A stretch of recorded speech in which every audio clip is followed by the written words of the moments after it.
You are watching Co-op for Two, broadcasting live from Champaign, Illinois, Friday, May 20th, 2022, around 11 p.m. I see we've got the detective squad in the channel. Couple preliminaries. I'm trying a lavalier mic today. It shouldn't sound too different, I hope. I've got a mix of the normal overhead mic and the lavaliers. The lavalier mics, the lapel mics, if you watched my video course discussion of microphones, the lavalier mics sound a little strange to me compared to the overhead mic quality. I like the overhead mic quality a lot better, especially with my speaking, since I tend to do mouth noises, clicks, and stuff that are unpleasant to listen to.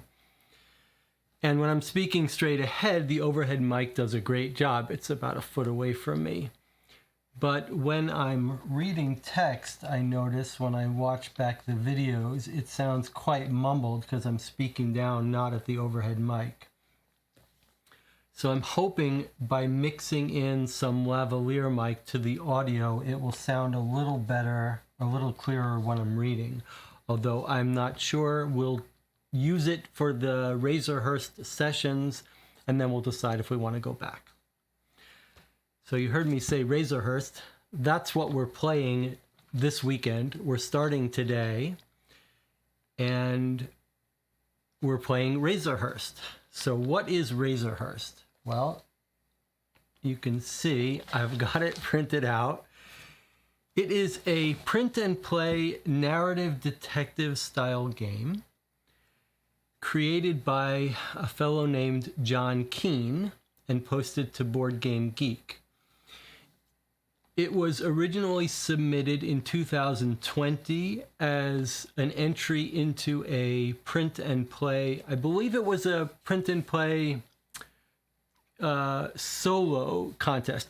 Board Game Geek runs board game design contests throughout every year of different types. Some are like make a game with a normal deck of cards. Some are more open-ended. And John Kean, who has published some games through Kickstarter and in retail now, seems to be quite a fan of these contests. And he's got a bunch of entries on Board Game Geek with his contest submissions. Maybe his most well-known game is Black Sonata, which started out as an entry to one of these contests as well, but then went on to Kickstarter and has a new expansion coming soon, and it's quite well regarded. I believe Black Sonata is a solo game. It's a sort of deduction hidden movement where you've got a stack of cards moving around a character that you're trying to find. It's quite well regarded. I have not tried it yet, but I do want to try it. He also has a couple of interesting games, one of which is called Fallen Angels. And I believe Fallen Angels went to Kickstarter as well. And if you read the forum post about this game, Razorhurst, where John Kean, you can see him start with his idea, and then it basically went from idea to this in the course of a couple months. And we'll talk about it in a second. But Fallen Angels is a cooperative card game that looks to me a little bit like, it feels a little bit like Hanabi. Again, I haven't played it, but I am curious to play it. And a kind of deduction game that looks like Hanabi and looks quite clever and interesting, and I would like to try it.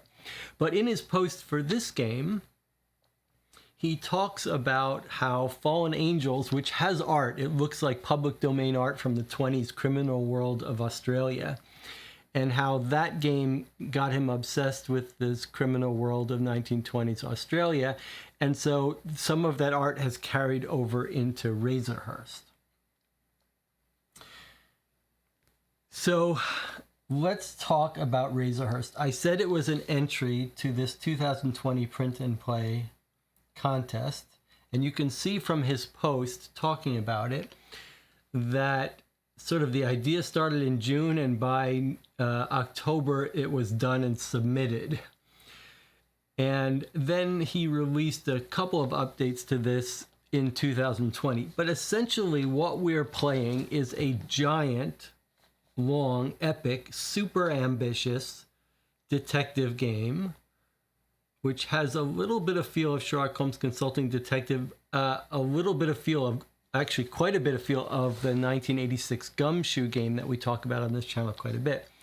But it's insane to think this was all done in the course of a couple of months. And what we need to keep in mind is that this has gone through basically almost no playtesting and done in an almost impossibly short amount of time. So we're going to be very gentle to it, and we'll treat it kind of like we were doing a playtest here. We'll give feedback, we'll talk about our criticisms and stuff, but they'll be framed in the sense that we're giving friendly feedback, understanding that there's no more development going on in this game, but it's sort of a miracle that it even exists and it's free. And so it's not, our expectations are very low. And I think John Kean himself has talked about how the end was sort of rushed. So, and there's no, he hasn't had a chance to iterate through it and said, okay, there's too much, it's too slow here, this dialogue goes on for too long. So it's essentially a first draft. But on the other hand, it feels like we're playing something quite special that few people on the planet have ever played. There's no video playthrough of this. There's only a handful of people who have ever played it, and most of them, I believe, have played the iteration before this current iteration. There is one video on YouTube by someone named Liv. I forget her channel name, but I linked to it in the description of this game. But we're sort of pioneers here. We're going to try this out. We expect it will take us more than one night. We may finish it after Saturday night. It may, if we need to, we'll play it Friday, Saturday, and Sunday as well. Let's just check in with the chat. Can everyone hear me okay and see okay? I realize the audio may sound a little different today. We'll see if we get used to it, and then we'll decide if we want to keep with it. Continuing, though, on the story of Razorhurst. Before we get into the theme and the setting of Razorhurst, I've talked with John Kean. He may stop by and chat with us for a bit and see how we're doing at some point. One interesting thing is John Kean has said that he hasn't played Sherlock Holmes Consulting Detective, so it's interesting. He sort of figured this stuff out on his own, and it will be interesting to see how it goes. If you look at the thread on this as he was developing it, you'll see that there's some interesting mechanics here. We're going to read the rules together, and we'll read every word of it together. This will be full of spoilers. This is a downloadable print and play, so you might want to stop watching as soon as we start and play it by yourself, and then you can come back and watch it after you're done if you don't want to play the whole thing with us. Now, I say print and play, but Jonathan Kean, when he uploaded this, he said very clearly, don't try to print this. Whatever you do, do not try to print this, because you'd be insane to print it, because you'd end up with 250 pages. So there's actually a couple of videos. Drunk Tiger says the audio is actually bad. There's a vibration sound. Yeah, I'm afraid... Well, we're going to have to live with this audio for a bit, at least till we take our first break, and then we'll talk. If it's really bad, I can switch back to the original audio. Okay, so what I was saying is that he said don't print it out because it's too big. Basically play it with a tablet or a device and the PDF file. And there's another advantage of playing it with the PDF file, which is that you can click around to hyperlinks. When you read a section, it'll say go here, and you can actually click that and jump around. So it actually would be quite a bit easier to play on a tablet than on paper. I do have a tablet. We could switch over to it, but I think we'll try to do it old school based on the setting of this game in the 20s. We'll try to go by pen and paper, and we'll decide. The one advantage of pen and paper is we can take notes on it a little bit better. Okay, so Razorhurst 1920s. I guess I'm not going to explain the setting because the game will do that for us. And then I'll fill in if we need to. Anything else we need to talk about before we get started? I guess I could use a little bit more feedback on the audio, because during the break I can switch back into our normal audio if we want. The advantage of this is when I'm looking down, the audio may be a little clearer and louder talking, but I'm not sure. See if everyone agrees with Drunk Tiger. Tell me if you'd like to go back. I know change is uncomfortable, so if it's just different and not clearly worse, I suggest we stick with it for a couple days and see if we like it better. But I'm amenable to switching over.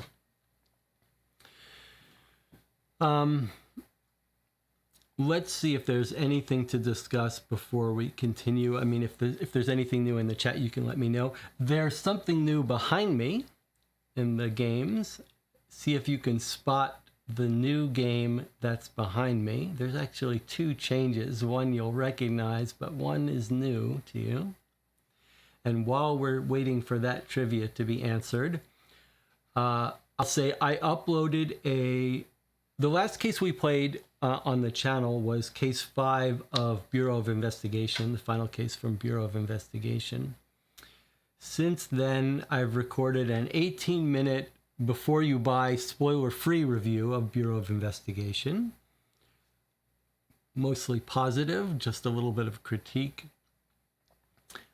I also recorded and edited a 2.5 hour long deep dive critique of Bureau of Investigation, which is now on YouTube rendering. It'll take a couple of days for it to render on YouTube.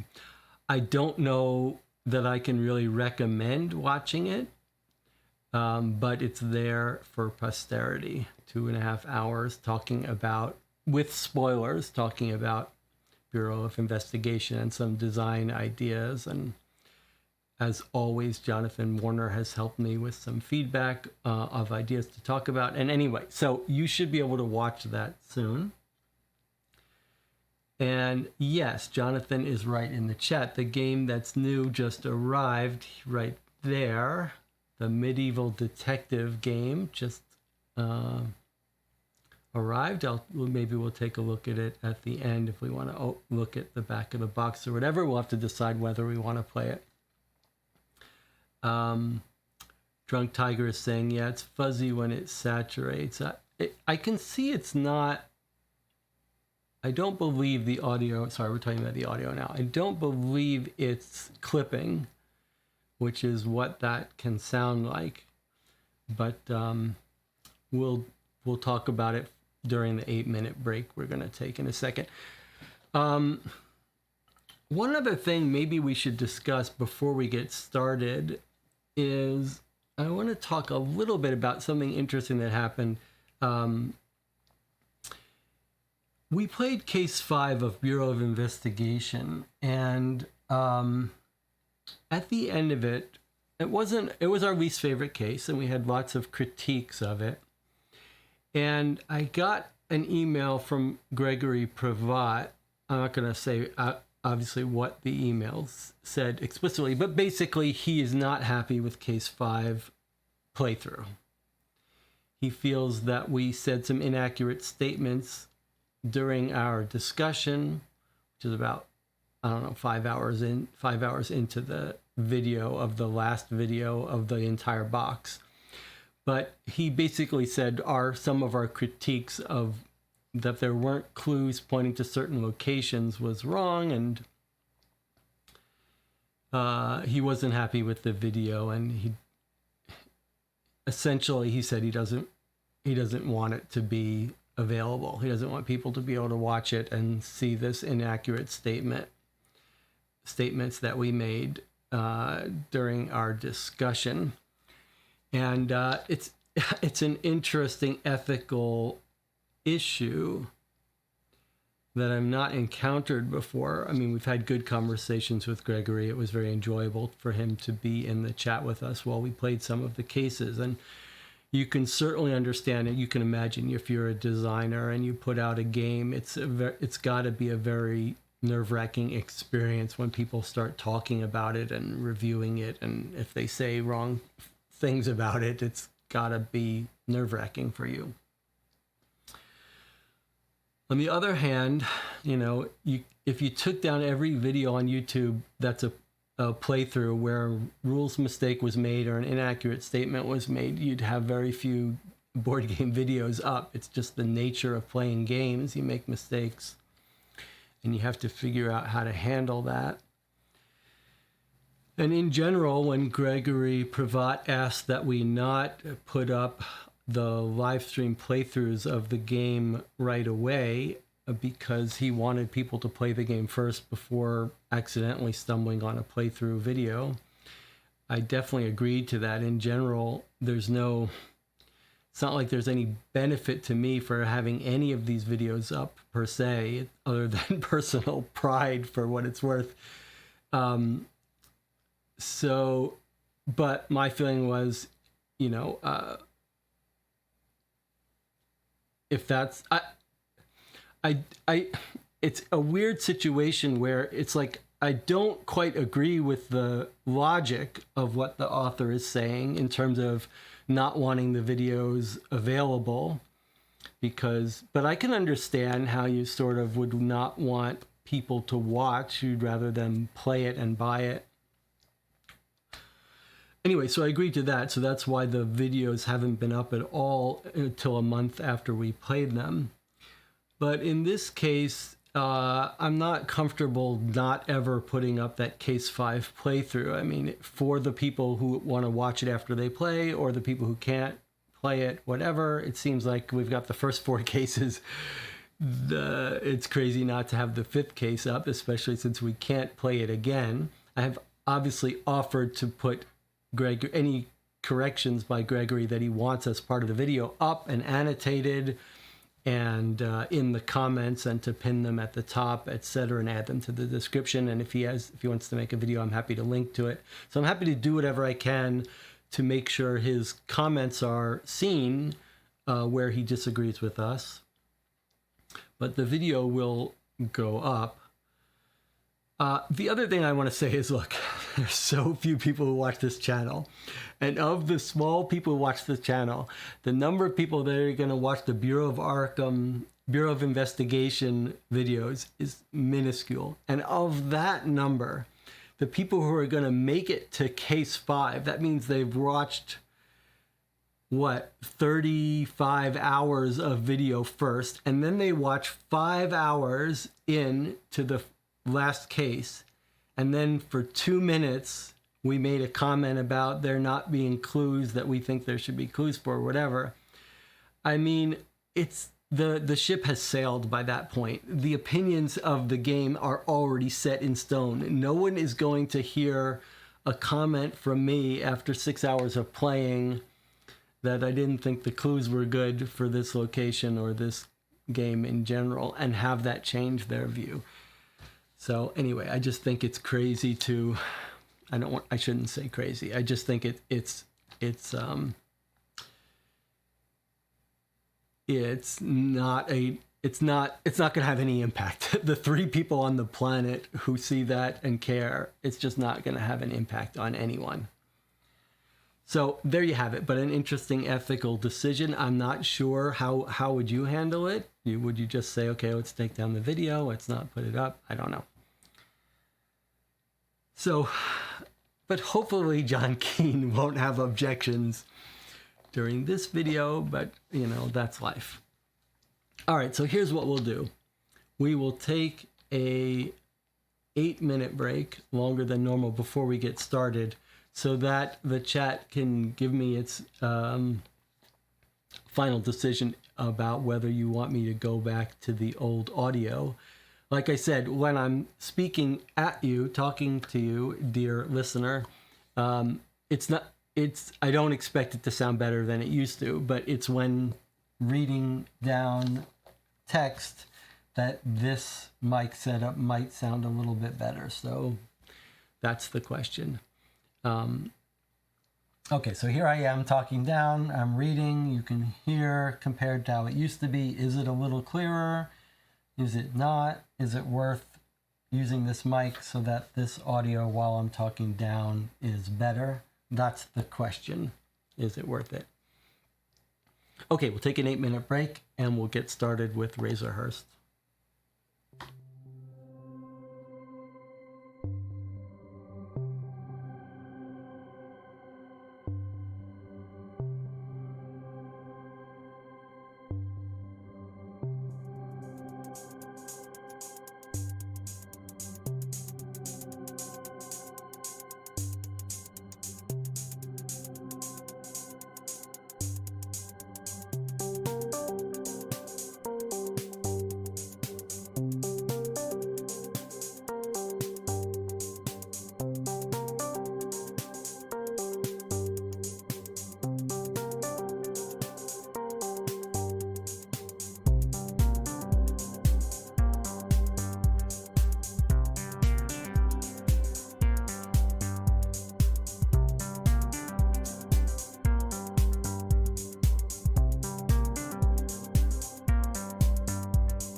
Okay, we're back. You're watching Caught for Two. We've decided to stick with the lavalier mic for now. It's actually a little annoying that it's in the way here. Normally you'd put it behind your shirt, but I was a little concerned at the last minute the way the mic is facing. We're going to experiment with the lavalier mic for a while. We'll see if we get used to it. I personally prefer the audio quality from the overhead, as I said, but the lavalier has some advantages, including that it gets like very hot in here, and the lavalier mic might be better at blocking out air conditioning noise when the time comes that I can't stand it anymore. So, Razorhurst. Anything more we need to say about this? I know a bunch of us were looking forward to it. You do realize that this giant game was created in a couple months. We have no idea what to expect here. It'll be interesting to hear from John Kean. Okay, let's take a look at what I've printed out here, what we've got, how I organized it, and then we'll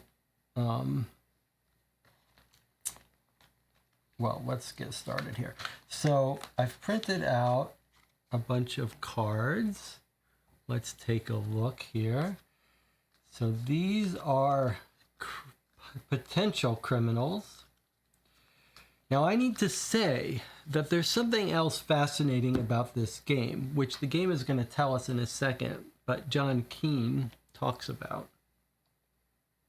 Almost everything we're playing today is heavily based on real life stuff happening in Australia in the 20s, 1927 in particular, in this Razorhurst area.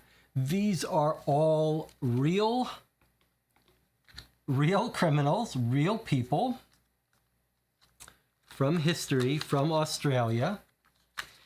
John Kean even says that some of the dialogue and narrative we're going to be reading is actual sort of touched up dialogue from trial transcripts, etc. And you can see from John Kean's other work that he's very much interested in history, and his games have these are taken from history and have real world touches. But maybe this game, more than others, was really researched, and you can see in this work in progress that thread where he talks about some of the research he's done, which is absolutely fascinating because I know nothing about this period of history in Australia, and the idea that we're gonna see these real characters in this real neighborhood and these real people and real dialogue is pretty fascinating. So in this game, there are 4 detectives we can play as.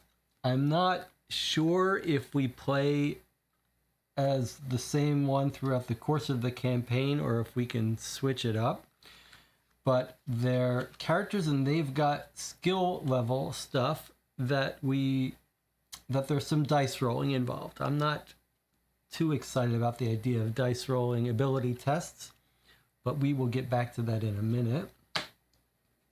And then we've got, instead of one big map, we've got these different mini maps. I'm a little skeptical of this. It's nice to have a nice big map, but they're the different neighborhoods. And I'm not sure exactly how these are going to be used, but we'll find out. So these have been laminated, so I can draw on them with an erasable marker if we need to. So I guess this pile, yeah. Okay. And then there's this, which is really, truly fascinating. You can see that this game is like a campaign. There's definitely time involved and a gamey concern over how you spend your time. And you can see you proceed over the course of a week. So there are the days. Wednesday, the 22nd of June, 1927, goes through the 28th of June. And then there's the more time from 6 a.m. to 5 a.m. And there's a mechanic where we sort of get fatigued as we work later into the day. I believe that unlike Gumshoe, which this kind of feels like, it's all one case, I believe. I believe it's one case, so it's not like these are different cases, I think. And then, like you've seen in the Baker Street Irregulars and similar things, we've got knowledge points that these are basically gates. So once we get some evidence, let's say we'd circle the H, and then certain paragraphs we read are going to say, if you've got an H circled, then you can read this additional information, etc. So we'll be writing and annotating on this. There may be certain things that come up that we'll want to schedule in to remember. This, I don't know what it means. We're going to have to remind myself when we read the book. I do know that these things, this is a very clever, cool mechanism. These things tell you what paragraph to read at the start and end of each day. So how cool is this? So this is one of these things that we talk about in terms of creating a sense of time in these games. So when you start Wednesday morning, you would read number 1. And when you decide to end for the day, you'd read 17, which will wrap up the day. And then on Thursday, you'd start the day reading 106. So things may be happening, and this is a nice way to actually track them over time. So even though we generally don't love having strict time limits, we are going to play with them in this game. So we'll have this nearby to write on. And then we've got 2 documents here. Can you just think about that he wrote this over the course of a few months? Okay, so the detective's handbook are the rules, and then there's a separate document on forensic methods. This is going to be like the fingerprinting stuff, similar to Gumshoe. If you haven't played Gumshoe, I've done a couple reviews of it on the channel and a couple days of a playthrough. I don't believe that John Kean has ever played Gumshoe, or may not even know about it, but not played Sherlock Holmes Consulting Detective. Okay, so I've printed these out and stapled them as separate documents, but they're actually at the start of this as well. So I've printed everything to be bound here, but I think I'll probably, since this is filled up to capacity, after we read it, I'll remove these and we'll just refer to them in these separate documents when we need to. So basically the start of the clue book is here at the 1, and I've used tabs for numbering the entries. So they're by 10, so the 20 to 30 entries are here, 70 to 80 would be in here, so 16 would be the entry starting at 160, and they go up to 220. So that'll let me jump around quickly. So the first thing we're going to do is read this together, the rules of how to play, and the forensic document we're going to read together. I have read it before, so we won't be spending as much time on it, but we might as well do it together. We're going to take our time with this game. We only get to play it once. So here are rules for the game. Let's see what we've got here. Razorhurst is a mystery game for 1 mature player. Let's see if we can read it this way. 1 mature player aged 16 plus. So there's some adult themes in this game. Cases may contain references to violence, swearing, prostitution, and drug use.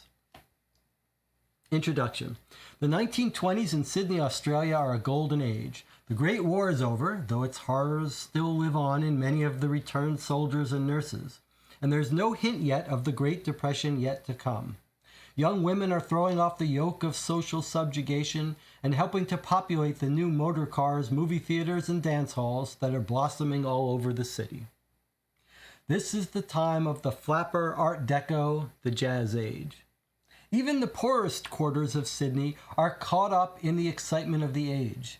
After-hours alcohol, sly grog, morphine, cocaine, prostitution, and illicit gambling flourish in the inner east suburbs of Darlinghurst, Surrey Hills, and Woolloomooloo. Crime is rampant, and a handful of crime lords flourish in this area, which the press label Razorhurst. I'm going to pause for a second here and take you to, let's see if we can do this properly. Here's a map that John Kean posted online. So I believe this is Sydney, Australia, And I believe that the area we're talking about is, there's Darlinghurst that just got mentioned. So I believe we're talking about this area of Sydney. Here, East Sydney. So these neighborhoods.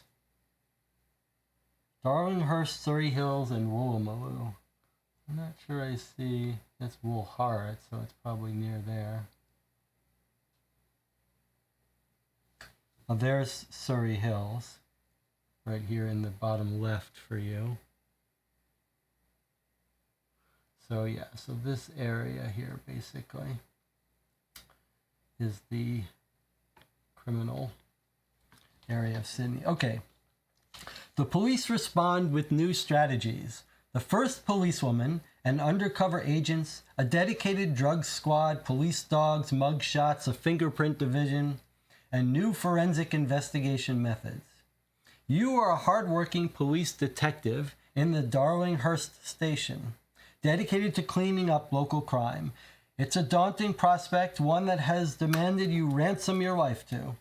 But each day brings new adventure, a new move in a complex game of chess against your criminal foes. Truth is your goal, and law your god. But truth is not enough. You must also have proof. And the shadows of Razorhurst sneer at your ideals. Pretty compelling introduction. Historical note. The characters and events depicted in this game are real, with few exceptions. Virtually everything is based on documented records from the time, newspaper reports, prison records, police photographs, contemporary maps, and street directories. Even the dialogue is often taken from lightly edited, from verbatim testimony given at courtroom inquests. As the designer, my job has been to research and understand the facts, arrange the historical material into a compelling narrative for the player, and add a few key details that propel the story to a resolution. I have added a couple of purely fictional characters for dramatic effect, notably Springleaf, but these are always peripheral to the crimes. Where critical details are missing, I have borrowed from contemporary records and note the main substitutions at the end of the casebook. Though I have done my best, I'm sure I've made many historical errors. Please forgive my blunders, which are unintentional and made in spirit of bringing these fascinating times to life after a century of upheaval and change. While designing this game, I have lived in 1920s Razorhurst, at least in my head. I hope that playing it transports you there too. I wish we got more of this in all of these games we played. A little note from the author about sort of their motivation and philosophy and stuff. Aim: solve the case and collect enough evidence to convict the culprit. So it looks like it's a single case. You will need to follow leads, collect clues, link suspects to each other, consider alibis, and piece together the details of each case. You will need to take lots of notes. Good luck, detective. I mean, this is just really hitting home for us. You can almost forgive the game no matter what happens now. It feels like we got our money's worth. Okay. Components. 4 detective cards. Okay, so let's take a look as we go through the components. Here are the 4 detective cards. Each detective has different strengths and weaknesses in observation, persuasion, and force, indicated by the ability trackers. So here they are. You can see there's observation, that's the eye, persuasion, that's the speaking, and force, which is the fifth. You can see they have different limits. So Lillian is very good at observation. I guess that's her max. I don't know, maybe they'd start on max, but not so good on force. And then John Lawless here is the tough guy. He maxes out in force, but is not very good at talking to people. So we've got, this is the guy that's balanced all around, Leonard Almond. He's the balanced guy. Everything at 6. Lillian is high in observation, low in force. Jim Quinn is high in persuasion, moderate in the other two, and John Wallace is the highest in force. So again, I don't know if we pick one to play the entire thing with, or if each day we can change our mind about who gets sent out. These are going to be real people, I assume, real detectives. So look at Lillian Armfield, one of the first women detectives. She's a special agent, detective sergeant, detective sergeant, detective. Okay, those are our 4 detective cards. 3 small tracker cubes for tracking your abilities. So it's saying that we should be having cubes here on our card. I think instead I'll use a dry erase marker and just circle and erase. That way we can pick up and handle these cards without worrying about the cubes falling off, I think. 1 D6 die for testing your abilities. That's the part that's a little controversial for us, but I have a little dice tray and a couple dice in case we find one is more to our pleasing than another. Did you know, I forget if it's on YouTube, it's not on YouTube on this channel, but I have tinkered with some electronics, and one of the things I worked on for a while was a fair die analyzer. Camera watched the die roll, and over tens of thousands of rolls calculated how fair it was and how biased. Turns out dice are quite unbalanced. There is noticeable, if you just buy a normal set of dice from the store, it's not a fair die. It's got a bias towards certain sides. Anyway, that's interesting. So it would be nice to revive that project at some point, but we'll talk about that later. But I have the dice. Now, little side note before we continue here about the dice. You know, on the thread talking about this project, Anna in the chat says, "Oh no, dice." Okay, so yeah, I kind of feel the same way. Like, I don't want dice in my detective game. In the thread, the people who are playing the game and giving some feedback seem to agree that the ability tests were too hard. They were too frequently failed. And John Kean said, well, I'm going to try to tweak that. I think you're right. It shouldn't be so harsh.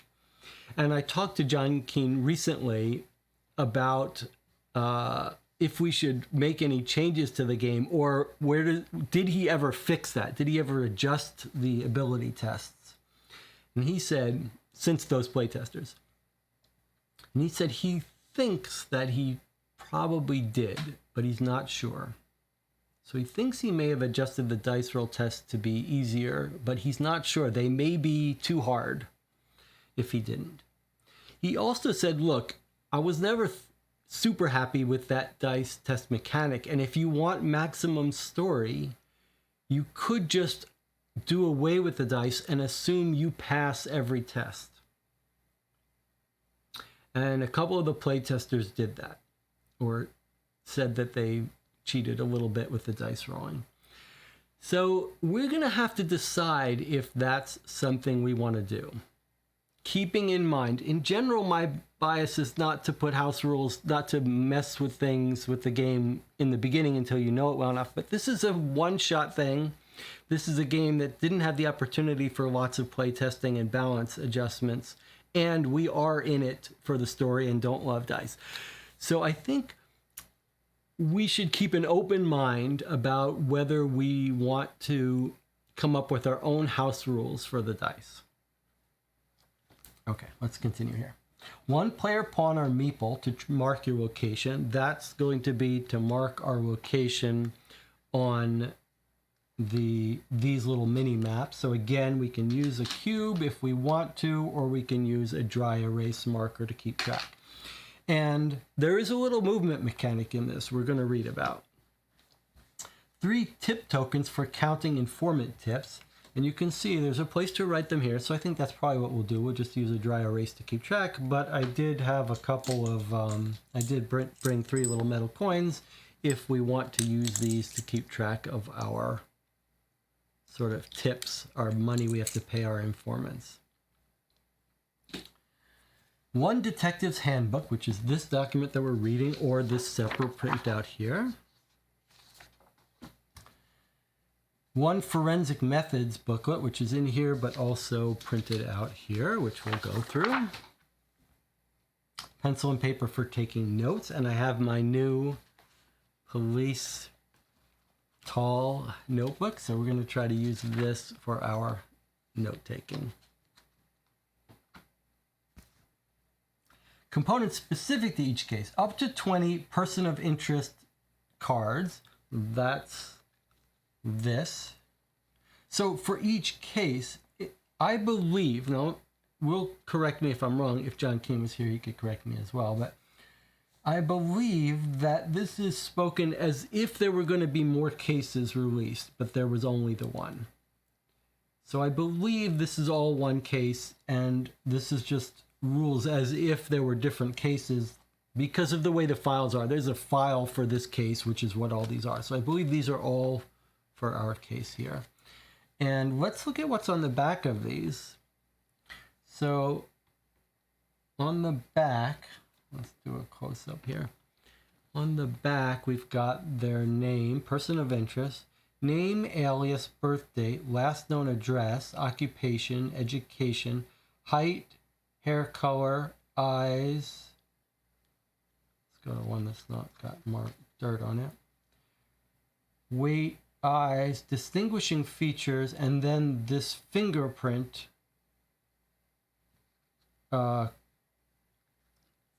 classification that we're going to read about in the forensic documents. What this means. It's quite interesting.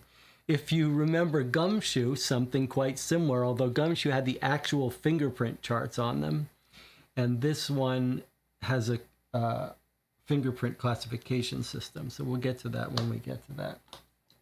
Jonathan says it's a tough call with the dice. A lot of the rules seem to be about resource management related to dice rolls. Yes, I agree. Jonathan is right. As you'll see, it does seem like there's quite a bit of a mechanic involved that help you balance your skills about deciding when to end the day. So I'm hesitant to completely throw that away. I'd be more open to just making them easier for us. Okay, let's continue here. 10 location cards, that's these. Each showing several addresses you can visit. So you can see each of these cards has a few places you can go. So if you go to McGuire Street, you can go to the Sydney Hospital, the Domain, or Queen's Square. No directory in this game and no big map. I think I would prefer to have this on a big map, but okay. One calendar sheet that you saw before is this thing here. You will write on this to track the date and time and record when you find important clues that will contribute to your score. It also shows which casebook entries to read when you start and the end each day. And one casebook, which is that this entire document is, containing the story text divided into many sections. Can be read online or printed. Okay, setup. Select one detective to play as. Place a tracker cube on the maximum value of each ability track. So that's what it is. Each detective, these charts are their max, and that's where we start out. So we now have to decide. Well, let's not decide it. Let's keep reading. But when we start, we're going to have to decide which of these detectives to play as, and it sounds like we might have to play with them for the whole entire time.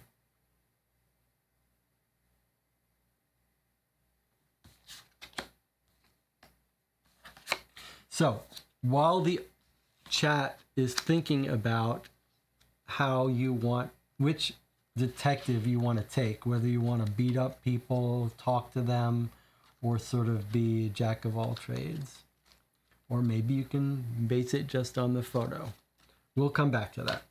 Calendar sheet next to the detective card. Spread out the location cards and place your pawn nearby. So we're supposed to spread these out as if they were one big map. I wish there was just one big map. Let me see, when I printed it out, did I...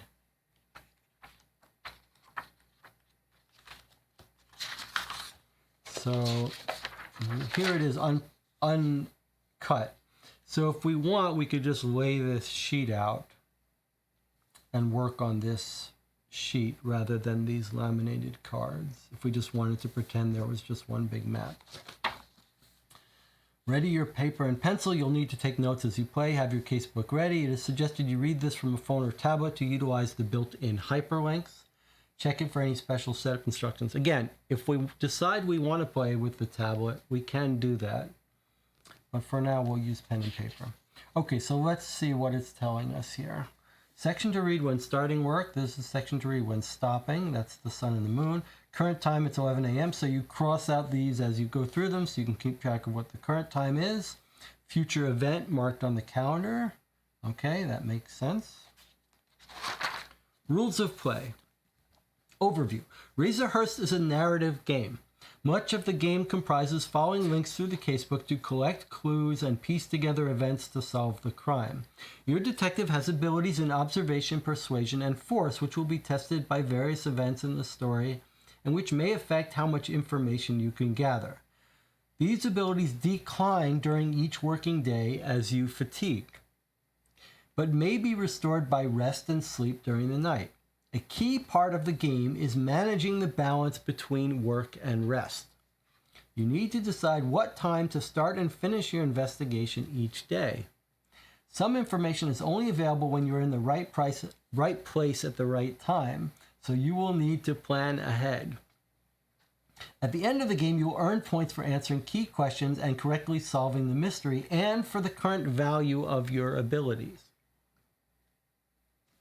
I brought a highlighter, so I'm going to write in this book, so you might want to make note. Your score is going to be based on your end abilities. We might want to keep that in mind. Okay.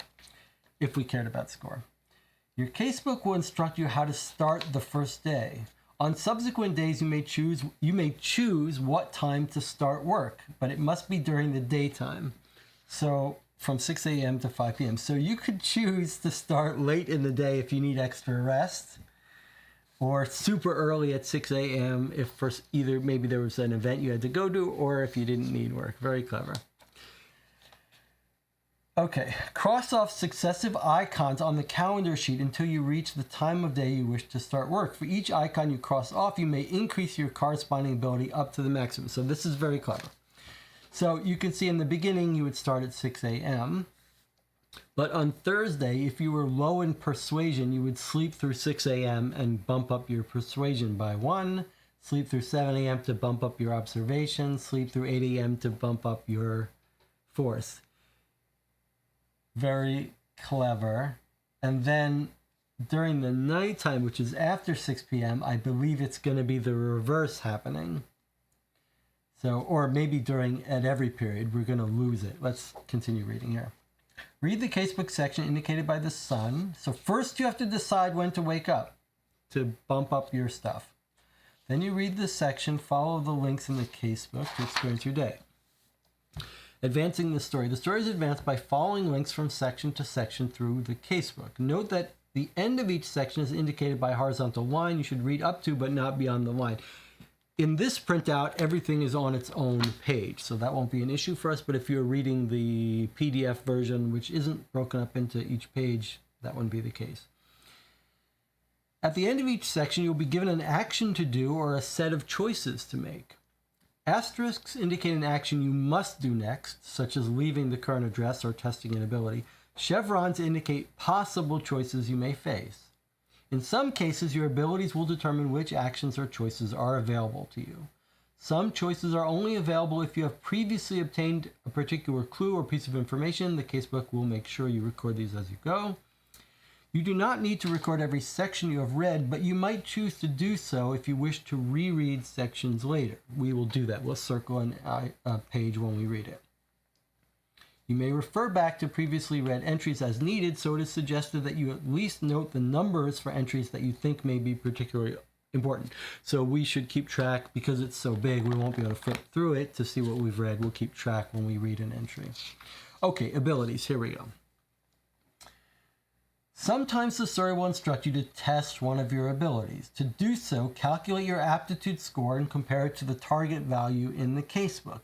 Your aptitude score starts as your current score for the required ability as tracked on your detective card. So if we had max observation of 4, we start with a 4, and then we can roll the d6 and add this to your aptitude score. So if we started out on 4 observation, then we roll our d6, we add 3 to that, so we'd have an observation ability score of 7. We'd compare that with the requirement. You may optionally increase your aptitude score further by decreasing your other abilities on the detective card, as long as they're not at minimum, adding 1 point to your aptitude for each ability point sacrificed. So we could decrease another skill to bump this up to 4. If your aptitude total equals the target value, if it equals the target value, re-roll the die. For example, the casebook might say, test your persuasion. If it's larger than 5, then read 55. Otherwise, read 66. Say your current persuasion value is 2. You roll the die, get a 3. So your aptitude total is 5. This is the same as the target. So you can either re-roll the die and hope for a better result, because we're equal to the test result, we can re-roll. Or increase your aptitude by sacrificing 1 point from your observation or force. Say you opted to re-roll and got a 2, so now we've gone down. So now we can either choose to sacrifice 1 ability to match it, and then that would re-roll again, or sacrifice 2 to be higher than the target, or accept that you failed. Okay, so that makes sense. That's clever and cute. If we tie the result, we can re-roll. And if we get larger than it, we succeed. And we can also bump it up by sacrificing other abilities. When your abilities are getting low, you can increase them by clocking off to rest and sleep. You may be able to return and retry failed ability tests the next day. You may be able to. Okay, here's how time passing works. The calendar sheet keeps track of the current date and time of day. The current time corresponds to the first icon that has not been crossed off on the calendar sheet. So whenever we wake up and start our day, that's when it starts, and then there's an icon revealed at our current time. Whenever we encounter a clock icon in the casebook, time advances whenever we encounter a clock icon. This is similar to Gumshoe. It also advances each time you move your pawn from one location card to another, but not if you move to another address on the same card. So when you're on a particular card, you can go to other places on that card for free without time passing. But if you want to jump to a different location, that costs you a time. Clever. Or you can choose to advance time just by waiting, or the casebook might tell you something happens that advances time. Very similar to Gumshoe where there's a little clock. Anytime you advance the time, cross off the next icon on the calendar sheet and decrease your matching ability by 1 down to a minimum value of 0. This represents the effects of fatigue. Your abilities will increase again when you rest and sleep. So the moment we wake up on Thursday, each time our abilities are going down. Each time that passes, not just at night, not just when you get past your day schedule, but every clock tick, you start to get fatigued. That's pretty rough.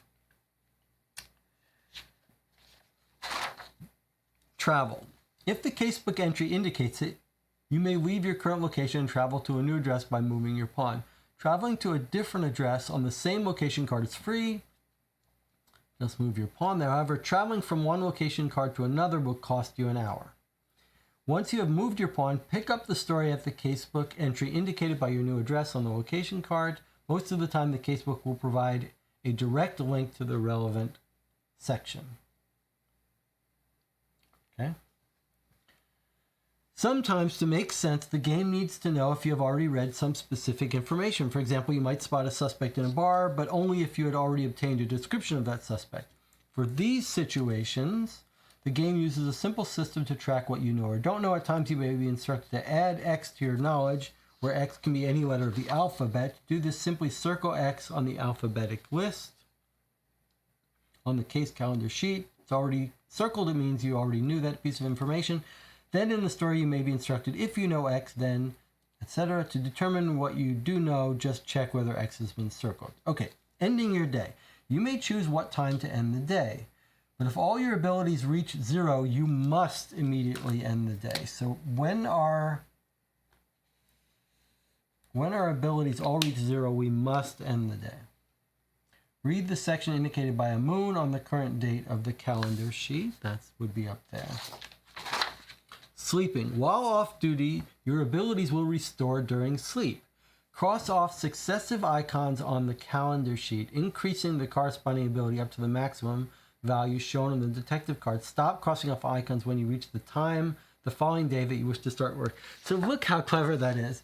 So if you clock off at, let's say on Thursday at 6 p.m., then you would gain a force, gain a persuasion, gain an observation, gain another observation, gain another force, gain another persuasion, gain another persuasion, gain another force, gain another observation, gain another force, and then you kept sleeping, gain a force, gain a persuasion, then you say, okay, let's wake up at 8. So the sooner you clock off and the later you start the day, you gain more stuff. So it seems like we need to not just assume that we can't have all of our tests pass, because clearly that's a cool mechanic. So we need to do that. But maybe we'll just like give ourselves 1 free reroll or 2 free rerolls, or give ourselves automatically +2, whatever.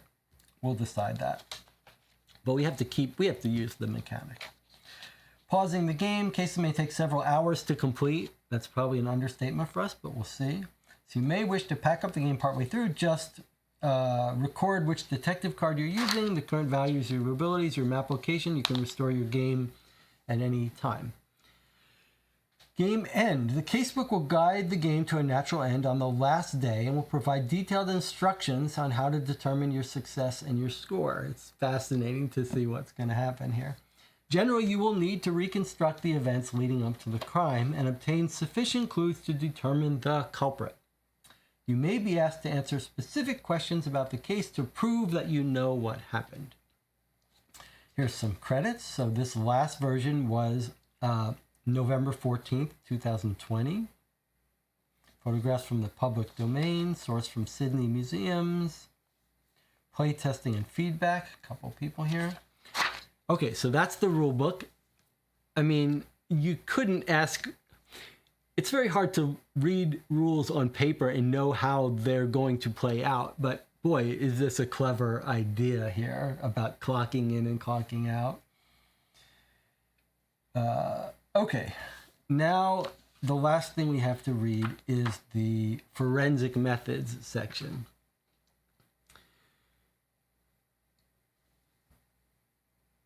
Okay, in the chat, Drunk Tiger says, we should work from 11 p.m. to 7 a.m. to match our actual playthrough. The game actually says you can't wake up later than 5 p.m. like if the boss gets upset at you. But it is an interesting idea that you could, like, if you, it is quite interesting if we look at this for a second, that at night, it does seem like you're losing less icons. Like in the midnight hours, right? You can spend time without losing icons.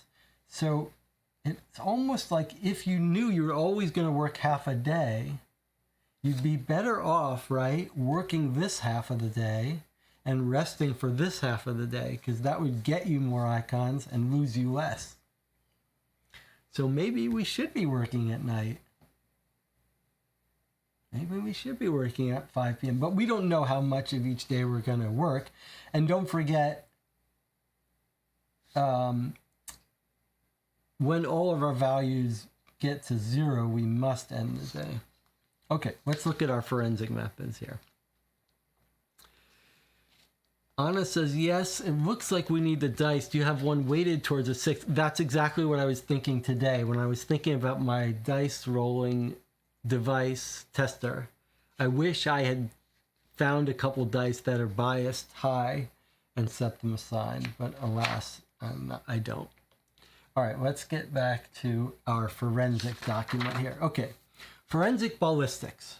Sometimes the detective may identify the make and model of a firearm from the spent cartridge found at the scene of a shooting. The following table summarizes the most common pistols, compiled largely from pistol and revolver shooting by A.L.A. Himmelwright in 1922. So we're not going to get ballistic matching under a microscope. But you can see in 1922 these different guns that existed. So we've got the name of the gun, barrel and weight. This is not that useful to us, but the caliber. So if we find a 22 caliber cartridge, we would know it came from a 22 caliber gun. Here's how many shots can be fired by that gun before it has to be reloaded. That might tell you something. If someone was shot twice in the face by a 22, it probably wasn't the Adolf Weber pistol, because they would have had to reload unless they're shooting them while they're lying on the ground. Some of these are pistols, some of these are revolvers. Then we've got a note down here. Note, revolvers do not automatically discharge their cartridges. This is a real fact about guns. So a cartridge recovered from the crime scene was unlikely to have been shot from a revolver. Spent cartridges recovered from a crime scene should be checked for fingerprints left when loading the gun. So you know, if you've got a revolver with the cylinder, you shoot a bullet and the cartridge stays in the cylinder, whereas an automatic ejects the cartridges. So that's one of the reasons they sometimes, in the old days, would give the mafia guy would carry a revolver so that the cartridges wouldn't get ejected where they could be found by the cops. But I think mainly here we'll be looking at calibers to match up with guns. Okay, fingerprints. Now this is interesting because if you played Gumshoe, Gumshoe has a whole document on how to identify people by their fingerprints and different classifications. This one uses a different classification system. Okay, here we go. Fingerprints have been found to be a reliable method for connecting suspects to a crime scene. Fingerprints are formed from pressure on the developing fingers within the womb, and so are essentially unique to each individual. Furthermore, fingerprints do not change over the lifetime. Australian police have adopted the useful Henry classification system for filing fingerprint records. That this system, for filing fingerprint records, allowing them to be rapidly searched. I guess that's the whole game here for fingerprints. You take someone's fingerprints. If you knew that you want to see if this is, let's say you arrest John Doe and you want to see if John Doe, or you've got someone's name, let's say Henry Winkler. You want to see if the fingerprints on the gun match Henry Winkler's. That's easy. You don't even care about fingerprint classifications. You're just going to get his fingerprints and you're going to compare them, and if they match, they're his. The problem happens when you don't have a name and you just picked up some fingerprints from a scene and you want to figure out whose they are. Do you have that person in your database without checking every card on file? That's when you've got these classifications to help you narrow down the cards that you'll have to check. So Australian police adopted Henry classification system for filing fingerprint records, allowing them to be rapidly searched. It is important to note that this system simply classifies fingerprints into groups to reduce the effort needed to search large numbers of records. The Henry system can help to rapidly exclude potential candidates, but should not be relied upon for individualization. You have to use actual fingerprints to really be sure, but you can use the classification to help you narrow down who it could be, who your potential suspects could be. Fingerprint classifications are used to exclude suspects. Henry classification system requires all 10 fingers to be printed, for each to be identified as an arch, a loop, or a whorl. These are distinguished by the number of deltas, triangular intersections present. Arches have no deltas. Loops always have one delta. That's a loop that comes back on itself. You can see there's the one delta. Whorls are distinguished by the number of deltas. Sorry, let's just read what it says instead of me trying to lump at arches, loops, or whorls. These are distinguished by the number of deltas, the triangular intersections present. Arches have ridges that flow from side of the finger to the other with no deltas.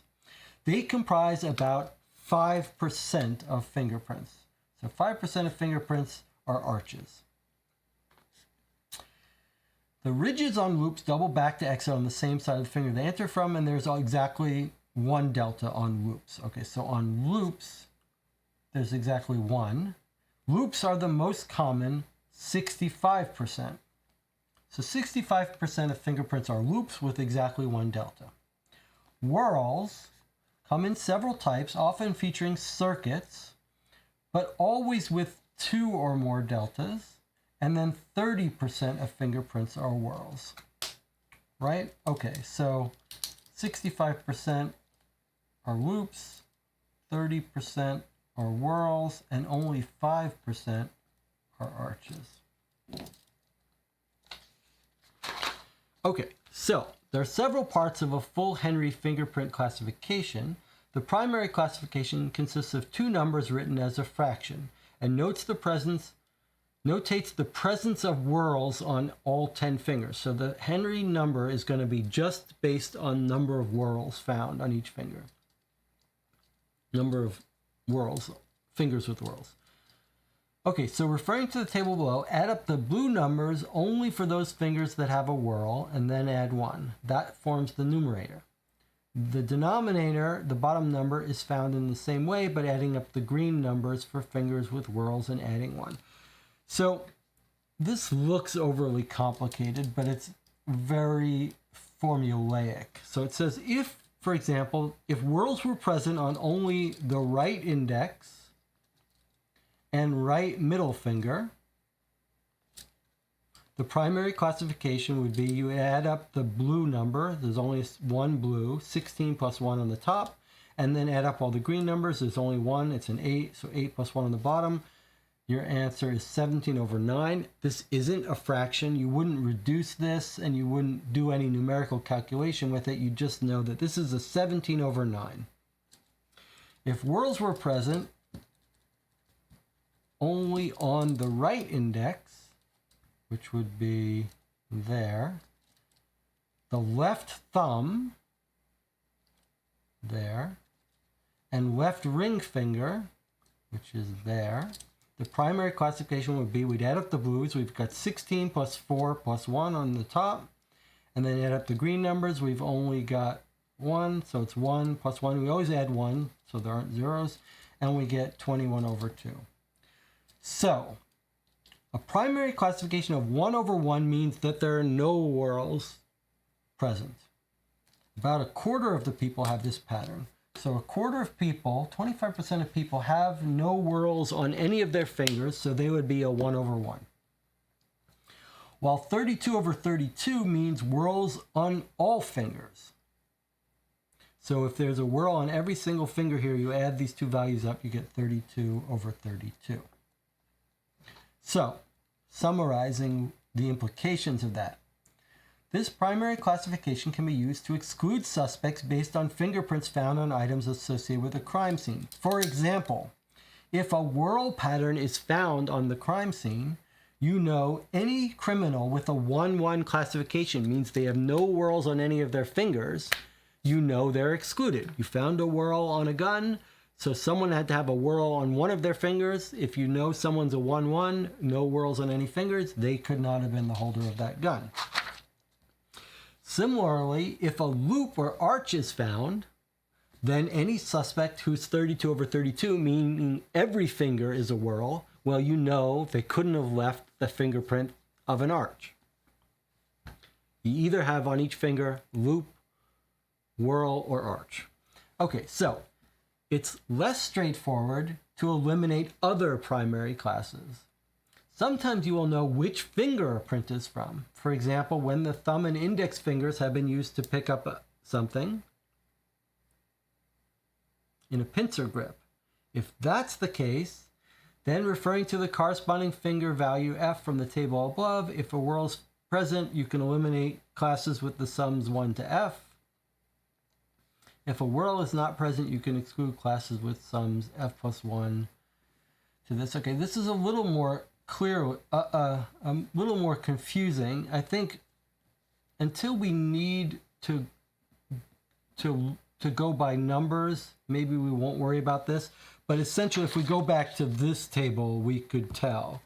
If we knew they picked it up with their, maybe it's going to show us here. If a right thumbprint, F16, is found with a whorl, you can eliminate any suspects with values 1 to 16 in the denominator.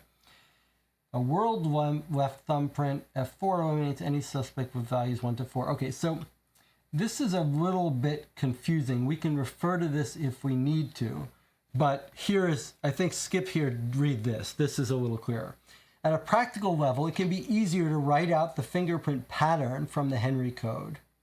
So if we write R for the right hand and L for the left, 0 for a whorl, and dash for an arch or loop, then we can write out the number 13/28 as R0 dash 00 dash, meaning whorl on the thumb, arch or loop on the next finger, then whorl, whorl, and so on. And if you look at these charts for our criminals, it's actually expressing them in both things. So this value here corresponds to this. These aren't independent. This is just a different way of looking at it. So a 32/32, if you'll remember, means a whorl on every finger. So that's why it's all zeros here and all zeros here. Every finger has whorl. If we find a 1/1 here,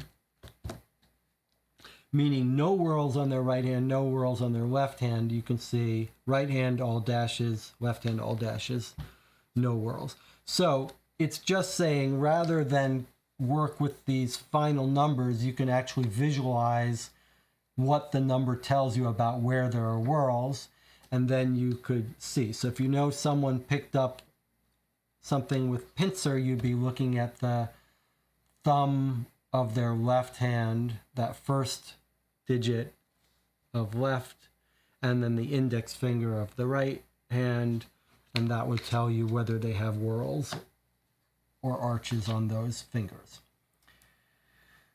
Several seconds. So when we get to a case, when we get to a piece of evidence that tells us that, we can look that up ourselves. So if we know someone picked it up with their, let's say if we know the thumb left a whorl print, we could just go and look at these and look for everyone who's got a whorl on their thumbs.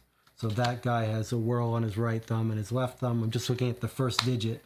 This guy has a whorl on right and left.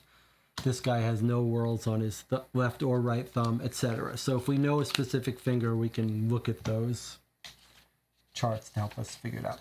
Several secondary fingerprint classifications may be used to further subdivide and exclude candidates within the same primary classification, but these become increasingly more technical and are best left to the technicians. So that's it for fingerprints. It's really not as bad as it looks. We'll worry about it when we get it. Here's a chart. This is something new, not seen in Gumshoe. Height and foot length. McDonnell analyzed the foot length and height measurements from 3,000 British male prisoners over the age of 21 years. From these data, he developed the predictive relationship of height to foot size. So here we have, if someone has an 11-inch long foot, then the average height looks like about 5'9". And then there's a little error bar here, an error range.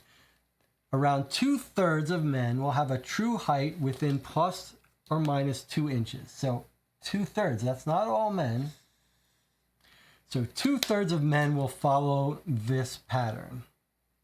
So if you had a 14-inch foot, then your height looks like it's maybe 6'8", 6'9", plus or minus 2 inches. Assuming, and then this is a little secondary little piece of information. It says, assuming a good fit, shoe prints are approximately 1 inch longer than the foot, and boots 1.5 inch longer, right? So if we have someone's shoe print that's 10 inches, then we can assume that it's probably a 9-inch foot. And a 10-inch boot, we're probably dealing with an 8.5-inch foot. Interesting. Example, the detective observes a shoe print measuring 11.5 inches. How tall is the suspect likely to be?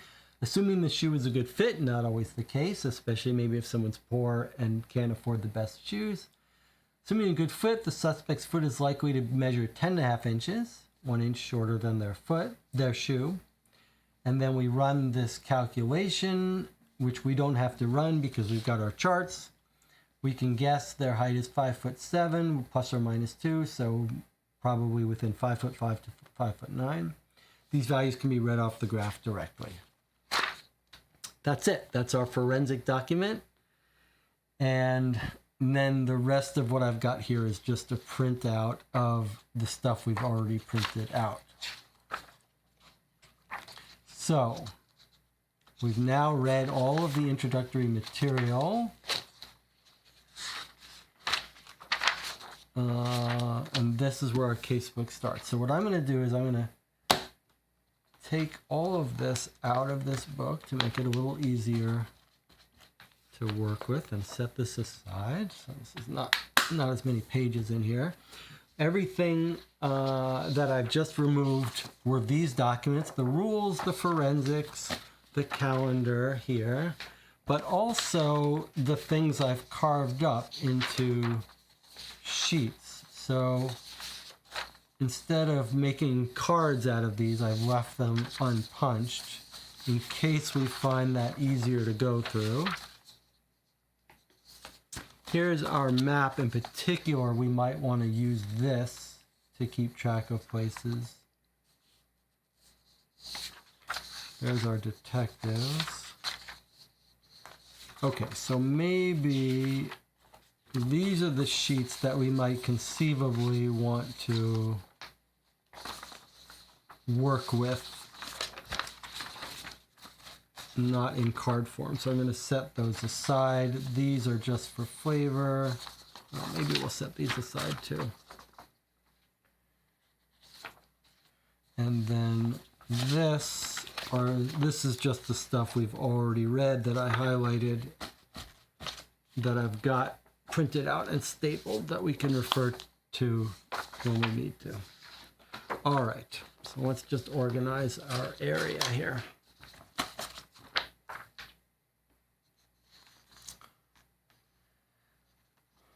All right, so here's our casebook. So it took us an hour to read through the rules and introduction.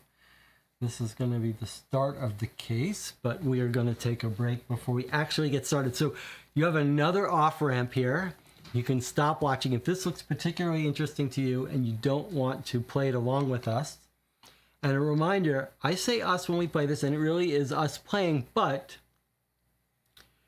because I find that because there's a delay in the YouTube when I say something, it's very hard for me to ask a question frequently and wait for a response, and there may be multiple people with different ideas. So in general with this game, I ask you guys you can shout out suggestions in the chat when you want me to do something, but when in doubt, I'll just play it myself and you guys will offer your thoughts and suggestions as we go, rather than waiting each question back and forth, which can get annoying. And if you guys want to play it on your own, sort of side by side in parallel, like look at your own hints and keep your own track and play with your own different detective, but be in the chat, that's fine. Just be careful of suggesting things and coming to conclusions based on, you shouldn't be giving me hints if you've read stuff I haven't read. So ideally you'll just play along with me and only read what I read as I read it. But if you want to just play it on your own and just have this on in the background, that's fine. Just don't provide any hints for me. All right, let's take our little 8-minute break, stretch, get your coffee, and then we will begin starting the actual case. So I'll see you in 8 minutes.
We're back. You're watching Call for Two.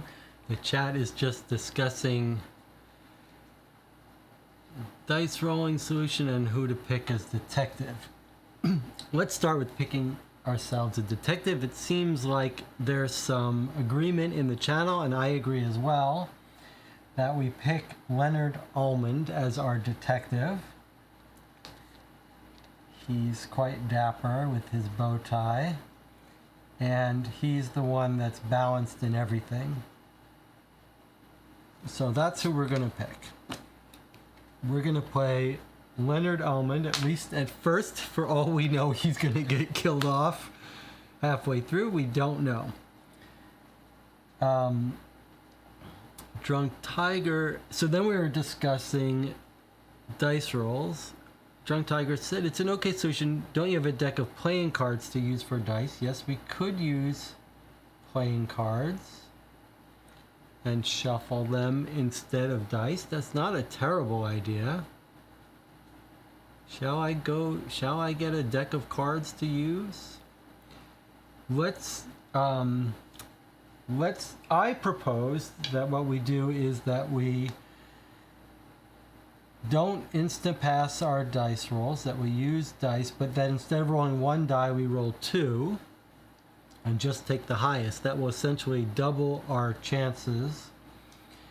But it would still not let us get a higher value than we normally would, which would mean we would still be concerned if we had a 0 level skill and we had a test that required a 7, wouldn't matter how many dice we rolled, we would still fail. So it feels to me like that might capture the same concern over having values that are too low.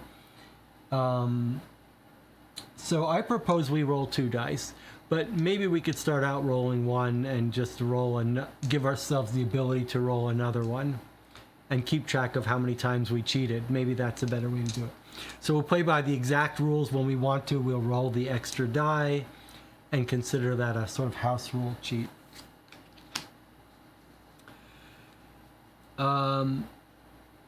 Let's do it that way. Drunk Tiger and I were both agreeing that having cards might be more enjoyable than rolling dice in the future. Maybe we'll revisit that another time. Let us now start. Oh, I didn't turn off the air conditioner. It is interesting to use cards instead of dice and only shuffling at a certain point. It's sort of the Gloomhaven approach to randomness. I do find that more appealing than dice, but I think for now we're going to stick with the dice, just so we can come closer to the spirit of the game and have a better intuitive grasp of what's going on. All right, let us read the introduction for the only case created so far, but potentially more cases. So we've got a couple pages here. Here we go. Okay, so if you are using the PDF online, these are all you can see clickable, linkable things. So we can go to the epilogue, historical notes, credits, all of the different story sections, introduction, components, special rules, map, and locations. We're just going to page through them here. This is a casebook for use with the Razorhurst base game. It tells the story of the murder of Norman Brunn in Sydney, Australia during a period locally known as the Razor Wars. All true stuff. In addition to the base game, this uses one calendar sheet, keeps track of the date and records, records when you find important clues. It also shows which casebook entries to read when you start and end each day. 8 location cards, that's these, 1, 2, 3, 4, 5, 6, 7, 8, which are also here. 17 persons of interest cards. 1, 2, 3, 4, 5, 6, 7, 8, 9, 10, 11, 12, 13, 14, 15, 16, 17.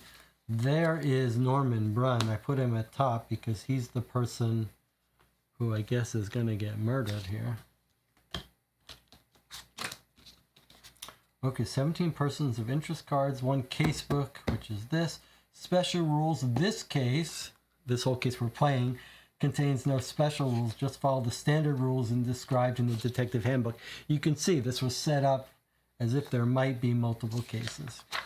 Okay, so here's inner eastern Sydney. This shows where our 8 little locations are here.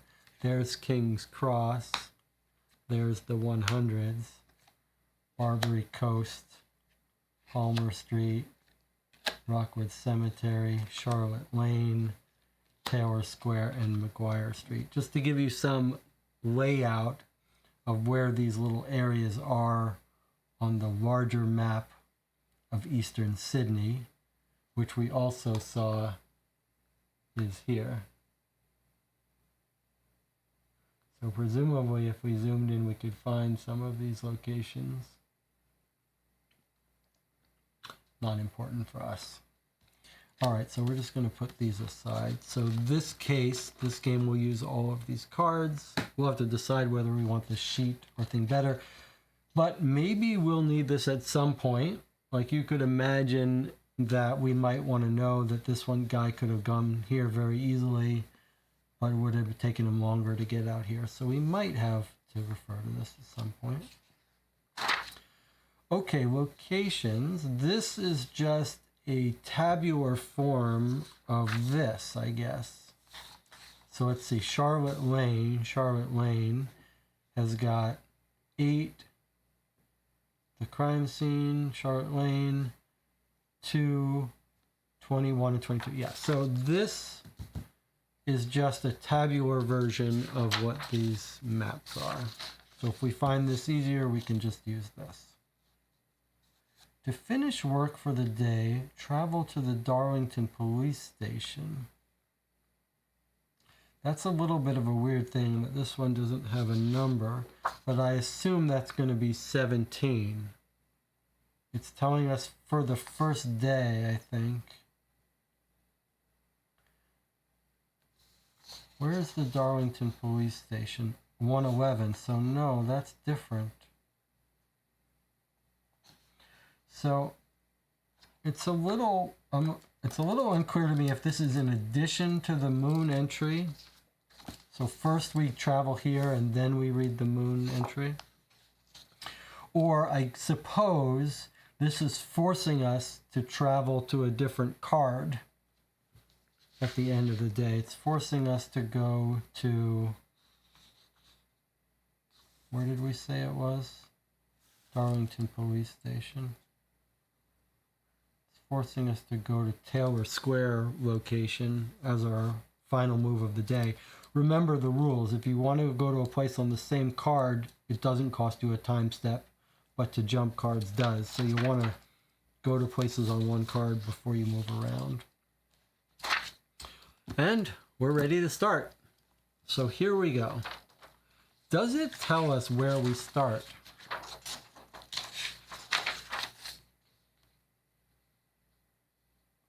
I suppose we must start at the Darlington police station each day. That would be the rational conclusion, right? If it doesn't tell us where we start, we must start at the same place we end. All right, so Darlington police station, is that? I see, this isn't an actual number. It's just a line. It's not number 111. What happens if you, let's see something for a second.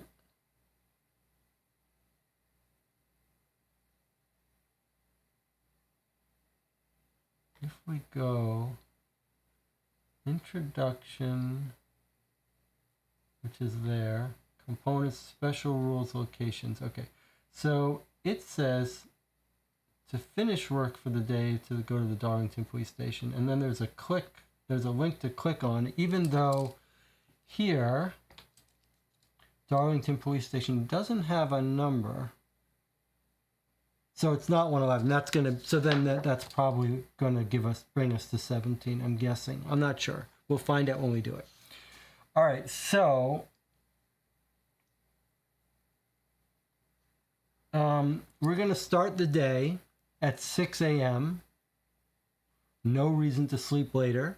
We're we're brand new on the case. We might as well start out 6 a.m. We're going to read number 1. So here we go. We're going to read entry number 1, 6 a.m. Here we go. Wednesday, 22nd June, 1927, 10:45 p.m. Oh, I see. So we showed up at 6 a.m. He said, come back at 10:45. So actually, our first day doesn't start till here. It's never auspicious when your bedtime preparations are interrupted by an insistent rapping on the front door. Throwing on a robe, you descend the narrow stairs, cursing under your breath. On the darkened doorstep stands a boy. You recognize him as a runner from the Darlington police station, and your heart sinks. It's late and my feet are cold. What's up? Wordlessly, the boy hands you a note written in the neat script of the desk sergeant. Brunn shot. Sydney Hospital, Ward 6, Kruder. You sigh. Find me a taxi, please, while I get dressed. It's going to be a long night. As the checker cab jostles along the darkened streets, you run through what you can recall about Norman Brunn. He's a recent arrival from Melbourne, where he was associated with the notorious kingpin Squizzy Taylor. He's been skulking around Sydney for a few months now with a gang with 3 other toughs from out of town. They deal some cocaine and run a girl or 2, but mostly they're standover thugs, threatening and extorting from other criminals who can't ask the law for help. They'd be just like any of a dozen other small-time gangs, or pushes as they're locally called, except that Brunn has shown unusual signs of ambition. Lately, he's been nipping at the heels of the big-timers, Kate, Tilly, and Phil. And that would not be a recipe for longevity. You wonder what kind of trouble there has been for Brunn to have ended him up in the hospital tonight. The taxi bumps through a pothole and you're reminded of that other thing about Norman Brunn. He's the one who started the current trouble with razors. Place your pawn on Sydney Hospital. Now read 57. All right, so we're going to circle this, saying we saw it. And we said right up front, we're going to keep track of the places we went.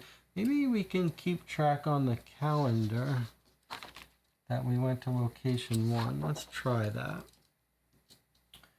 Maybe for now I'll keep track of it here. All right, so Brunn is shot, not killed, but shot. It tells us to place our pawn on Sydney Hospital. Let's decide if we're going to be using this or the cards. I guess this is a little easier for us until we get a hold of what's where. It's easier for to scan it. So Sydney Hospital is...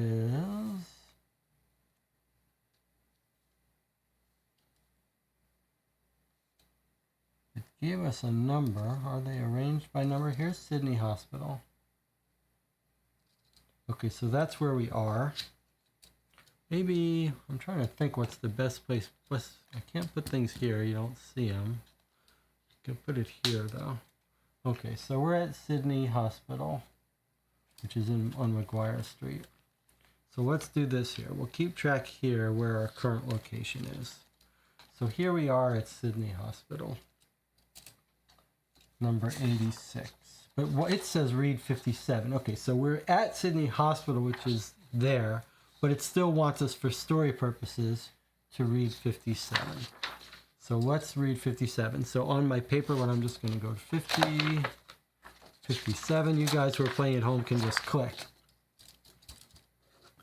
Sydney Hospital dominates Maguire Street with its grand stone facade, but inside tells a different story. The overpopulated wards are shabby and painted an anemic green. Tired nurses hold out for their shift to end at midnight, while harried doctors trail flapping white coats. A sharp scent of Lysol disguises something far worse, and somewhere you hear a baby crying. By contrast, the waiting room for Ward 6 is unusually quiet. 5 faces turn as you enter.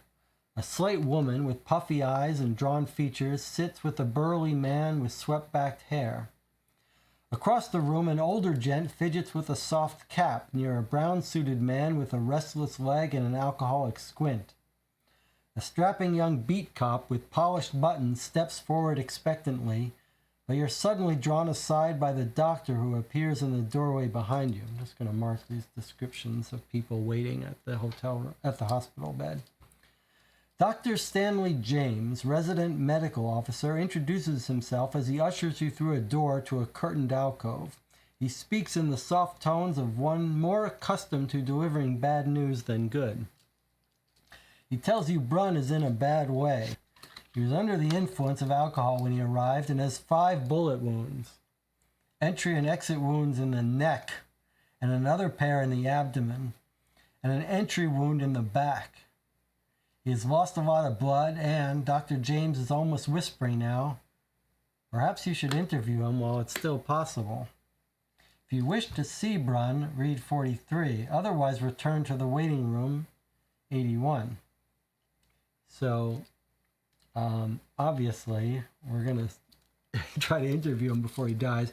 I'm going to mark this with a little page tab because we've got a place that we're not going to do yet. Remember, chevrons correspond to choices. Asterisks we must do. So we're going to jump to 43 now. Let's go talk to Brun. Brun's room is unusually cold, yet he's sweating and twisting beneath a thin sheet. He looks surprisingly small in the bulky hospital bed. What did I do with my... Hold on a second. This is going to be tricky. He looks surprisingly small in the bulky hospital bed, like the boy he must have once been. Spots of blood have oozed through the bandages circling his throat and lower torso. He got shot in the neck, in the back. He's obviously in a lot of pain. Nevertheless, his eyes follow as you step forward and introduce yourself. Yeah, he whispers, I know you, detective. Who did this to you, Brun? Brun swallows painfully and the corners of his mouth turn up in a macabre grin. No, I won't be a copper. I won't shelf nobody. He shuts his eyes. Go away. I'm too sick. I don't want the police to interfere. He takes a long, shuddering breath, spent with the effort of speech, and then time passes. Okay, so...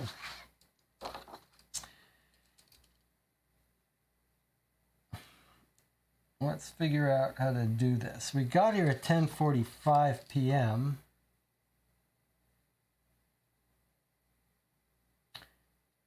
Would we call that 11 by the time? Yeah, 10:45 we got the kid knocked on our door and took us to the hospital. So let's say it's 11 p.m. So at 11 p.m. we should have lost a persuasion. So if we're keeping track of things here, we started at 11, we think. We got to the hospital at 11. What are the rules that we cross this off as soon as the time starts? Or afterwards? It's probably not that important, but let's see. I'm just trying to figure out if we should have crossed it off when we started the time. Time passing. Whenever you encounter a clock icon in the casebook, which just happened, the current time corresponds to the first icon that has not been crossed off. Time advances. Anytime you advance time, cross off the next icon on the calendar sheet and decrease your matching ability. Okay, so we start off at 11. This is how I'm reading it. We started off at 11, so we don't cross this off. Time has now passed. I'm going to record it here that we actually read 57 and then 43. Okay. No, I guess that was here. We read 1, and then at 11 p.m. we read 57 and 43. We're just getting the hang of this. So So let's see. Okay, now we're at the hospital. It's around 11 p.m. and it just said time passes. So we cross off our 11 p.m., which means we lose a persuasion. So if we're keeping track, we started out the day with everything maxed out. Everything maxed out. And it just told us we lost a persuasion. So we're now down to 5 persuasion. All right, and now it's midnight. Rules reminder, the clock icon above means you must advance the time 1 hour. Cross off the earliest icon on the calendar sheet and reduce the corresponding ability on your detective card by 1 to represent fatigue. That's what we've just done. And now, right away, we must test our observation. If it's bigger than 7, read 94. Well, we're at a max of 6, so no matter what we roll, we're going to be bigger than 7. So that gives us 8. 8 is bigger than... I guess we could have gotten tied with 7. Remember the rule, if you're tied, you can re-roll. But we beat 7, so we're going to read 94. Okay. Otherwise, read 81. Test an ability, roll the die, and add it to your current ability score. If the sum equals the target, then re-roll. All right, so we beat 7. So we're going to read 94.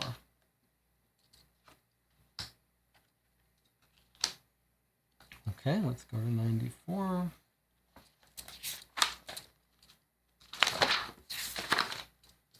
All right, and we're going to keep track here that we read 94. There's a cabinet next to the bed. This is our observation that allowed us to observe this. There's a cabinet next to the bed with a single drawer slightly ajar. Inside it, you notice Brun's blood-stained jacket. The jacket pocket contains a shilling coin, a Bengal razor, and a small rectangle of pasteboard on which there is a car proprietor's business card. I guess that's what this is, a car proprietor's business card. On the back of the card is printed a handwritten note. Norman Brun, meet Jim Hassett, 11 a.m. tomorrow, Thursday, at the Burdekin Hotel. Jim. All right, let's see. In his pocket, there's a shilling coin, a Bengal razor, and a car proprietor's business card. Okay. You recall the Burdekin Hotel is at the top end of Oxford Street near the southeast corner of Hyde Park. You slip the note into your pocket and return the other items to the drawer. Add S to your knowledge and then read 81. And 81 was the other option if we decided not to talk to him. So I wonder if it might not be a good idea to like keep track of, just as a general note-taking strategy. This says if we beat it, we see 94, otherwise read 81. And so now this is telling us to go back to 81. But I wonder if, like, from a logical standpoint, if we might not write on each page where we came from, so we could go backwards, right? We came from 43 to here. Okay, add S to our knowledge. So we're going to circle S. We've gained knowledge S about this meeting. And here's the cool thing. We're told here that he was going to meet Jim Hassett at 11 a.m. tomorrow. So Thursday at 11 a.m., right? We probably want to meet or go to the Burdekin Hotel.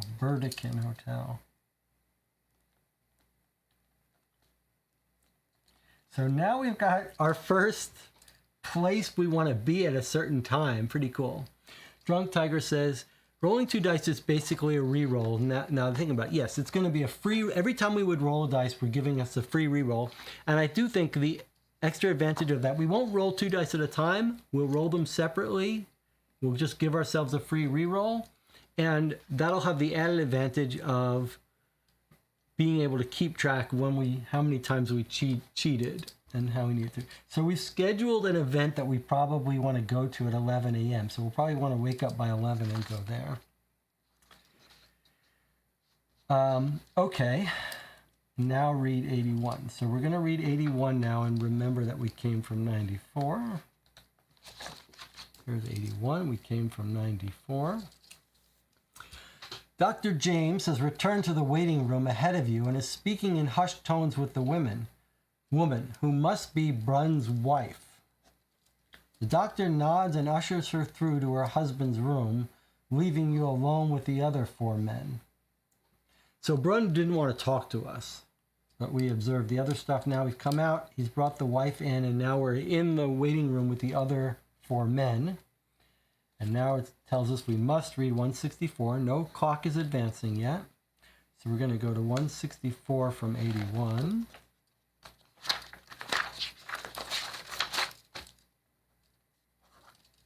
Four men occupy the hospital waiting room with you. None of them seem inclined to speak to each other. Rules reminder: when you have a choice of actions, these are listed with chevron symbols. All right. Now, we did put a tag in a page here. What was that tag to remind us? To return to the waiting room. Okay, so we've actually done both of these. We did 81, so we can get rid of that tag. And we'll put a tag here to remind us we've got multiple choices here. Now, if we can assume that we'll be able to do all of these, but that might not be the case. Some things might, doing one thing might have us tick off a box that might make another thing invalid. So we do have to think about the order we do these. And any of these could cause time to pass, which could lose us symbols. And I will also note, look, 5 a.m. comes back to 6 a.m. So there's no, you don't actually have to sleep. You could keep going until you run out of abilities. But so far, this is, we're doing like a choose your own adventure, but we're gaining stuff. Do we need to, I wonder if we should be writing down, we are writing down here which paragraphs we read, but I wonder if we need to be recording where there's information, like where we gained certain information, like notes. Okay, here's another good way to think of it. It feels to me that we're going to have to be rereading pages to remind ourselves, like, what was the description of the 4 people in the waiting room? What exactly did it say on the note? So I think the bulk of our note-taking maybe should be about recording what pages there's information that we might need to refer back to. So let's just, before we get too far away, 94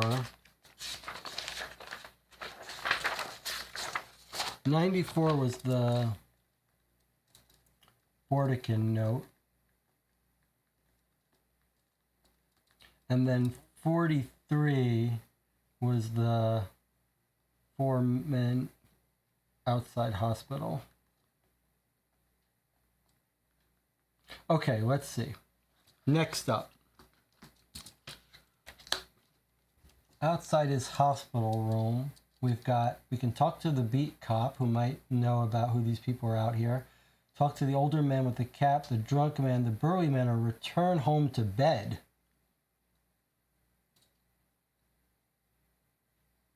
Now, it's a little weird, like the sleep thing says we read 17, but then this says to go to bed we read 12. So I'm a little like, is 12 going to tell us about 17, or is that a separate independent thing? So we don't want to return home to bed, right? Who should we talk to first here?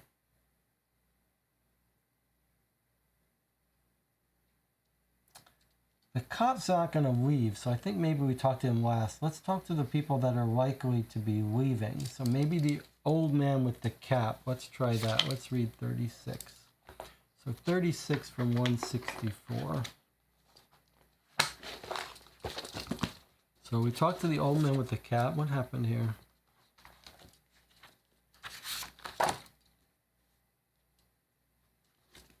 And I didn't record here.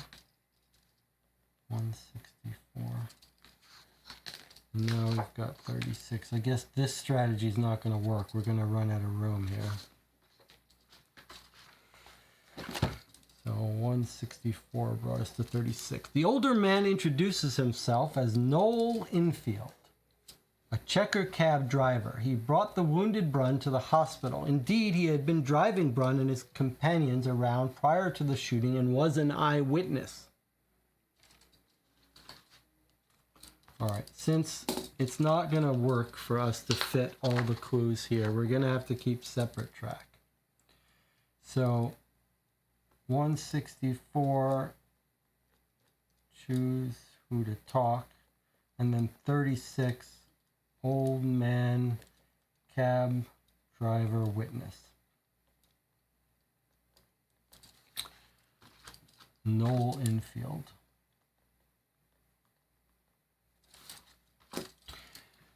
He'd been driving Brun and his companions around prior to the shooting and was an eyewitness.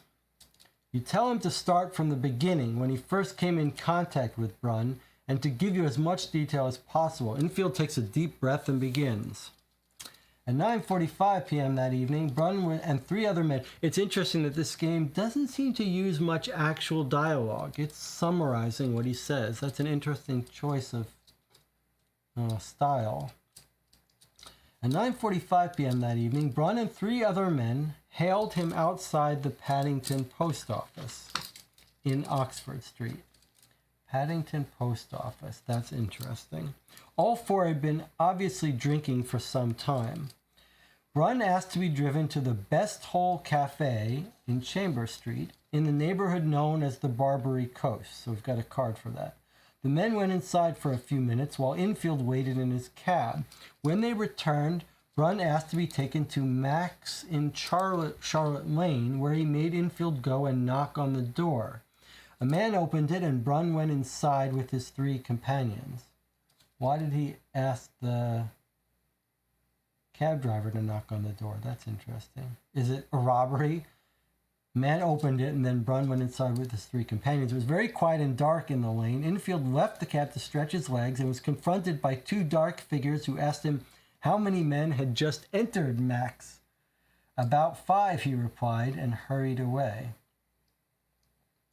When Infield returned to Mac's doorway, he saw several shadowy figures outside the back gate in Charlotte Lane.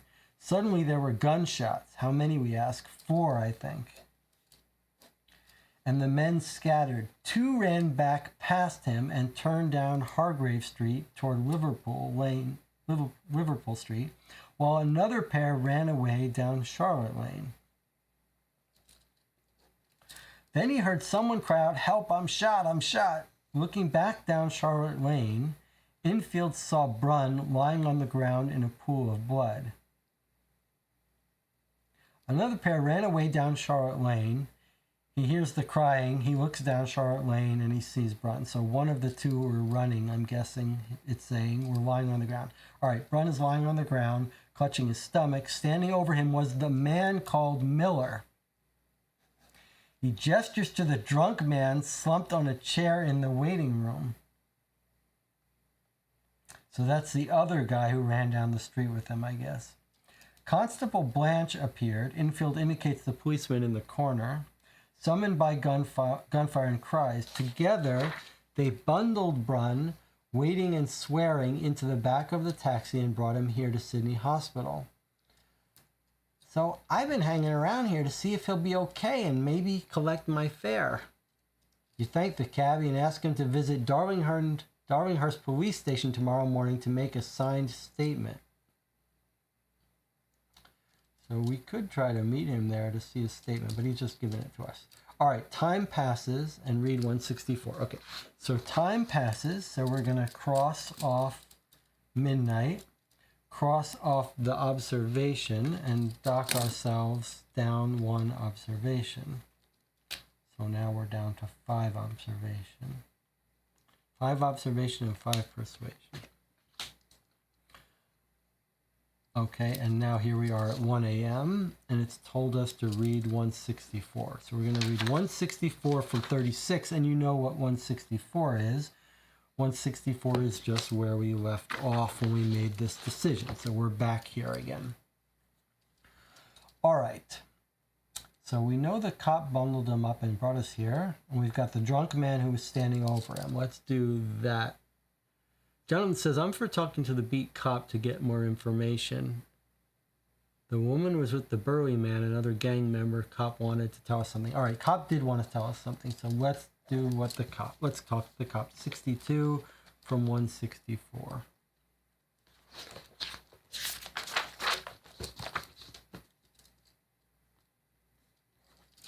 Constable John Lawrence Blench. Let's record this.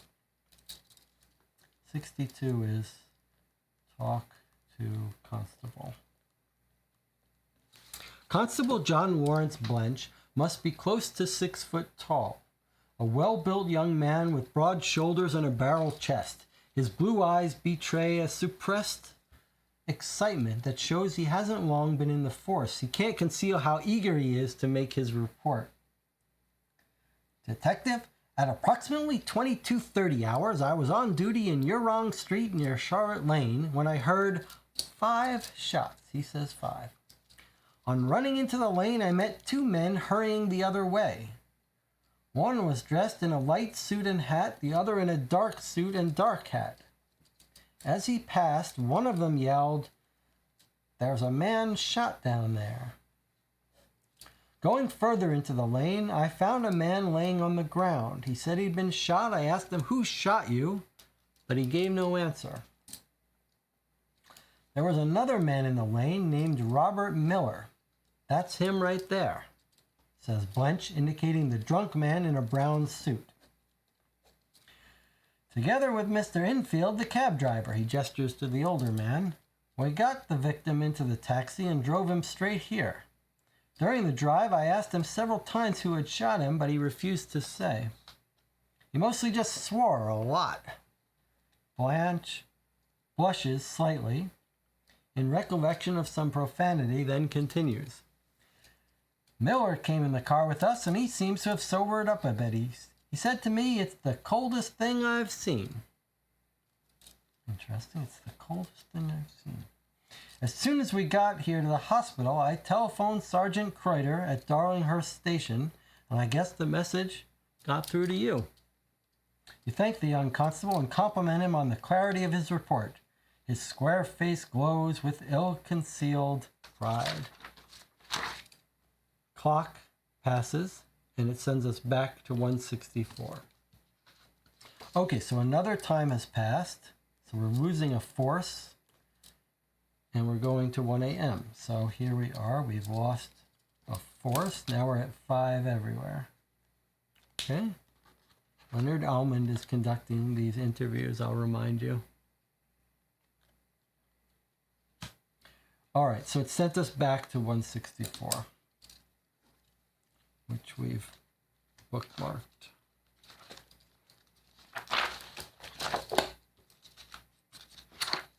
All right. Let's talk to the drunk man now. So far, we haven't played any game decisions or gotten to go anywhere on our own. It's walking us through a very elaborate introductory set of scenes by jumping around. It's just the mechanics of reading the story. All right, now we're going to go to 30. Which is the drunk man whose name is Miller, right? He's the guy who was running away with Norman Brunn and was found near the body. And he's the guy who said it's the coldest thing I've ever seen. So 30 from 164.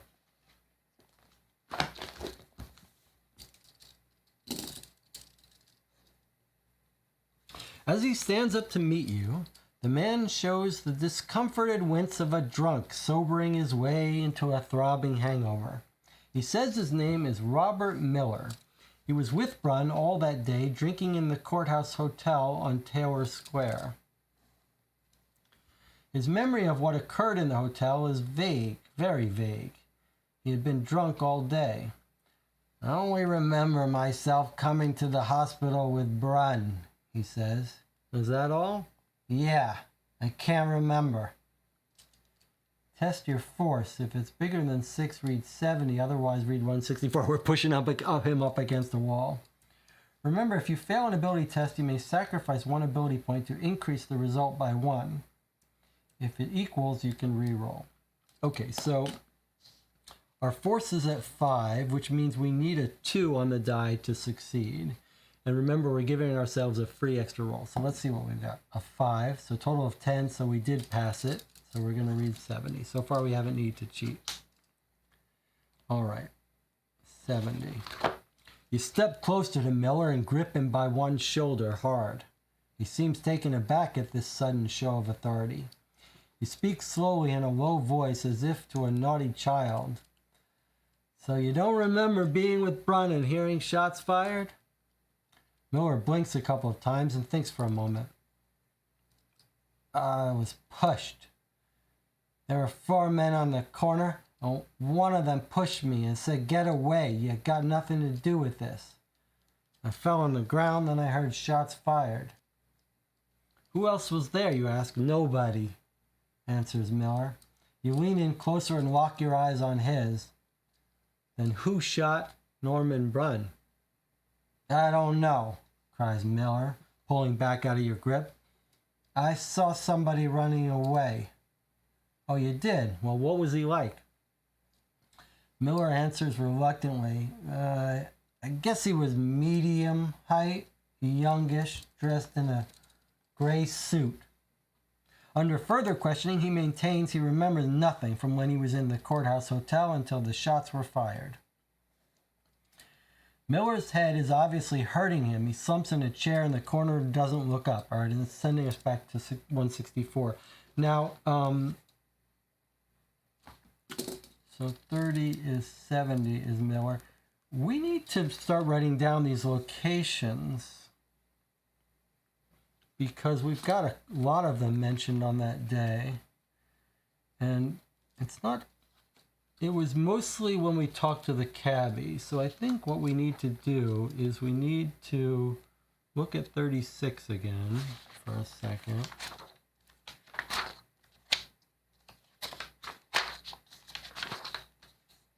And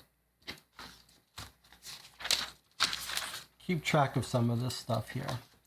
So 9:45, here's our timeline. 9:45, Brun and 3 men leave from Paddington Post Office. We're reconstructing the crime here, Oxford Street, right? So those 4 men have been drinking.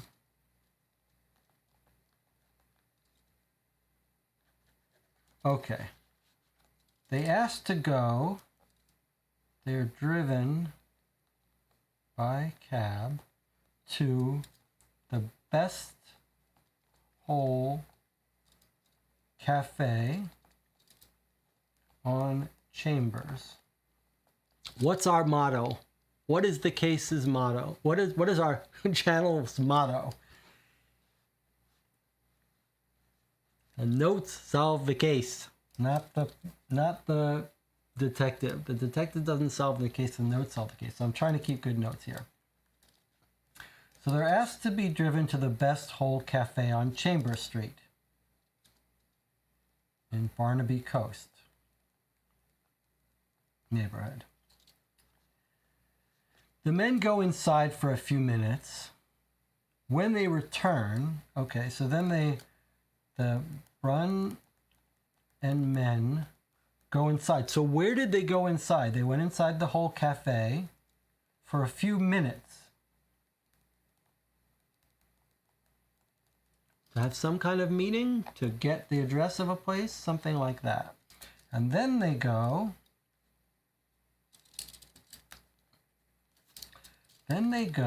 to Max in Charlotte Street.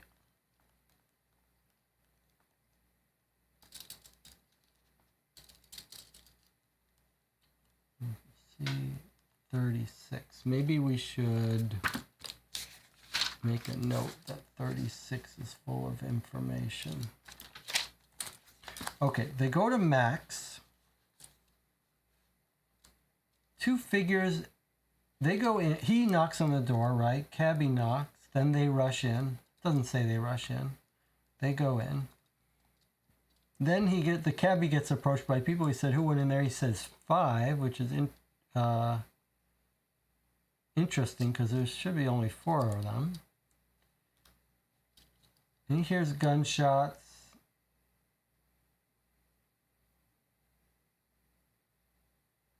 She's shadowy figures outside the back gate.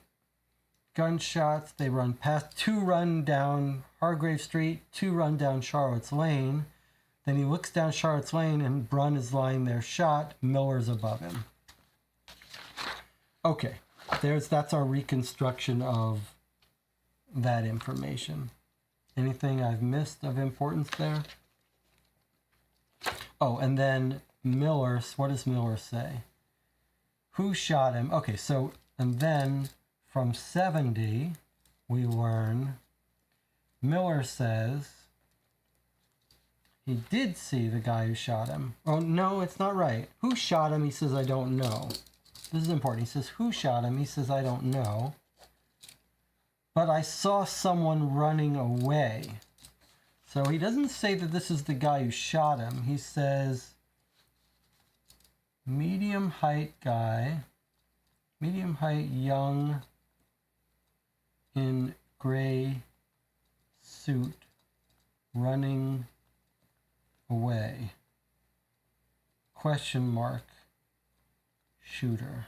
Maybe the shooter. From when he was in the courthouse hotel. He remembers nothing from when he was in the courthouse hotel. Why are we at the courthouse hotel?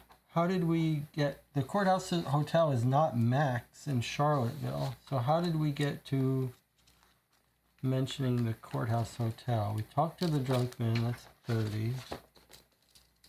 30 brought us to 70.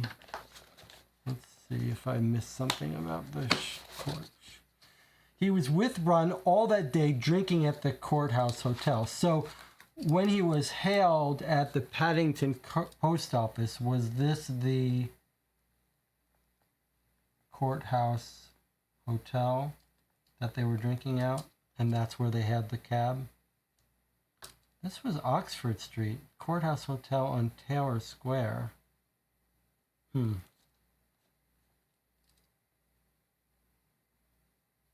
Interesting.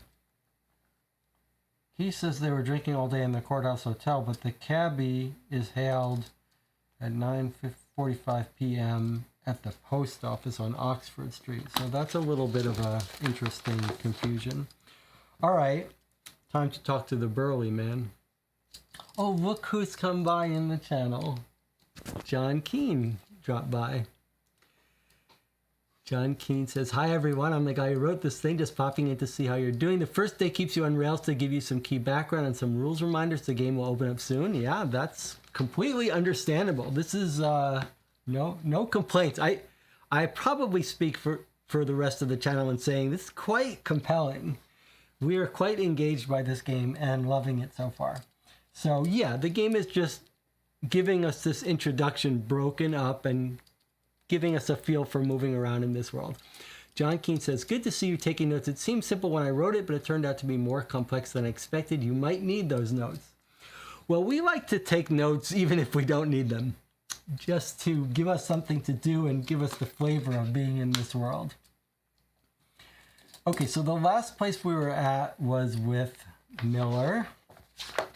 No time has passed, so we're still here at 1 a.m. Okay, next person up is the burly man, which is 60. So we're going to 60 from 164. So we'll make note we came from 164. We'll record here that we're now at 60, which is the burly man. Let's see what he has to say. The burly man gives his name as Joseph McNamara. a wharf laborer. Norman Brunn was shot in the street outside his back gate on the corner of Charlotte Land and Hargrave Street. Yes, he knows Brunn reasonably well enough to call him by his first name. Charlotte Lane is halfway between Brunn's flat on Francis Street and the Burdekin Hotel on Oxford Street. He would often stop by for a drink with McNamara on his way home after the 6 p.m. closing time. No, he never saw the shooting or who did it. I jumped up and ran out the back into the lane, says McNamara, and when I got there, all I could see was Norman, Miller, he indicates the drunk man in the corner, and that police constable. Norman was laying on the ground, and Miller and the constable was standing over him. There's Norman Brunn. I ran to the corner of the lane and says to the taxi driver who was standing at the front door. He nods at the older man with the cap. I says, "For God's sake, take that man to the hospital." Who else was there, you ask? There was no one in the lane beside the constable and Miller. Did you see anyone running away? No, I saw no one running away. Did you hear Brunn say anything when you went out? Something about, I'm shot, I'm shot. Anything else? There ensues a tense pause, then, no, says McNamara. So he didn't say you shot him? No. Did you speak to Miller when Brunn was lying in the lane? We never spoke. But didn't you go up and say what happened? It wasn't my business. Time passes and we're going to test persuasion. So he doesn't want to talk to us, but we're going to try to persuade him. But what have we got here? I guess in our location here, there's lots of details about this place. The burly man is Joseph McNamara, who's a friend of Brunn, and it gives us his address. He lives right next to where the guy was shot on the street outside his back gate. Does that mean he lives at the place where he was shot? So he lives, let's just write down where he lives, Charlotte and Hargrave. We might want to take a look at that map and see if we can, the map, there isn't a big map, but it's, you know, we have got a little card. In fact, maybe we get it out here.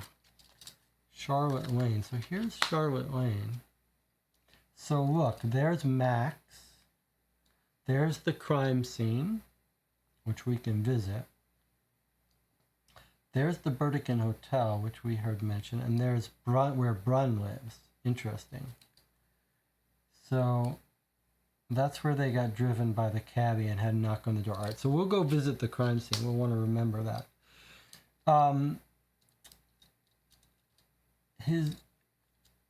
Charlotte Lane is halfway between Brunn's flat on Francis Street, which we see on this map here. Brunn's flat on Francis Street, and the Burdekin Hotel on Oxford Street. He would often stop by for a drink with McNamara on his way home. Okay, so that makes sense.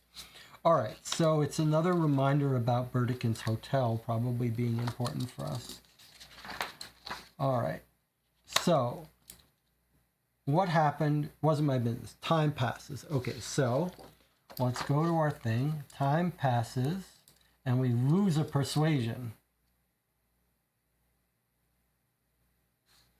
So now we are down to 4 persuasion. Now, so John Kean is in the chat. I was telling everyone, John, if you're still here, that we were talking about the dice rolls and whether the game got made easier and how we should handle it. And we decided that what we're going to do is we're going to make the dice rolls a little easier for ourselves, in that we're going to allow ourselves, anytime we would roll a die, we're going to allow ourselves to roll an extra die if we fail. But keep track on a piece of paper how many times we cheated. So we're going to test our persuasion now. So we have to get bigger than a 6. Reminder, we're going to roll this. If we don't meet it, we're going to roll a second die, and we're just going to play with 2 dice instead of 1 to double our odds, but still make it possible for us to fail and care about symbols. All right, it's an asterisk, so it's mandatory, so here we go. Okay, so it was a 4. 4 plus 4 is 8, so we did pass. So we're going to read 124. So Leonard Allman's doing fine so far. 124 coming from 60.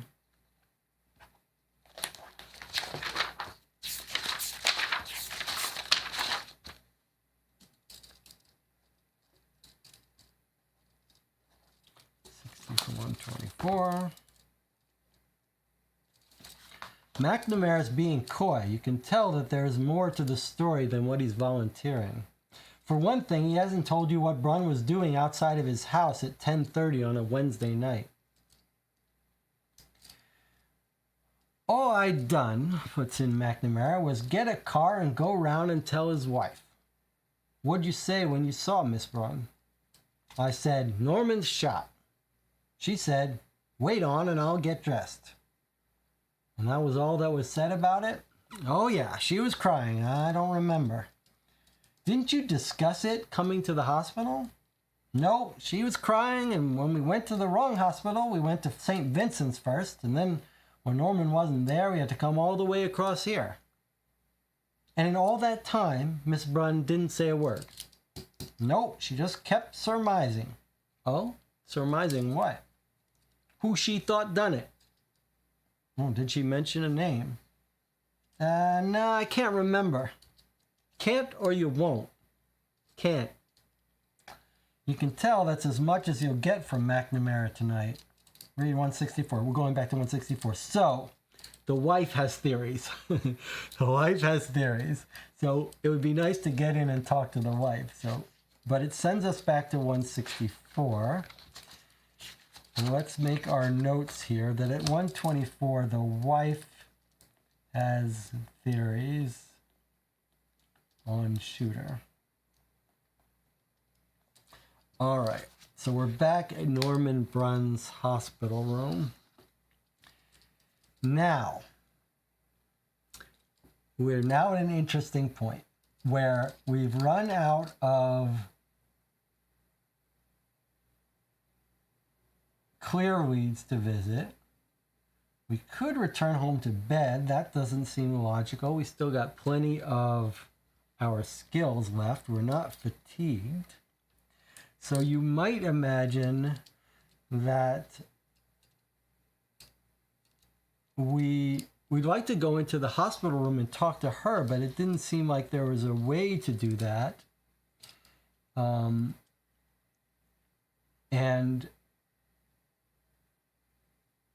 it's a little interesting that we got to 164 from 81. Let's just take a look at that. So 81 was, Dr. James returns to the waiting room ahead of you, speaking in hushed tones with the woman, who might be Brunn's wife. He ushers her through to her husband's room, leaving you alone. And that's 81. Now, so actually, and before we leave, let's look at 124 again. Do you think it's significant that they went to the wrong hospital? St. Vincent's first? I wonder if we should be keeping a list of places. Like, it doesn't seem like St. Vincent's Hospital. It doesn't seem like there would be anything relevant for us there, but I'm just going to mark it down when we hear about a place. Okay, so the question now is, we'd like to just walk into the hospital room, but there's no location for that. But there is a location for the hospital that we haven't been in. I guess that's to go back to the hospital, or we could go to his house. We've learned from previous cases that when someone gets shot or killed,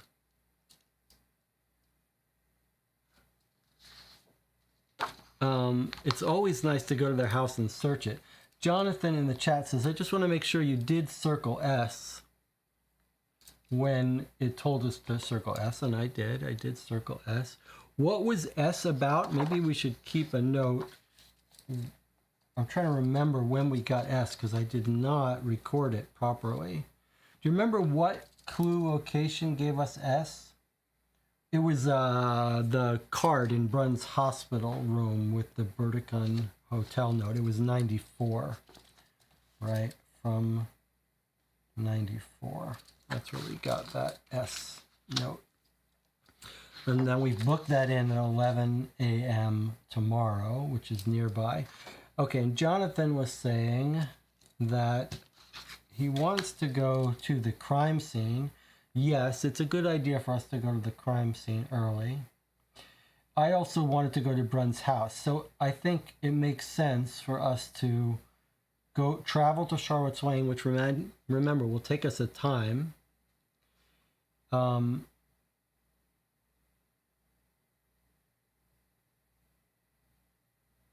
And then maybe we'll go to both of these. Anna Maria had an interesting idea here about the wrong hospital. It could just be a total red herring that they just went to the wrong hospital on the way. But Anna says, well, maybe he just wanted to stall the wife by going to the wrong hospital first. It is interesting to wonder, why did they go to the wrong hospital? I'm just going to make a note here. Why wrong hospital? St. Vincent's. Yes, it's an interesting idea. Maybe he did want to stall her by driving to the wrong hospital. We don't know that he was the one who insisted they go to St. Vincent's first, though. I'm not sure we know that. All right, so we are at McGuire Street. I think just on the off chance that we can still talk to the wife, I think we should check out 86 since we're at this location. But we're at 86, so I can't tell if we're already at that location or if that location will give us something else. But since it costs us no time, since we're already here, I think we should go to 86. But before we do, we need to take a break. I don't think we've read 86 yet. Assuming there is an 86. Yeah, there's an 86 we haven't read yet. So maybe before we leave this hospital, we'll check in around the hospital in case it gives us another chance to talk to him before he dies or talk to his wife before she leaves. All right, but time for an 8-minute break. So we'll take a break. You guys think about where you want to go next now that it's opened up a little bit. I think crime scene and go to the flat. Maybe we'll talk to the wife there, or we'll search his house. But those are always two great places to go. And then we could also retrace his steps and go to the other. There aren't that many places at Charlotte's Lane. That's where he lived. That's where his crime scene was. But we've got 2 other houses there, and it might make sense to go to those. So I'll see you in 8 minutes.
Okay, we're back. You're watching Co-op for Two. We are finishing up the getting through the introduction stuff for Razorhurst. In the chat channel, Anna Maria was reminding us that we've actually got cards for other characters here in our story. Here's Norman Brunn, who's in the hospital room. Here's Robert Millard, the drunk that was with him. And here's Joe McNamara, the guy that drove the wife there to the hospital, who's friends with Brunn. These are both friends with Brunn, I guess. And Joe McNamara is Mac. He lives here at Hargrave Street at Mac's. Remember, they're driven by the cabbie to Mac's. So if you look at Joe McNamara, his alias is Mac. He lives at 22 Hargrave Street. There he is. So he must own what Mac's is. He must run what Mac's is, which we don't know what it is. Officially, he's a wharf laborer. He can read and write. He's 5'8". But does he run like a gambling house? An illegal liquor establishment? It's not clear. Robert Miller, the drunk, lives at 85 Dowling Street. We don't know where that is. He's a horse trainer, whatever that means. He's 5'4", on the shorter side here. And we've got his fingerprints. So I do think it makes sense that we're going to be spending some time in Charlotte Lane, going to all of these places. We'll go to the Burdekin Hotel tomorrow, I guess, for that event.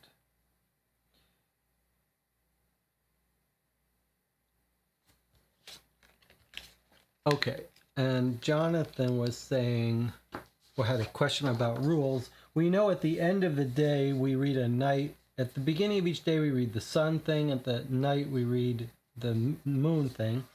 But we were talking before that it actually wraps around 5 a.m., goes to 6 a.m. And what would happen if we wanted to stay up all night and just continue? And I'm guessing we just, when we get to 5 a.m., we don't really have to sleep if we don't need to recover stuff. Eventually, we'll have to. But we would presumably, Jonathan was saying, well, what if we just want to keep working from 5 a.m. till 6 a.m.? Would we skip reading this? And I think the answer is no. We would just read it at the end of 5 a.m. before we start the next morning at 6 a.m. The only thing that's slightly interesting to me is this part about return home to bed, read number 12. So this seems like it's saying when we want to end the day, go to 12. But it's different from this moon. So I'm not sure if like 12 will just be a rule reminder that we should read 17 at the end. So we're not going to do this, but I think, like, I want to remind us, I'm not sure the best way to do this. So I'm going to make like an unresolved card here. Unresolved number 164 says, go to bed at 12. We want to look at that before we end the day and not forget. But, okay, so I was saying before we leave the hospital, I wanted to, before we leave the McGuire Street location, we're at the hospital, let's read number 86 and see if we can talk to the wife or see what entry 86 is before we leave here, since we don't have much reason to come back here that we know of. So I'm going to look at 86 now. 86 we're going to, but not based on any other number. So what I'm going to do is I'm going to circle 86 and I'm just going to write hospital, meaning no other clue sent us here. We just came here because it was the hospital. Sydney Hospital is busier at this time of day. The Ward 6 waiting room is packed with tired and concerned relatives awaiting news of their unfortunate loved ones. Dr. James looks no more weary or harried than before, though. You have to lean close to him to hear above the background hubbub. I assisted Dr. Sheldon with the post-mortem of Brunn. It feels like we maybe shouldn't be here yet. post-mortem. He's still... Should we not have read this? It feels like the game didn't expect us to come back here yet. What should we do? Alright, I'm going to undo it. I'm not going to have us go there. Based on what it says, it sounds like maybe we were not anticipated to go there. So I'm going to undo 86. But we'll make a little note if we're going to keep track of errata or confusion. 86 on day 1.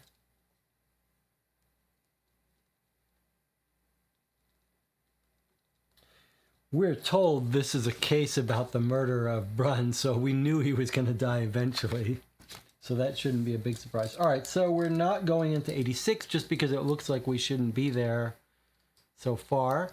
Jonathan says, I think we can only free roam when the game tells us we can.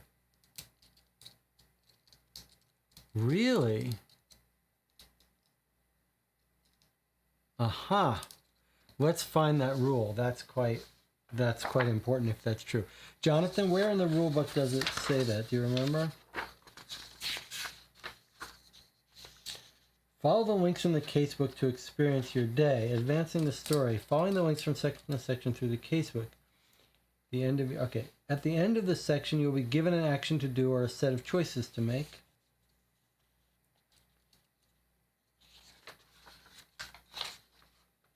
Travel. If the casebook indicates it, you may leave your current location and travel to a new address by moving your pawn. If the casebook entry indicates it. Traveling to a different address on the same location card is free. However, traveling from one location to another card will cost you an hour. Okay. So it looks like Jonathan was right. So I shouldn't have just been able to go anywhere I want. Okay, well, it's good it's actually good that we caught that early then with that mistake. So it sounds like our only choice then, correct me if I'm wrong, is go to bed. We don't have any other locations or options that we did. So we're just going to go to bed and end the day early, which is going to be at 3 a.m. or so. Okay. Is everyone agreed on that? That there's no place else to go?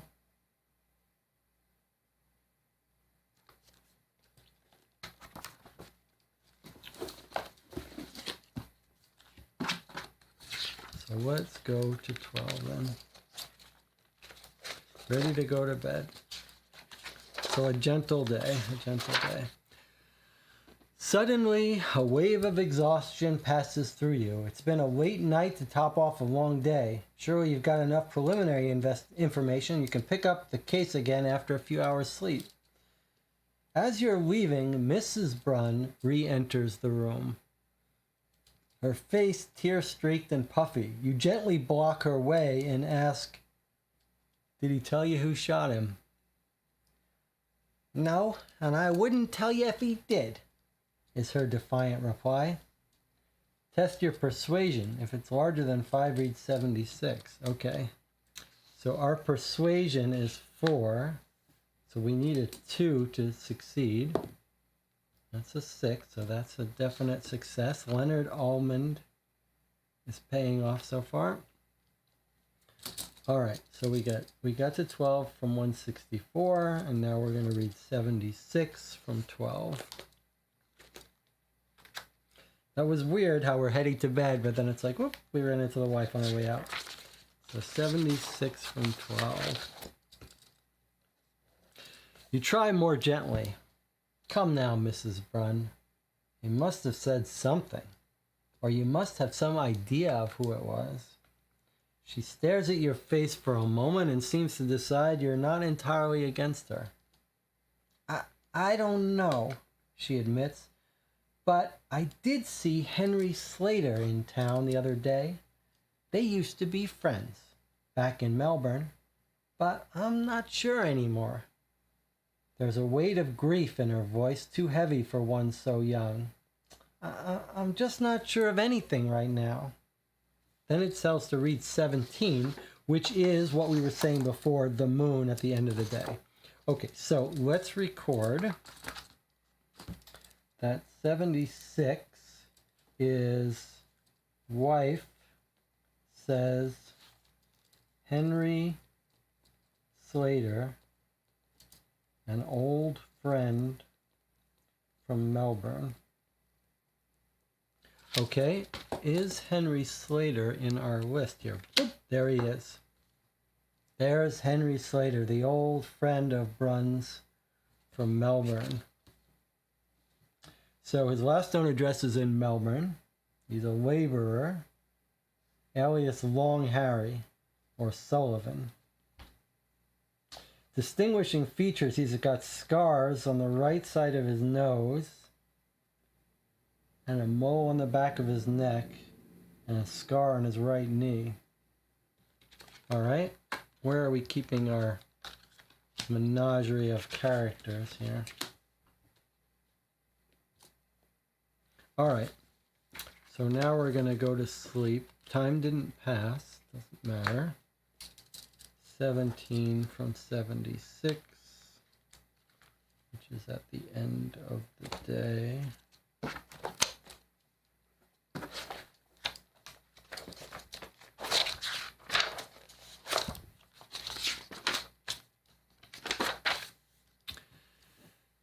As you turn towards the door, 17 from 76. As you turn towards the door, a man slips into the room, a small man with eyes darting behind thick round spectacles. You recognize him immediately, and a jolt of adrenaline quickens your pulse. Springleaf. He spots you, and a thin smile oozes across his face as he sidles up. It's a notable feature of George W. Springleaf that he never walks directly to his target, but instead zigzags slightly like a crab. It's just one of his many revolting quirks. Ah, he tilts his head and casts you a sidelong gaze. I see the force has assigned their most accomplished detective tonight. Springfield's voice drips honey, but he has a way of twisting words into spiky little barbs that never fail to irritate.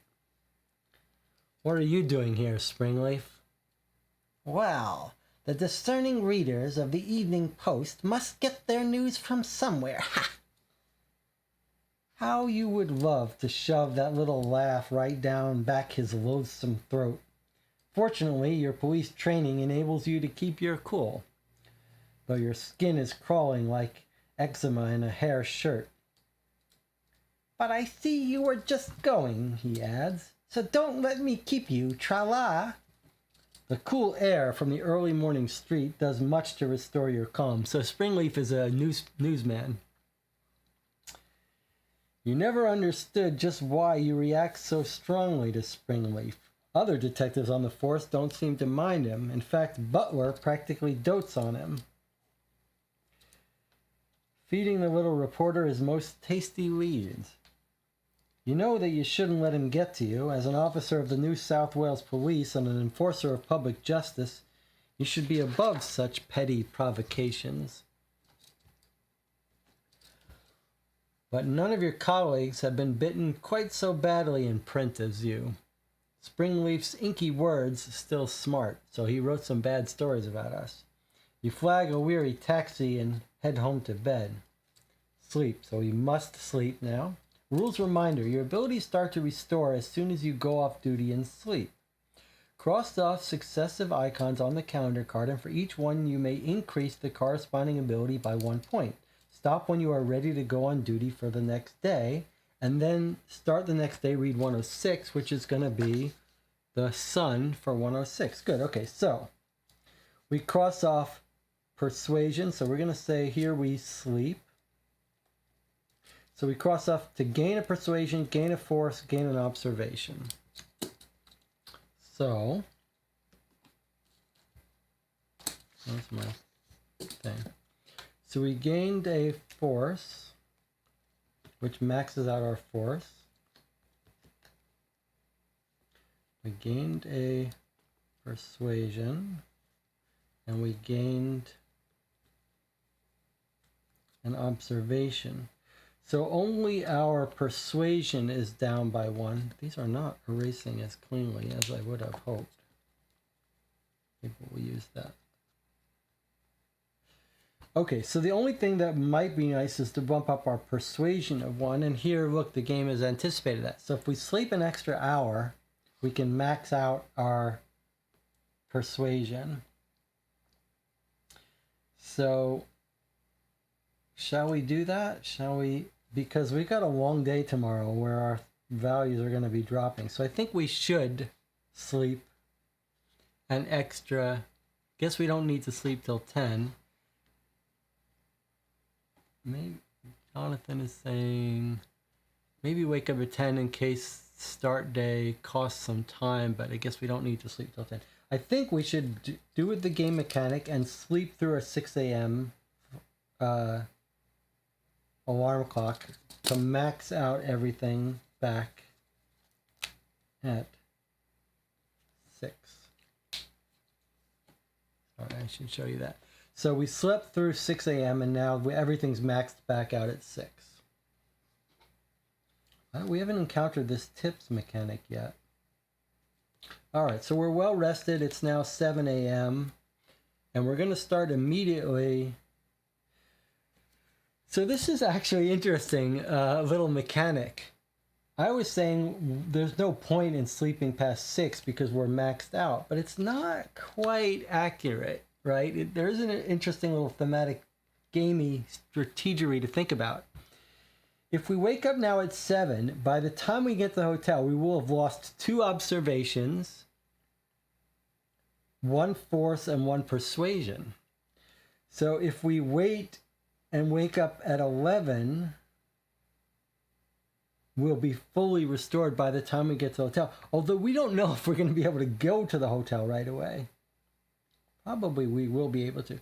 But I do think we wake up at 7. But it is interesting that by waking up early, we're going to have to pass time and lose some skills before we get to the hotel.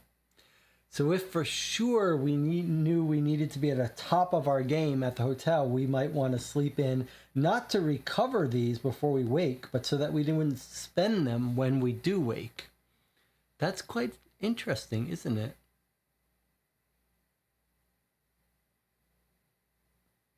So knowing that, do we want to sleep a little later just so we won't lose 2 observations by the time we get to the hotel?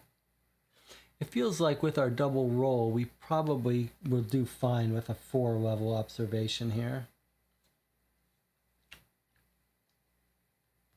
So probably we're okay, but it is an interesting thing.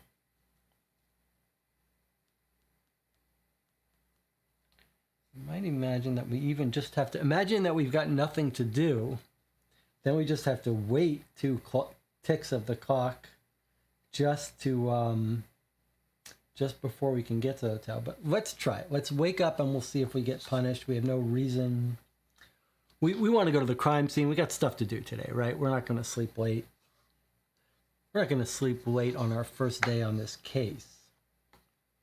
All right, so we're waking up at 7 a.m., so we're going to read 106 now.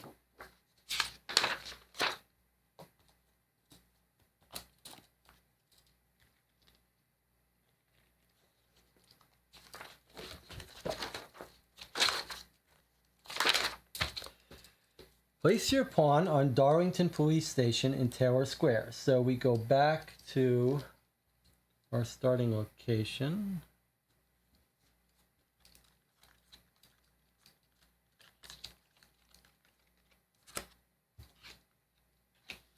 All right, so we're going back to Darlington Police Station. So we start out on this card where it will cost us to travel. Thursday, 23rd June, 1927. Start a new thing here. Start of Thursday. Sergeant Kreuter greets you from behind his desk as you enter the Darlinghurst police station, sandy-eyed after a short sleep. "Good morning, sunshine," he exclaims. Something keeping you up last night? He winks. Oh, by the way, McKay wants a word. Inspector William McKay was put in charge of the Darlinghurst station just a couple weeks ago. He's a hard-as-nails Scotsman with big ambitions to clean up the local crime problems. He looks up from his desk as you enter his new office. Ah, there ye are. Nasty business last night. We really need to get on top of this one. His Scotch brogue pronounces top as torp, which you find strangely endearing. All right, so I'm not going to be able to do a Scottish accent, but we'll try. McKay goes on. Now, I need you to take this case very seriously. Brun had connections. I put you and Butler on this one, and I want you to keep each other well informed. And I want daily reports on my desk before you leave for the night, all right? Yes, sir, but had? What'd you mean, he says. You said Brun had connections. Why had? Oh, I see. He died this morning at 5:50 a.m. The hospital sent over his things. He gestures towards a brown paper package labeled with Brun's name and the date. If you know S, then read 19. Otherwise, read 84. This sounds like if we read 84, we're going to discover that card, but we already know it. I'm not sure. But okay, so Brun just died. Died this morning at 5:50 a.m. If you know S, read 19. I tried to switch into a Scottish accent at the end there.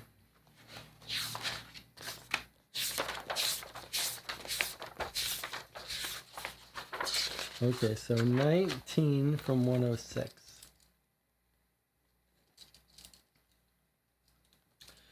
The package contains Brun's blood-stained clothing from the hospital. There's also the razor and coin that you saw in his jacket pocket.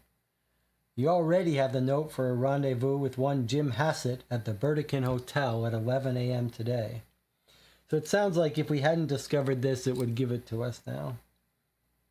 It would give it to the players that hadn't found it, maybe just to be a little gentle. And now it sends us over to 120. 120 from 19.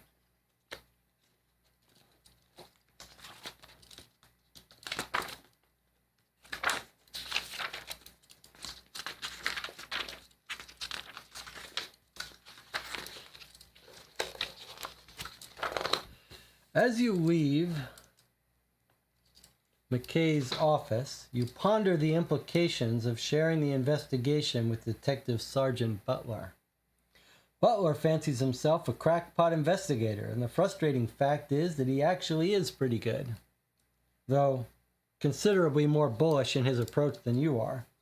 And because of that, he's not easy to work with.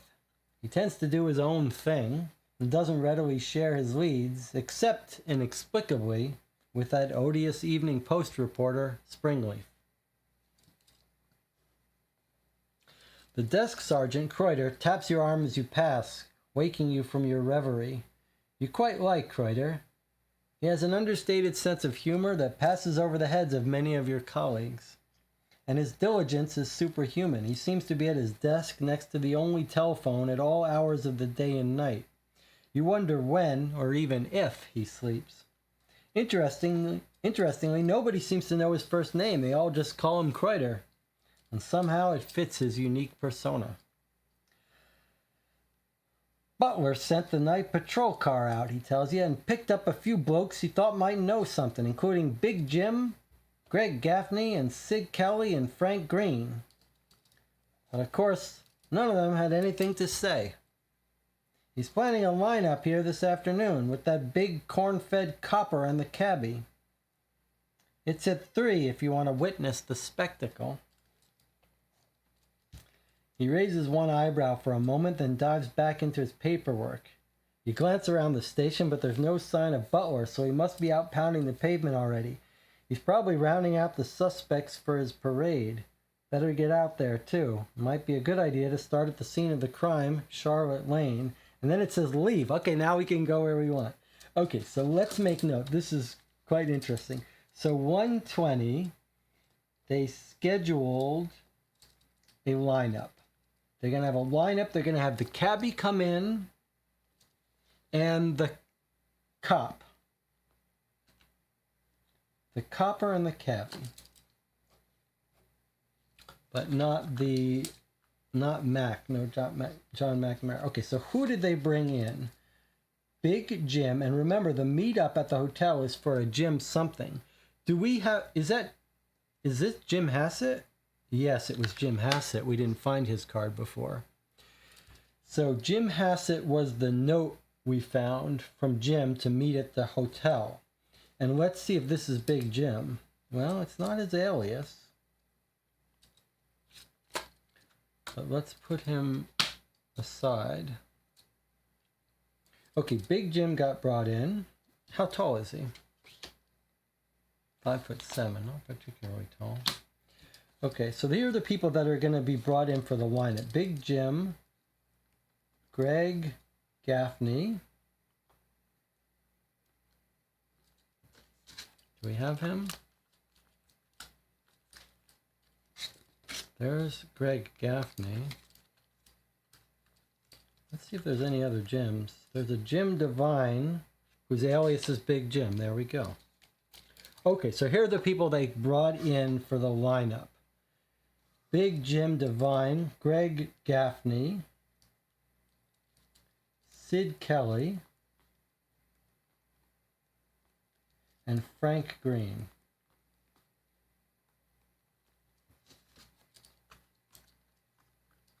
There's a Tom Kelly. There's Frank Green. And there's Sid Kelly, maybe the brother of Tom Kelly. Thomas James Kelly, Sidney Kelly.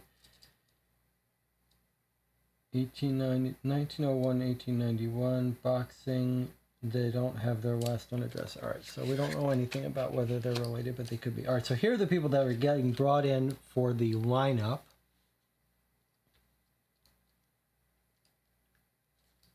Okay. And we're told what time. It's at 3 a.m. I'm sorry, 3 p.m. today. This afternoon at 3 p.m. So let's look at our thing and make a note that the lineup is at 3 p.m. And in fact, we need to start a new card for things. So Thursday, this is going to be our time schedule. This is our schedule. So Thursday, 11 a.m., Burdekin Hotel. And then 3 p.m. at the police station in Darlington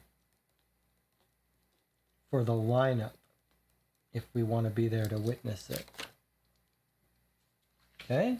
That's pretty cool. I like these little events that we schedule. All right. And we've got new people to add to our menagerie. We'll worry about them during the lineup. We'll look at their cards more detailed when we get to the lineup. And Jim Hassett was the guy that left the card for him, if you'll remember. Let's just confirm it was Jim Hassett, not Big Jim Devine. Make sure I'm not misremembering that. The note was at 94, according to my notes. So if we go to 94,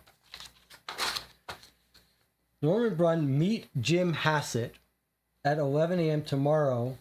Jim. So actually, I wonder if that's a clever little misdirection. That I wonder if what we've got here is it possible that the person writing the note is Jim Devine saying to meet Jim Hassett? That's why it was a little strange when we read it. It almost was like Jim was writing to meet himself. Like Jim was saying him a note that's saying meet me, Jim Hassett here, signed Jim. But I think we're dealing with these two different people. I think Jim Devine is writing the note. So theory is number 94 is Jim Devine writing note to meet Jim Hassett. So is Jim Devine the author of this note? That's my guess. All right. We can't find Butler, and it says, might be a good idea to start at the scene of the crime, Charlotte Lane. So there's a little hint. Hey guys, you probably want to go to the scene of the crime. And now the clock passes. So we're going to cross off 7 a.m. and I'll make a note that it was at 1:20 that we did that. And so we're losing an observation. So we're down to 5 observation now. All right. So we know we want to go to the Burdekin Hotel at 11. If we look at Charlotte Lane, there's the Burdekin Hotel, and we want to go to the crime scene. We might want to stop at their houses, so I think it makes sense to go right there now, not waste any more time so that we can go to all these places. We don't want to travel to the hospital to meet the doctor and then travel away. That would cost us too much time is passing for that. So I think we go right to Charlotte Street. All right, so it says we must leave, so we're leaving now.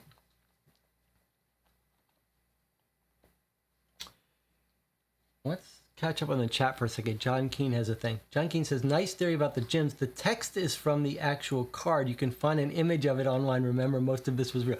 All right, so that's pretty... I did make sure I mentioned to everyone that most of this is real, but I didn't realize it was down to that level, that there's an actual card.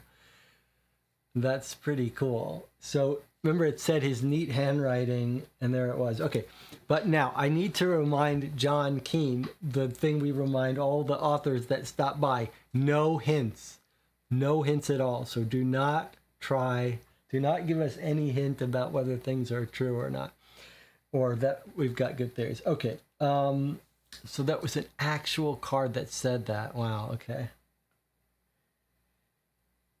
Okay, and in fact, I can...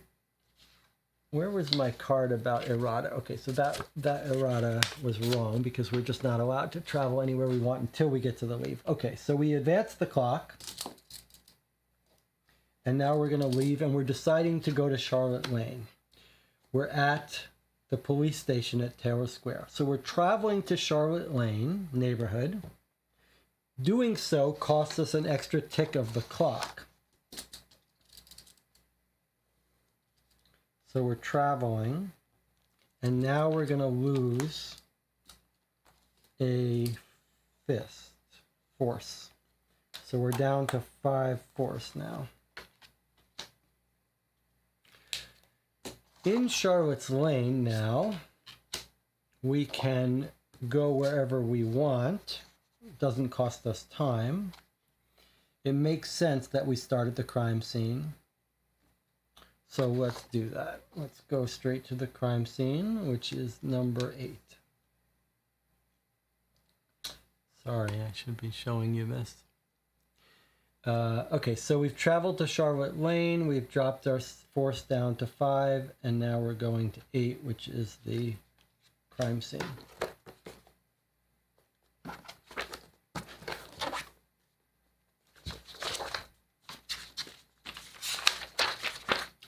Rules reminder, always cross off an hour when you move from one location card to another, which we did.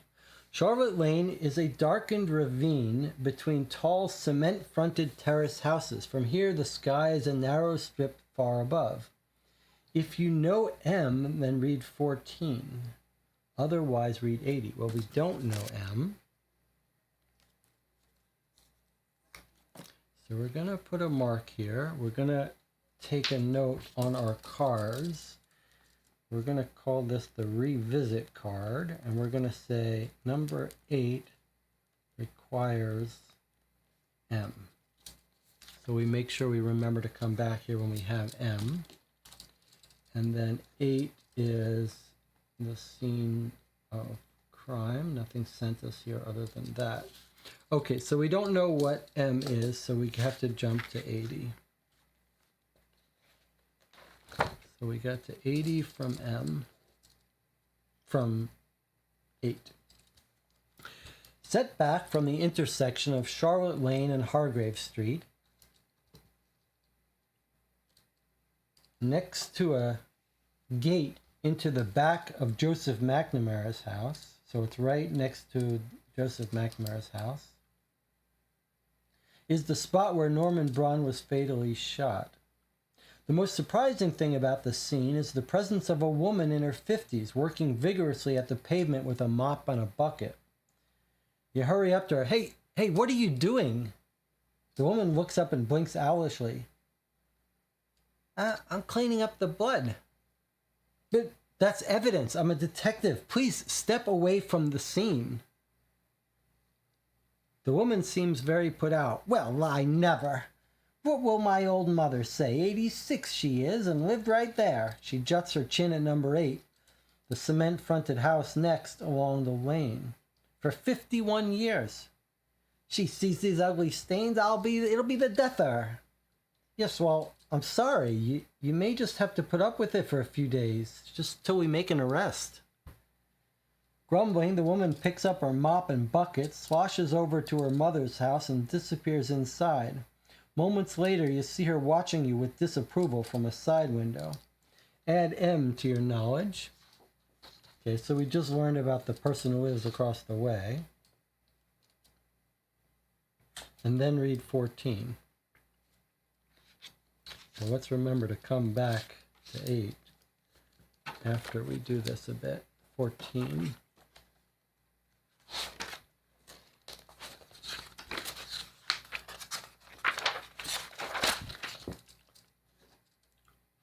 We got from 80. A blood stain marks the footpath where Brun fell.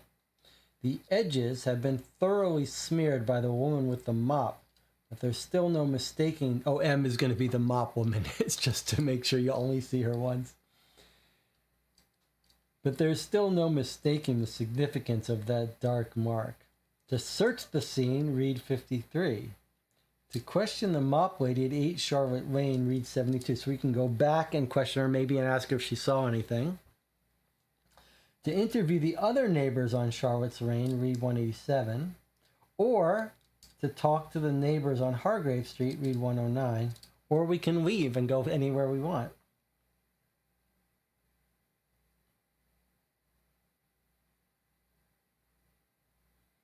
All right, so interviews with these are all 3 are going to be interviews with people who live nearby. Other neighbors on Hargrave Street. So let's look at this again for a second. Charlotte Lane. There's the scene of the crime. Let's get a close-up of this map for a second. So we're at the back gate to Mac's house. Charlotte Lane goes this way, and Hargrave Street goes this way. And what were we told? We were told like 2 people ran down Hargrave Street and 2 people ran down Charlotte Lane. So if this is where they were in and they run down, so 2 people go this way and then 2 people go Hargrave Street. I don't remember which way they were told. We're told they ran down Hargrave Street. But remember, the cabbie says 2 people go down Hargrave and 2 people go down Charlotte, I believe. So maybe we would expect that some of the neighbors on Charlotte Lane would see Brun, who got shot, but the neighbors on Hargrave might see the other 2. Something like that. Oh boy, I forgot my microphone. No one told me that the audio was worse. Maybe that's a good lesson. I don't need to be wearing this. All right. So, any preferences here? I guess we should start by searching the scene that she was mopping up before it gets worse.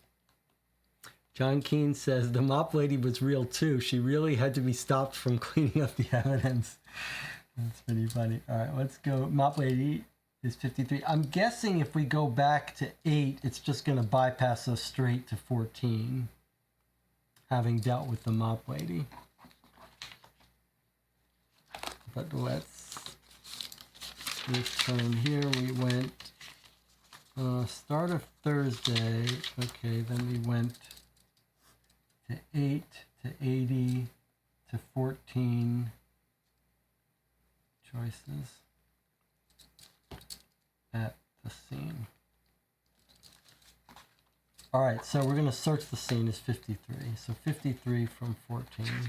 And I guess we'll mark this page as a page we'll be returning to. Okay, 53 from 14.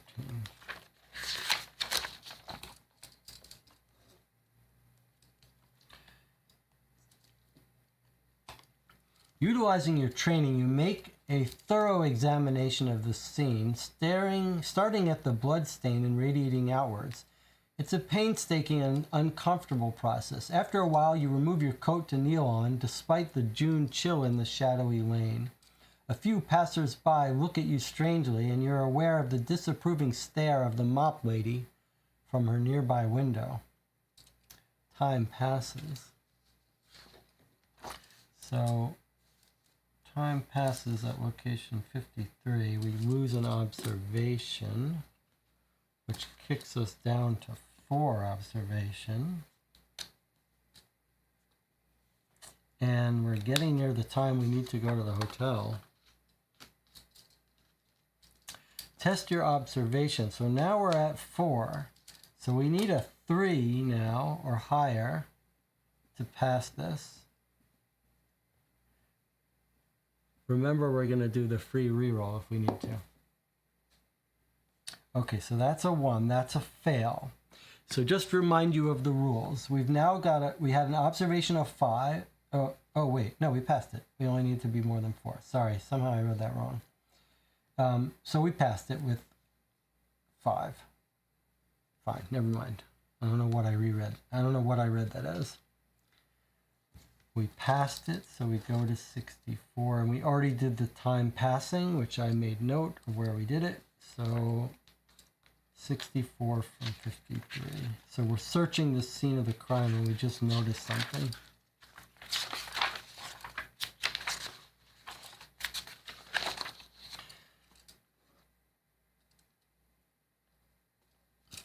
There are several transferred marks near the main blood stain. These would have been made by shoes that had stepped in the blood while it was still fresh, before it had congealed and dried on the footpath. Okay, so someone stepped in it while the blood was still warm, sitting there. The marks lead up the lane toward Hargrave Street, but are fainter with each step. Most are smeared, but one is crisp enough to be useful. It appears to be a large boot print, 13.5 inches long from heel to toe. So 64 is footprint in blood. Add L to your knowledge. So we found a footprint, that's L. Then test your observation again. If it's bigger than 6, we're going to see something else. Okay, so we found a footprint. It's a boot. 13.5. 13.5 or 13.1/8? 13.1/8, which is 13. Okay, so remember the forensic document about footprints and boot prints. It tells us if they fit well, the boots, they're going to be 1.5 inches longer than the foot. So this would be an 11.5 inch foot if they fit well. An 11.5 inch foot brings us here, which is about, what, 5'11". So we're looking for a height 5'11" plus or minus 2 inches. So somewhere between 5'9" and 6'1". So a fairly tall person.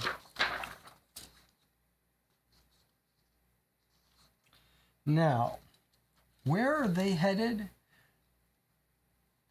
Towards Hargrave.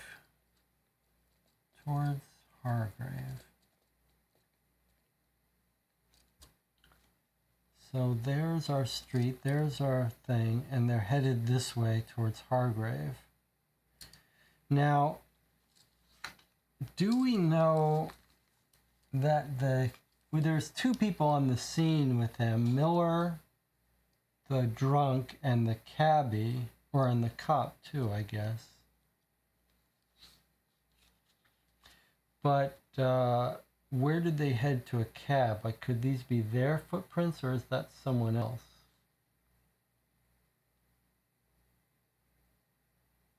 Fainter with each step. Most are smeared. Yeah, it's not clear to me if that could those be the cabbies or the Millers? Could those be the witnesses we already know about, or could this be someone else's? I guess maybe we could check their heights and see if that matches. Consistent with that. All right, we added L, and now we're going to test our observation again. So our observation is at 4. We would need bigger than 6, so we need a 3 here to succeed. Remember, if we fail this, we're getting our free reroll. Okay, so that's now a failure. That's a 5, which isn't even equal to 6. As a reminder, we could lose one of our others. We could drop one of our skills down to bump this up to a 2, which would make us equal to 6, which would give us a reroll. But we're going to use our own free reroll rather than do that. So here's our free reroll. 2. Okay, so this is a good lesson for us that giving ourselves a free reroll cheat does not automatically make this game in the bag for us. So I'm going to mark down a page here for cheats. Okay, so we used 1 cheat so far. 1 free reroll. Now, we are now at 6 equal to the thing. So now we can reroll on our own according to the rules. We match the test, we can reroll, or we could drop one of our skills down. But I think the odds of us beating this are good enough that we're just going to reroll. Okay, we failed again. But remember, every time we reroll, we're rolling 2 dice. So now I'm going to roll this one. Wow, okay, we just failed. For real. That's pretty remarkable. So we're at 5. If we wanted to, we could lose something in order to get us to 6, which would let us reroll. I'm trying to remember if the rules were that we could keep doing that. Could we lose 2? Yes, I believe we could lose 2 if we wanted. We could now lose a skill to reroll. Drop a skill down to reroll. Do we want to? Do we think it's important to discover this extra thing? How does the channel feel about dropping down a skill to reroll? Jonathan says, I'm for lowering to reroll. Okay, so let's lower our skill that's maxed, persuasion, even though we might need that. So I'm going to lower this down to 5. That doesn't let us reroll. It just lets us bump our roll here to a 2. Now that our roll is a 2, we're tied and we get to reroll. So here we go. All right, 5, 9, we now succeeded. So that costs us a bit. And we had to do 1 cheat. All right. But we're gonna have to we're not gonna be able to work too much late today because we're eating up our skills. All right, 128 we're now reading. 128 from 64.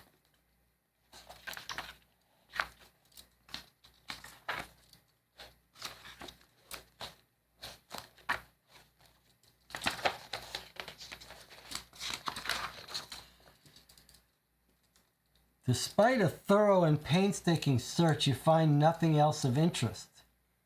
At first, you're sorely disappointed, but then you realize the significance of the lack of physical traces. Something you might expect to be present at the scene of a shooting is clearly not here.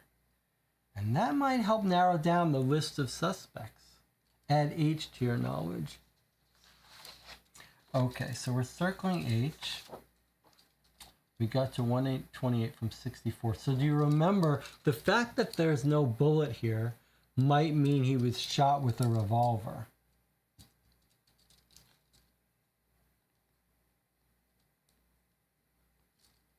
So no bullet casing. Maybe he was shot with a revolver.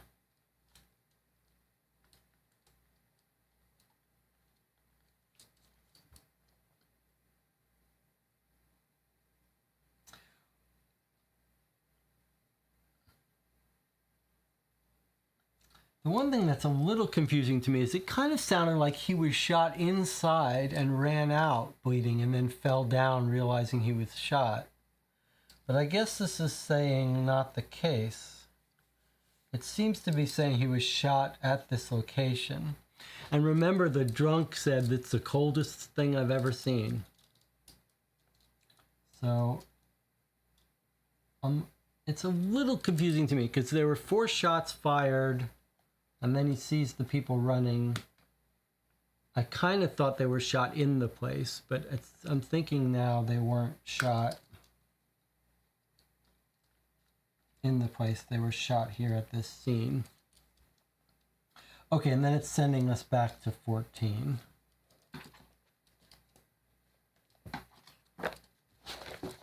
Which is where we came from.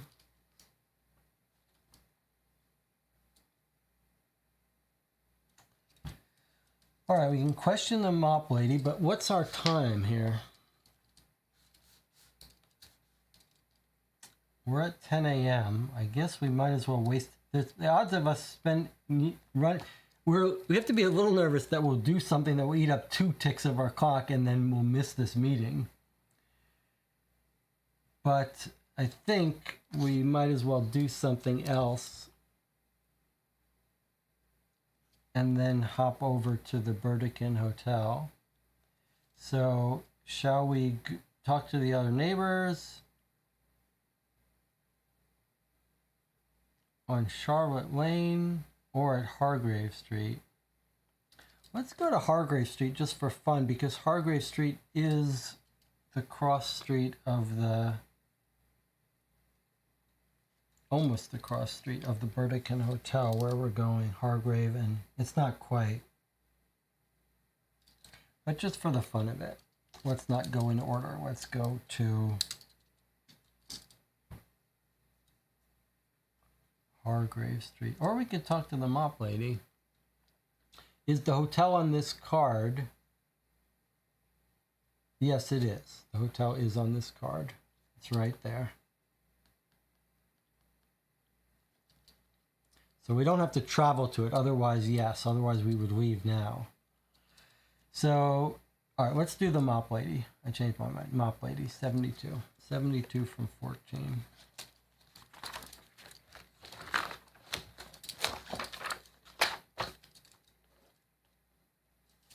You knock on the door at number 8, the house nearest where Brun was shot. There's a clatter of locks being disengaged. Then it opens to reveal the mop lady. She looks at you dubiously. Hello again, you try a friendly tone. As you know, I'm investigating the shooting that occurred just outside, and I wonder if I could come in and ask you some questions. The mop lady stares as if you are something hairy that just crawled out of her fruit bowl. She blinks, then grudgingly steps back to let you enter. The interior of the house is dark and drab, but scrupulously clean. A clock on the mantelpiece ticks listlessly. This is my mother's place. I actually live around the corner a bit, but I come to look after Mom most days. She's 86, you know, and very frail. Yeah, okay. Where were you when the shooting took place? Oh no. I was at home in bed asleep. First thing I knew about it was in the morning when I saw that nasty blood outside. She presses her lips primly together to emphasize that the great crime here is not that a man was shot dead, but that you're preventing her from washing the footpath. There ensues a strained silence in which she clearly expects you to leave. Test your persuasion. If it's greater than 5, read 28. Otherwise, read 139. Okay, so our persuasion is at 5. So no matter what, we're going to beat this. Another 1. I think maybe I'll stop rolling this yellow die. Well, we did beat it, though.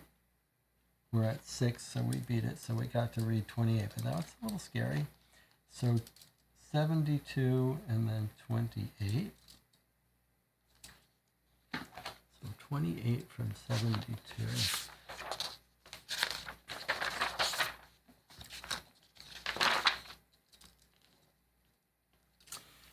You unleash some blatant flattery. I must see your mother to compliment her on the state she keeps her house. I don't think I've ever seen cleaner. Is she home? Mop Lady fails to detect your obvious ploy and takes your words at face value. She stands a little taller and responds, well, actually, I look after the house for her. She is 86, you know, and terribly frail. But I'm sure she'd be up to hearing you say that. She leads you into the hall and up a narrow creaking stairs. You enter a corner room with windows on 2 walls. It's surprisingly light and airy, though cold, since both windows are open to the chill of June. The sounds of the street carry up from below, including the rattle of a taxicab on Hargrave Street. So she could have had a good observation on all this. A narrow single bed has been pulled up near the side window. Propped up under crisp white sheets is a crisp white woman, her face heavily lined with age, but obviously alert. Hello, detective, she says warmly. I see you're hot on the trail of our killer from the other night. She smiles mischievously. I was beginning to think you weren't going to visit me. You realize the woman has been watching you from her eyrie above the street. Indeed, her room is the ideal vantage point to watch the daily life of Charlotte Lane. Good morning, madame, you say. I hope you are well. Well, not really, but it's sweet of you to ask. As you can see, time has not been gentle. My name is Mary Hanslow. Mum is 86, you know, chimes in Mop Lady, adjusting the pillows, and lived here for 51 years. She's terribly frail, though. She keeps repeating that. Miss Hanslow ignores her daughter. I expect you want to ask me about the shooting, detective. She smooths the sheets and waits expectantly. Would you mind telling me about the shooting? Certainly. I thought you'd never ask. Now, I generally sleep very little and lightly, especially at night. So I woke when the taxi pulled up at the intersection on Wednesday night. First, the driver got out and knocked at Mr. McNamara's door. That's what the cabbie says. He said they made them go knock. Mac runs a sly grog shop, you know. Okay, so alcohol, selling illegal alcohol. On behalf of Mr. Phillips Jeffs.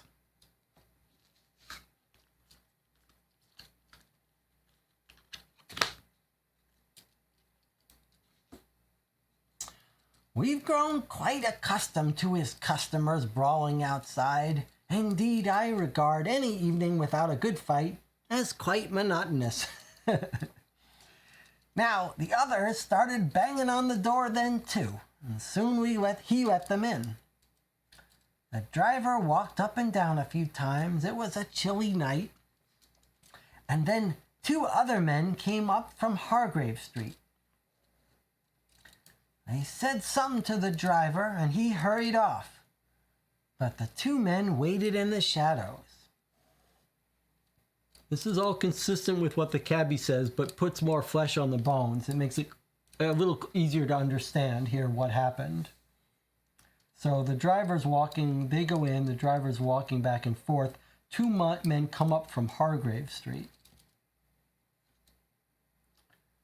They confront the driver. We're told by the cabbie that that they asked the cabbie how many men went in there, and he tells them like 5 or so. And then the cab driver gets scared and hurries off, and these 2 men are obviously up to no good. Can you describe them? You ask hopefully. Not really. It was dark, you see, and they were both wore hats. Pulled low, so I never saw their faces. But just then a man came out of the back door there. She inclines her chin, and you see that her side window looks directly down into the weedy yard behind Max. So it's Max's back door, I guess. A man staggered out the gate and stood, wavering on the footpath. He was very drunk. The rest of them followed him out. So the drunk guy, Miller, comes out first, I guess, then the others. I'm assuming it's Miller. Then the other two men came out of the shadows and pushed among them. They shoved the very drunk one aside, and he fell. Then one of the two new men, he was slightly shorter and wore a light gray suit, pulled out a pistol and fired 4 or 5 times. Okay, consistent with what we've heard. And there's the light gray man that one of the people said they saw running away from the scene. One of the witnesses, I forget which one. Mop Lady drops the nightgown she had been refolding. Mum! But old Miss Hanslow hardly pauses. They all scattered, of course. The 2 shadow men ran back along Hargrave towards Liverpool Street. And the ones from the taxi ran past here down the lane. All except for the 2 on the ground, of course. The drunk who they pushed over and the one who was shot. By the time the drunk got up, the taxi driver was there, looking rather surprised. And then a rather strapping young policeman arrived. She sighs, and a little color infuses her pale cheeks. If I were 60 years younger. Mum! Interjects the Mop Lady. The old lady chuckles. Anyway, that's about all I can tell you. They took the hurt man away in the taxi, and Mac went up Hargrave. I presume to the taxi garage there, and I went back to sleep. You feel the need to commend the old woman's calm retelling of events. You must have been very scared having those criminals fighting right at your doorstep. Oh, not at all, she replies. I have my late husband's service pistol, and from under a pillow she produces an ancient but well-maintained revolver. No doubt loaded, too. Notice she calls a revolver a pistol. That's useful to know. So that's what she recognized, so probably a revolver. This is a step too far for Mop Lady. Mother, stop waving that thing around. Put it away. Old Mary Hanslow smirks and slips the handgun back under the pillow. You have the impression that she hasn't had this much fun in years. As for the obviously unlicensed pistol, you decide to turn a blind eye. Thank you, Mrs. Hanslow. Your information is very useful. You're very welcome, Detective. Mop Lady mutters to herself as she ushers you back down the stairs and outside. As you turn to thank her, the locks are already clattering shut. Yours was a trying visit for her, and you're certain she won't open the door to you again. Time passes and go to 14. Okay, that was pretty wonderful. Pretty wonderful. So 20 is old lady. What's her name? Hanslow. So she describes the shooting quite well, with lots of detail. That's interesting for us. It almost makes you want to sort of recreate the crime scene here. So let me write it on this piece of paper here. This is quite... First of all, I have to say, I mean, Anna takes the words right out of my mouth. This is sort of the joy of these games, is reading those scenes like that and getting these nice long scenes with these great characters. And that was pretty brilliant. I agree with Anna. Pretty brilliant. It would be a shame to have missed this little story here. Okay, so she tells us a bunch of stuff, but I kind of like the spatial description of the scene that she gives us. She says, which is consistent with us, she says these guys drive up, probably the cab driver told us what street, but presumably on Hargrave Street. So, sorry. The taxi gets out, stops here, right? And almost, I wish we could blow this up. Maybe I will on the next break. Taxi driver stops here. For some reason, the four men want the taxi driver to knock on the door, which he does. But soon all four drunk men come out. They knock on McNamara's door. McNamara is right here. He runs this illegal drinking establishment. He lets them in. He runs it for this new person that we just learned about, Phil Jeffs. Okay, so they bang on the door and he eventually lets them in. The driver is walking outside up and down. Two other men come up from Hargrave Street, which is this cross street here.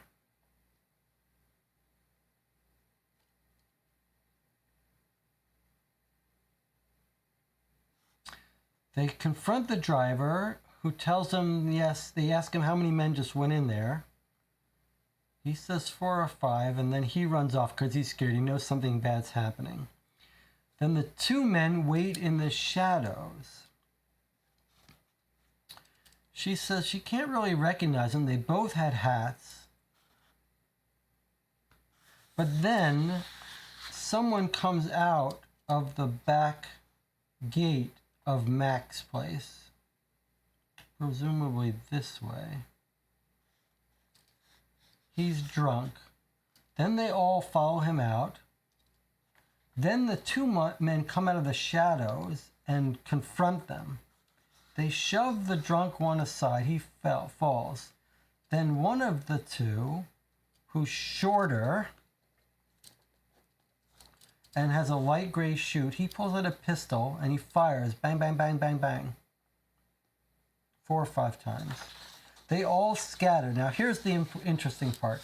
The two shadow men go down Hargrave towards Liverpool. So after the shooting, the shadow men go this way. That's the shooters. The ones from the taxi run past here down the lane. So the other guys go down Charlotte Lane past her house. All except the two on the ground who get stopped right there. Where's the scene? So there's our thing. The shooters come off down Hargrave towards Liverpool, and the two other men who were in the bar who escaped ran this way. They escaped. And then 2 guys on the ground. That's Miller and Norman Brunn.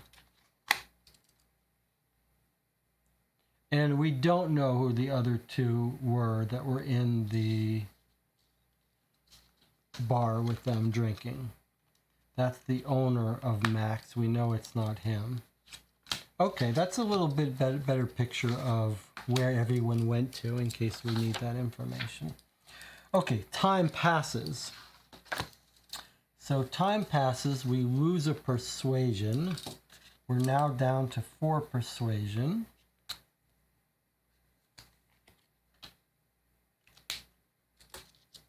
I'll mark that we did this. And we're back to 14. We're back to 14, and we now is time for our hotel scheduled meeting that Brunn was going to meet with Jim Hassett at the hotel, which is just down the street from us. So that's where we're going to go. We're going to go right down now to the hotel, which is at 2 Oxford Street, which is number 2, right on time. Time for our meeting at 11.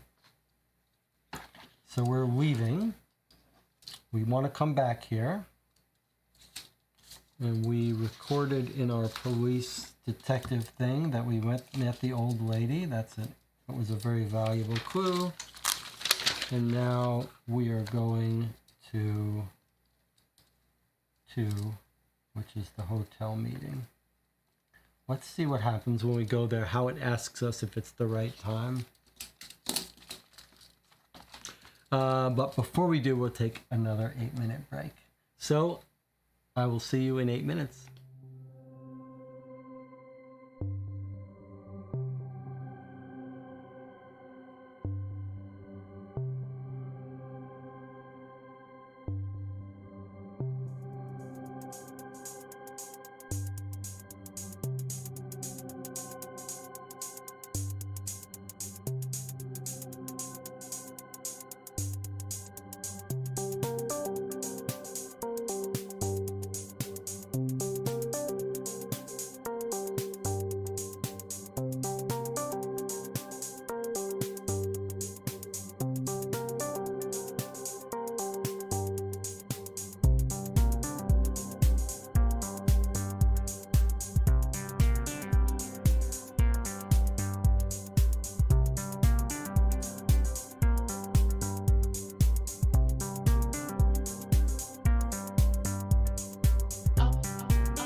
We're back. You're watching Co-op for Two. We're 4 hours into Razorhurst. And we just read a scene that's made all of us think, yeah, this is what we had hoped for. Very funny. All right, so I've printed out in the meantime a big sheet of Charlotte Lane so we can keep better notes of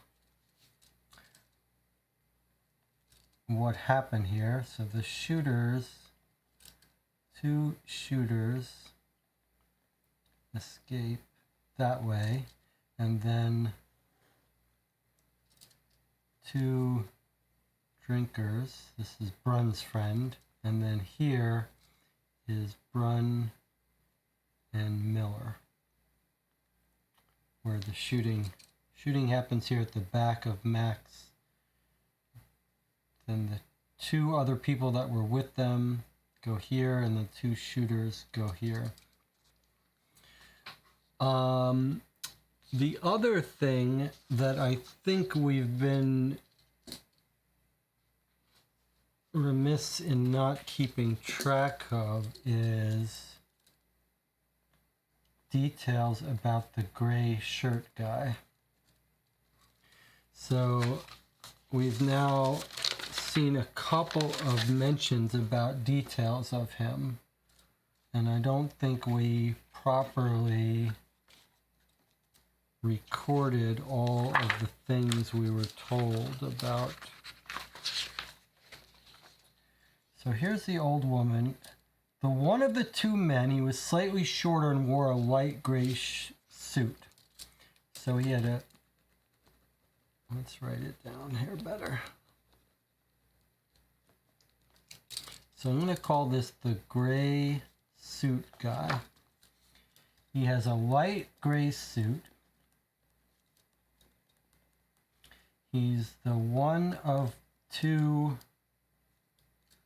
new shadow men, the shooters. One of them is the shooter. Shorter. He is the shooter. Pulled out a pistol and fired.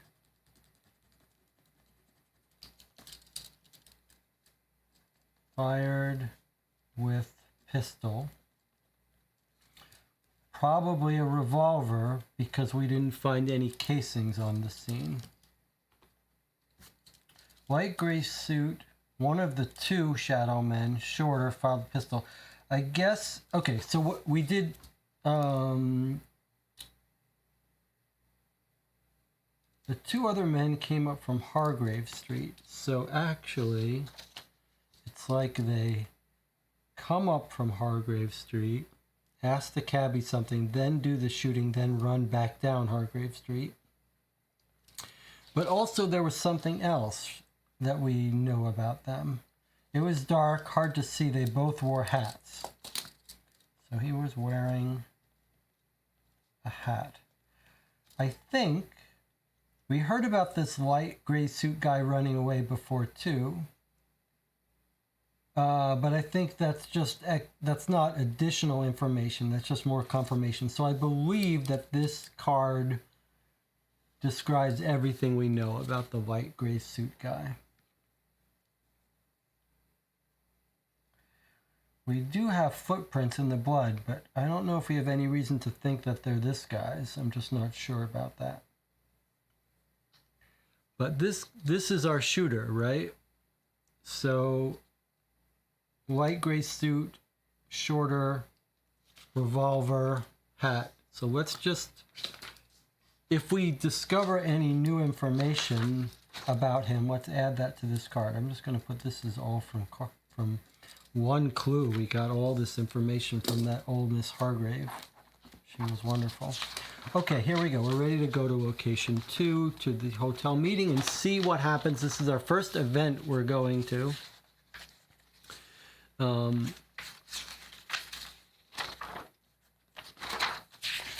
Let's see now what it says. Here we go. Look at this. The Burdekin Hotel is a wedge-shaped building occupying the narrow angle where Oxford and Liverpool streets begin. A long veranda surrounds the ground floor, casting the entrance in shadow.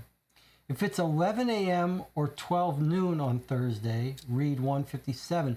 Otherwise, if it's daytime before 6 p.m., read 171. Otherwise, read 58. So that's quite fun. I just want to find these other pages we marked. Okay. So it is for us exactly 11 a.m. So it's 11 a.m. So we're reading 157. So 157 coming from 2, but we should note that we could come back here at a different time. I'm not sure why we would want to, but we could. So I'm going to write down that there's more places to go from here so that we maybe remember to come back here, possibly. Remember that there could be a witness here that would see the two men running away from the scene, the two shooters, in addition to this meeting. Okay, 157, coming from 2.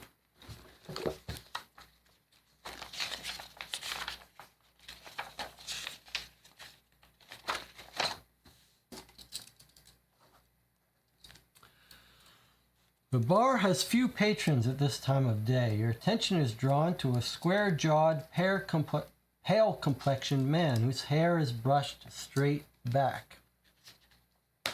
He sits alone in an alcove sipping beer while a second drink waits across the table for some companion. Yeah, it was meant to be for Brun. This must be Jim Hassett. He looks up in surprise when you take the seat across from him. "I'm sorry, I'm expecting someone," he says. You reply, "Yeah, you're waiting for Norman Brun, but he won't be coming." "What?" You introduce yourself and explain that Brun was shot last night and died early this morning. Hassett is visibly shaken. He drains his beer and takes a long draught from the one in front of you. "How?" he asks. "Actually, I was hoping you'd be able to help with that. You were drinking with him yesterday afternoon." "Yeah, at the courthouse on Taylor Street. I've never seen Brun until yesterday when we met about noon in the bar. We drank together for a couple hours and then I went into town for a while. When I came back, he was with a bloke called Miller and a half a dozen others. By then, they were quite drunk. I shouted 2 or 3 rounds. I'd had a good day at Ranwick races, and Brun seemed to have run through his money." "Did you see Brun and Miller leave?" "Yeah, at closing time, there was just me, Brun, Miller, and a young guy called O'Reilly or something. We went out into Taylor Square, and young O'Grady or whatever, he went home. But there was a big guy out on the street there who Brun seemed to know. Anyhow, he joined us. I never caught his name." "And what did you do next?" Hassett thinks a minute. "Well, we kind of just carried on yarning and such while we made our way along Oxford Street. We weren't really going anywhere in particular. Anyway, after a while, we reached the Paddington Town Hall, and we were starting to sober up a bit. Brun's friend suggested we take a taxi to find another drink at a place he knew about down the Barbary coast. I'd had enough by then, but rode with him because I lived down that way. Just behind Tooheys. We stopped in Chalmers Street and they went into a cafe there while I went home to bed." Hassett takes another drink while you retrieve the pasteboard card with his note from your pocket. "Tell me about this." Hassett nods. "Yeah," he says, "I wrote that. Brun said he was a wharf laborer and he said he might put me through the union. So we arranged to meet up this morning and go down. Guess I'll just have to drink to his memory instead. He downs the last of the beer and signals the barman for another. You thank him and leave him to his morning. So time passes, add I to your knowledge. So add I to our knowledge and leave. And time passes. Okay, so time is passing, which means we lose a force. Brings us down to 4 force. Our values are getting quite a bit lower here. Okay, so what did we learn at this location? We learned the name of 2 other people. So this is consistent with what the cabbie tells us. He says that he picks them up near the post office at the courthouse, I believe. So this is consistent. He says they were drinking all day. He was drinking with them, and they were drinking at the courthouse on Taylor Square. So they started out drinking at the courthouse on Taylor Square. So let's just see. There's Taylor Square, and there's the Courthouse Hotel. So that's where they're originally drinking. Jim Hassett with them, with Norman Brunn, with Robert Miller. Okay, he goes away. Drank for a couple hours. I went to town. I come back. He's with Miller. Brunn. He comes back. And they're with a whole bunch, a dozen others. He says, I had a good day at the races. Brunn ran out of his money, so I bought a couple rounds. Closing time comes. And there's a young guy named O'Reilly. But his name isn't really O'Reilly. It's a young guy, O'Reilly, or O'Grady, he says. So, who might that be? Could it be Dick O'Brien? Looks fairly young. Born in 1905, that makes him 22 years old. So, Dick, I'm guessing it's him. So let's just put him here. So maybe Dick O'Brien. So he comes back, he finds them hanging out with, he finds them with a dozen people, but at closing time, by the time they finish, it's just Brunn, Miller, and this guy, O'Grady maybe, or O'Brien. And O'Grady goes home. So young guy leaves for home.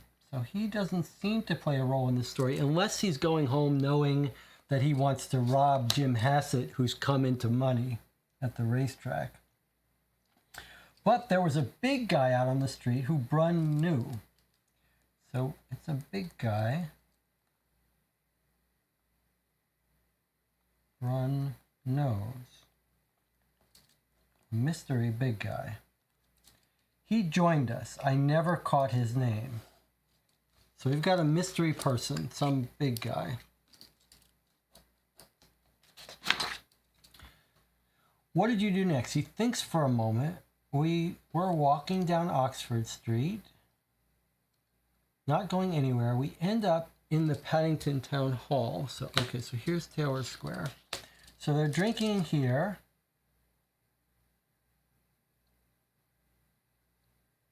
They end up in the town hall somewhere.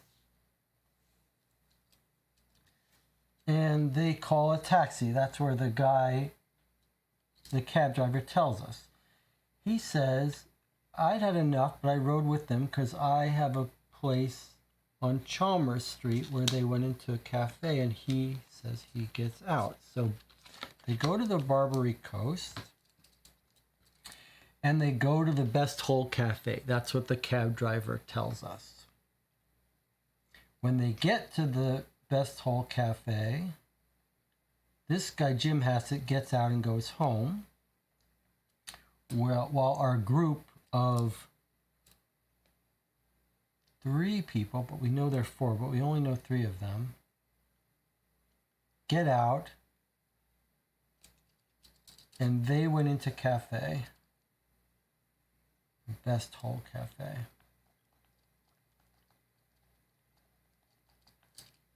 Okay, so we might want to follow up there to check into that cafe.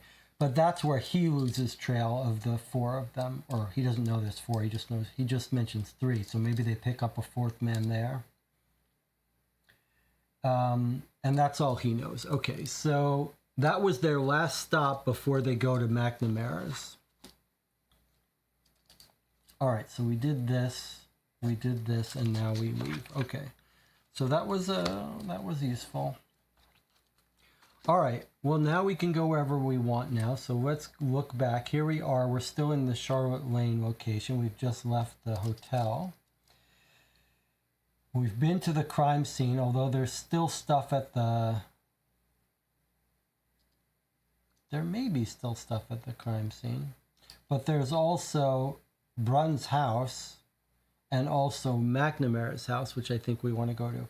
I want to see what happens if we go back to the crime scene, though. So I'm going to go to 8. I want to make sure there's not stuff there we haven't done. There was one thing at 8 where it was like, do you have M crossed off? And I think, if you know M, go to 14. This is just, there's the mop lady. So I think this is just meant to skip so we don't run into the mop lady again. So now the sun sends us to 14, which we have already been. Yeah, so we've been to 14, we've been to 80. It's just a way to skip that. And 14 we haven't finished. So shall we finish these 2 places at 14 around the crime scene, canvassing the witnesses?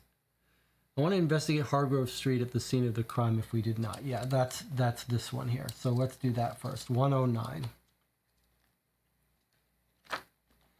So we're going to 109 from 14, and we still got one more thing to do. So here we go.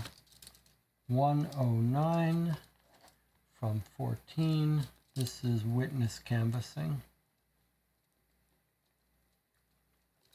You spend an hour visiting and interviewing the residents of nearby Hargrave Street. Many of them heard the gunshots, from 3 to 5 of them, depending on the witness, but none can or will give much detail. The lone exception is William Kelly, the middle-aged resident of 21 Hargrave Street, diagonally across the intersection from Max. He recalls glancing out his window shortly before the gunshots and seeing 2 men standing in the shadows across the street. They were of similar height but behaved quite differently. One was bouncing on the balls of his feet while the other seemed icy calm and unmoving. Remember that our drunk guy says that was the coldest thing I ever saw.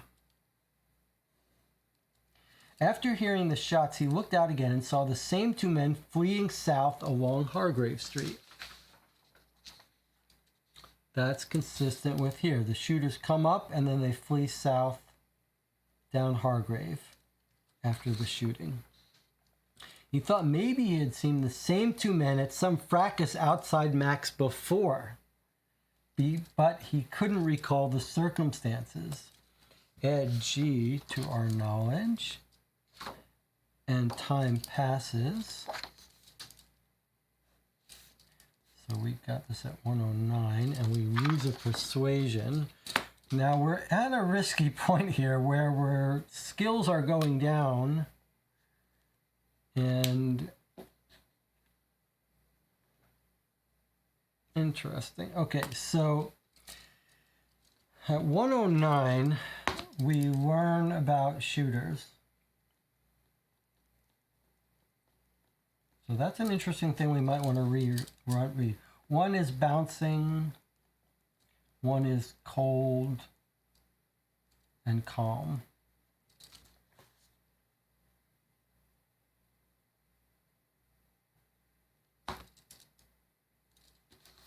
Okay. Then it sends us back to 14. Back at 14, we've finished the Hargrave Street witnesses, and now probably we should do the neighbors on Charlotte Lane. It's going to make time. Charlotte Lane. It's going to make time pass, but it makes sense. We still have to wait until 3 p.m. to go to the lineup. Let's go to 187 and finish canvassing.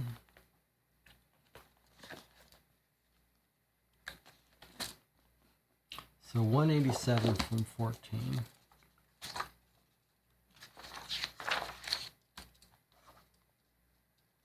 The residents of Charlotte Lane don't have any information of use to you except for Miss Blanche Reynolds at number 17. She says she was entertaining a client and had let her mind wander. That's pretty funny. Through the open window, she heard a man say something like, "This is not about you," followed by gunshots.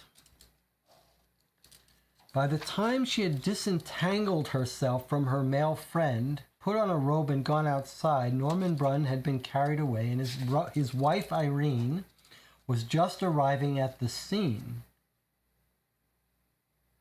She told Miss Brunn what she had heard. The young wife then headed for the hospital with Mac, and Miss Reynolds returned to her disgruntled client. So, 187, this is interesting. 187 is witness.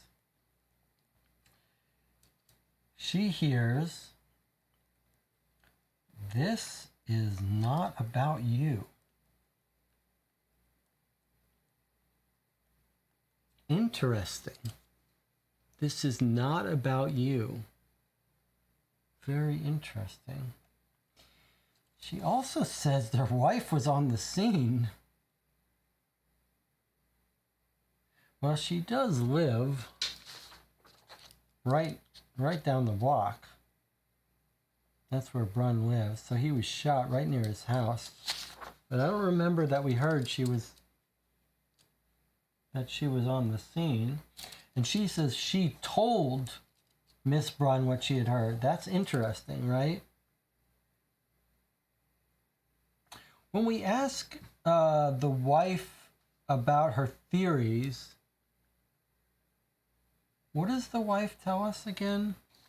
Does she say there was does she say the gray suit guy running away, or does she give us the name of someone? I think she told us the name of someone. I can't remember. Wife says Henry Slater was in town.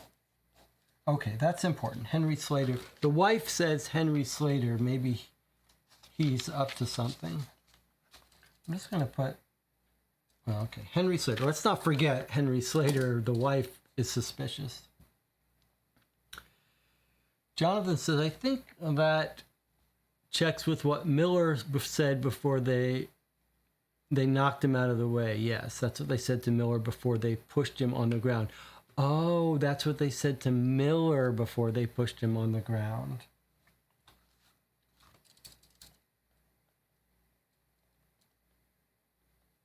So they push Miller out of the way and they say, "This is not about you." That's interesting.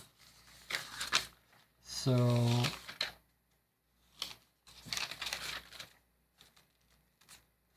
drunk Miller. Miller was 70, just to, we haven't advanced this clock, but I just want to read 70 to confirm what you guys are saying. Who shot him? I don't know. Medium height, youngish, dressed in a gray suit. So I guess on our, she says shorter, and 70 says medium height. A little bit of contradiction about the gray guy. You don't remember being with Brunn. One of them pushed me aside and said, "Get away, you've got nothing to do with this." Okay, good. Good. Okay, so that confirms what the chat channel is saying, that the "you've got nothing to do with this" was what they said to Miller. So they were trying to explicitly kill Brunn. Someone was hunting for Brunn, found him, killed him. All right, let's click a time by. So we did this at 187 and we've lost a force. I hope we don't need to get into any fights because we're in a bit of trouble here with our strength force abilities. And then that sends us back to 14. At 14 we finished everything, so we're going to leave. So we're going to, we've now left. We're here at Charlotte's Lane. We haven't been to Mac's house and we haven't been to Brunn's flat either. However, it's 2 p.m. and we want to go to the lineup at 3 p.m. So I think we've got to leave now if we want to make it to the lineup in time. Everyone's agreed we should go to the lineup? Yeah, I think it sounds like Jonathan is saying we need to spend time to travel. So actually, we just made it out of those conversations in time. So we're going to travel. We're going to cross off this and lose an observation. We're running dangerously low on our skills here. We're half power on everything. And we're going to travel from Charlotte's Lane back to Taylor Square to the police station. So here we are. We've arrived back at our police station. And the lineup. I don't have a number for the police station though. That's confusing me a little bit. Do you remember where it was the start of the morning, which was 106. Sorry, let me do a little bit of housekeeping. We finished 14, so that's done. And we finished the scene of the crime. That's done. And this was going to the hotel, so there's something we could do more about there. So when we started today off at 106, this was the police station.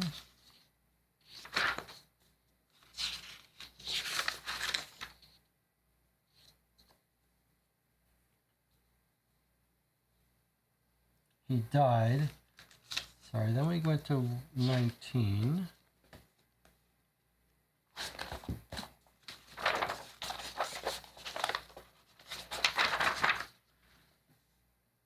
We got his note, then we went to 120. Okay, so 120, this is where we basically started his day. It's at 3 if you want to witness a spectacle. He raises one eyebrow for a moment, then dives back into his paperwork.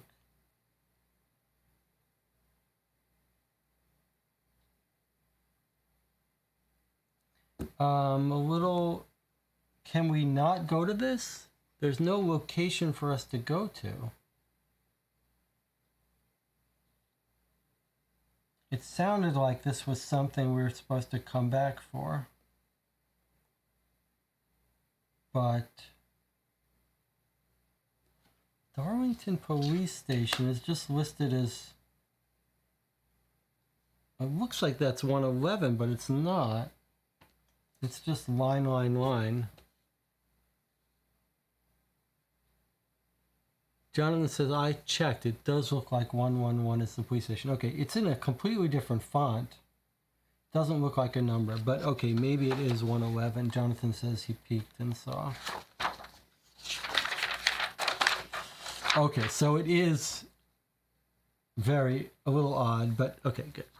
So we're going to the police station, which was at 111, and we've arrived just in time.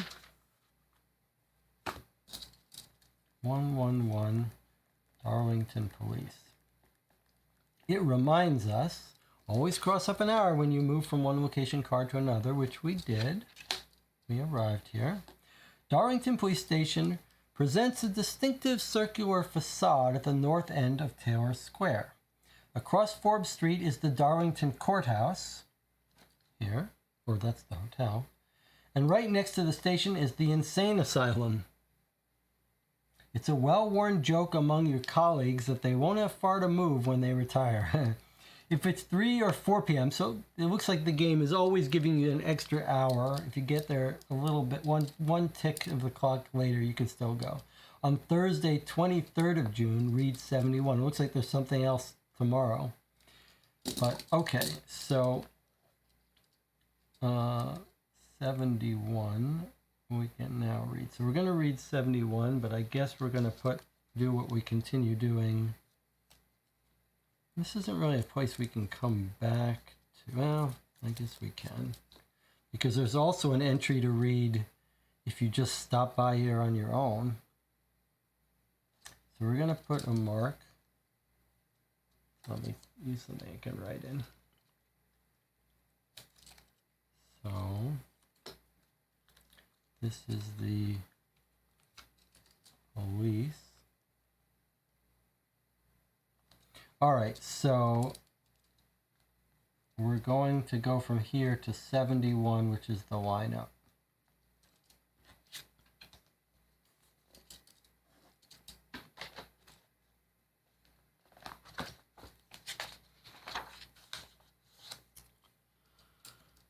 '71 from 111. Butler has assembled a desultory selection of suspects. You watch from the shadows on the other side of the compound as he fusses them into a rough line. Tom and Sid Kelly. Oh, so both of the Kellys actually did get called in. So there's Sid Kelly, which we already heard got called in, but it looks like in the meantime he's found his brother Tom, along with Frank Green, Greg Gaffney, but also Robert Miller got brought into the lineup. He was the drunk friend that was found over the body, looking slightly more sober than at the hospital last night, plus a couple others you can't name. Finally satisfied, Butler opens the door to fetch the 2 eyewitnesses. The diminutive taxi driver, Noel Infield, looks almost comical next to the bulky Constable Blench. They both walk slowly along the line of suspects, peering at them carefully, at each scowling or scornful face in silence. Both witnesses immediately point to Miller, and Butler's confidence is palpable. His grin wavers moments later, though, as the witnesses each turn to him and shrug. You overhear them say that they can't be sure about any of the other suspects. It was dark, and the men they saw wore hats low over their faces. So maybe we should be, in our notes about the hats, maybe wearing hat, maybe it is important that it was low over their face. Like maybe that's the style that they wore them in, or maybe they were just wearing it low to disguise themselves. Okay. And the fact that they recognize Miller, that does not help us. We know he was a friend with him. Hats low over their faces. Butler shows no outward sign of emotion, but the back of his neck flushes red, and you can tell he's furious. You've seen enough and slip away. So we slip away. Time passes, which now loses another force. We're now down to 2 force. If we get into a fight, we're going to be in trouble. So basically, they don't recognize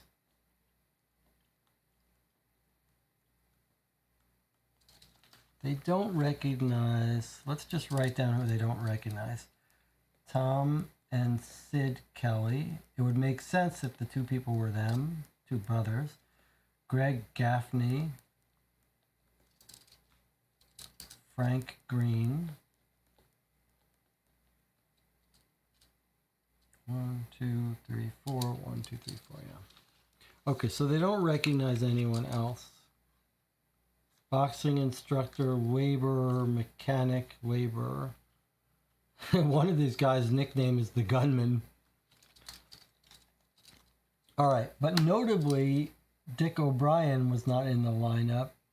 I don't know if that's notable. But they're not surprised why they wouldn't recognize the gunman. It was dark. They wore hats low. Okay, now it sends us to 115. So that seemed kind of useless.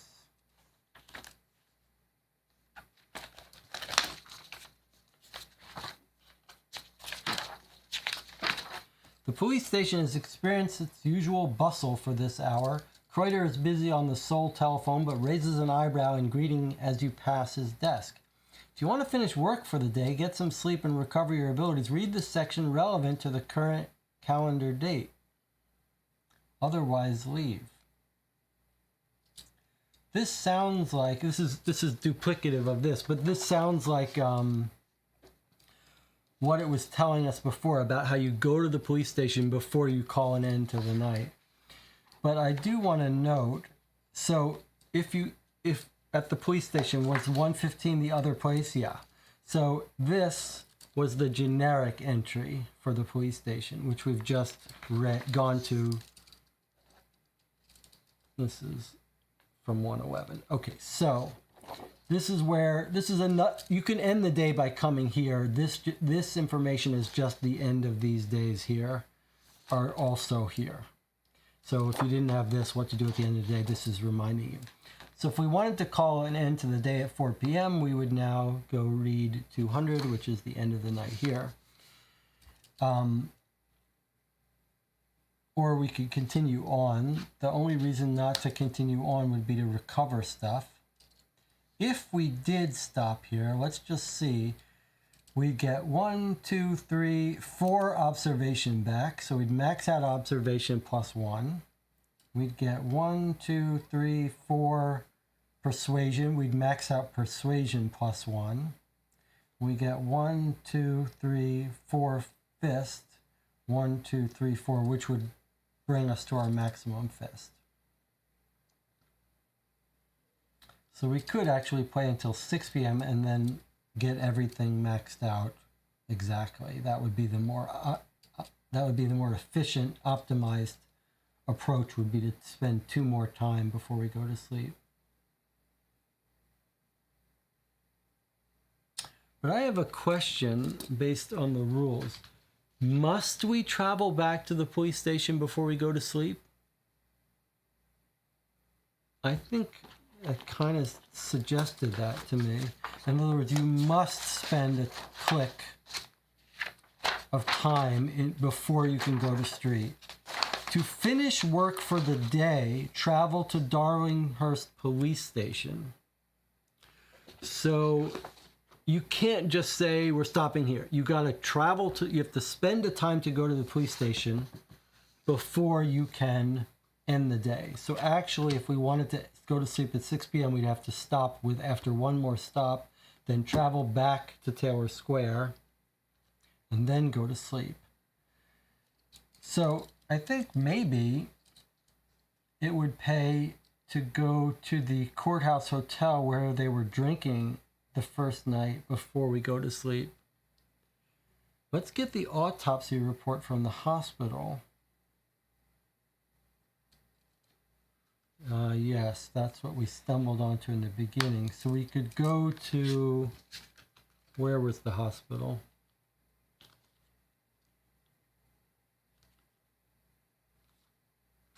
If we travel away from Taylor Square to the hospital, it'll take us a time to go there, and then we'll have to take a time to go back here to go to sleep. By that time, we will have eaten up some of our ability to recover. We have to travel to the hospital and then travel back. I almost feel like we should save that for morning and do this while we're at Taylor Square. But on the other hand, it is more efficient to work at night. If we wanted to, we can't work way into the night. Our skills are too low. I think it's risky for us to spend too much time walking around here.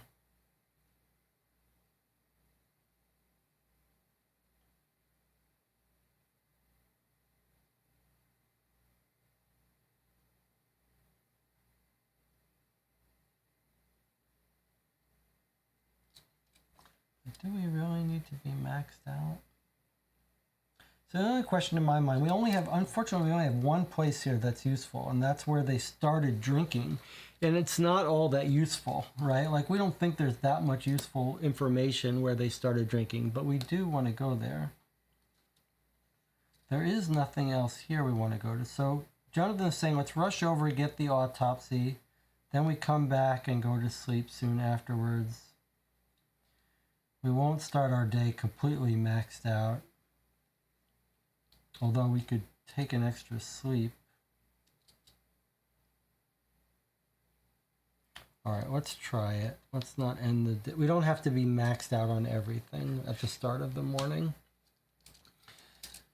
So we're going to travel away. But we're going to travel away just for one clue.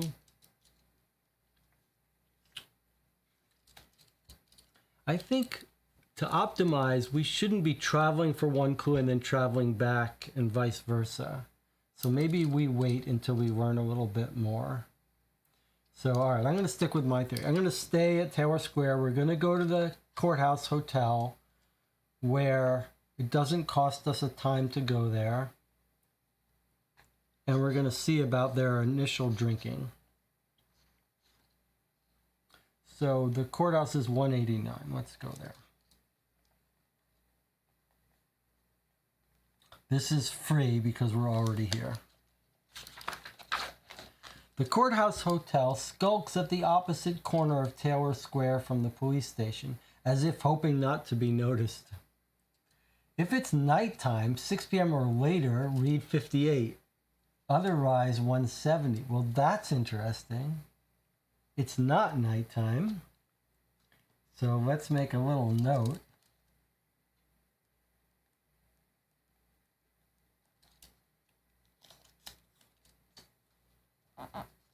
That's interesting.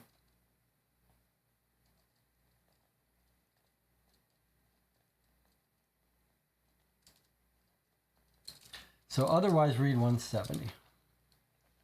So we'll need to come back here at night. 170 coming from 189. The proprietor of the Courthouse Hotel is John McGrath, a lean willow strip of a man with a mop of unruly hair and laughing eyes. Let's just see if we have a thing for him. No. He greets you by name. He knows all the Darlinghurst police personally. McGrath cultivates a squeaky clean reputation, but you've heard rumors that he frequents the underground two-up schools of King's Cross, betting on the toss of coins. You ask if he remembers who was drinking with Norman Brunn on Wednesday afternoon.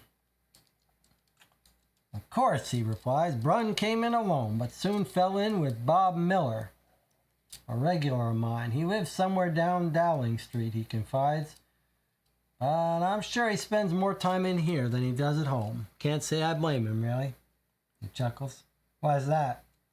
McGrath's eyes twinkle mischievously. Let's just say the lowly company of the Courthouse Hotel outshines what he has at home.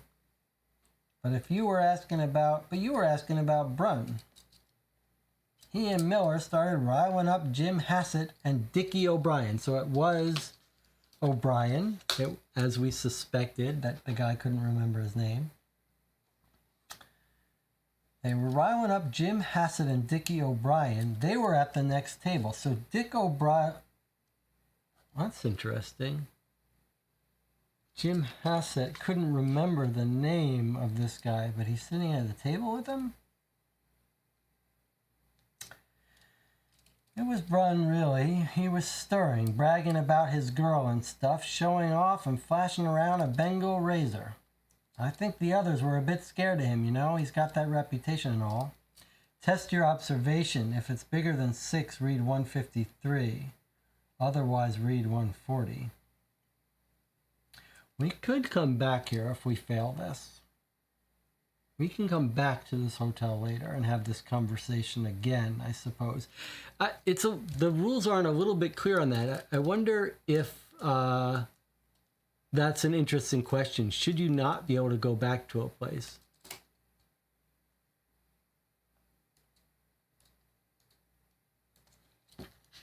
The rules don't say you can't come back, but it almost feels like thematically you shouldn't be able to come back. All right, so test our observation. We're on 3, so we need a 4 to beat this. Okay, there's a 1. That's a fail. We're going to use our cheat to get a 2. That's another complete fail.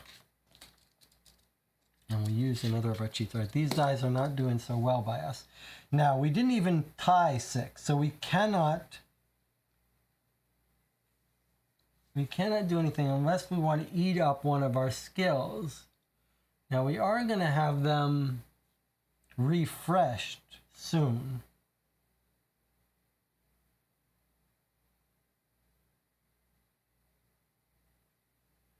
In fact, right now, if we go to sleep right after this, we would get 1, 2, 3, 4 observation back. We get more than enough observation and more than enough persuasion.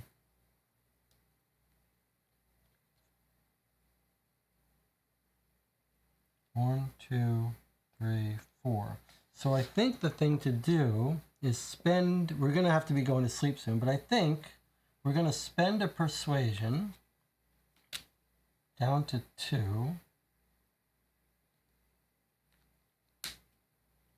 in order to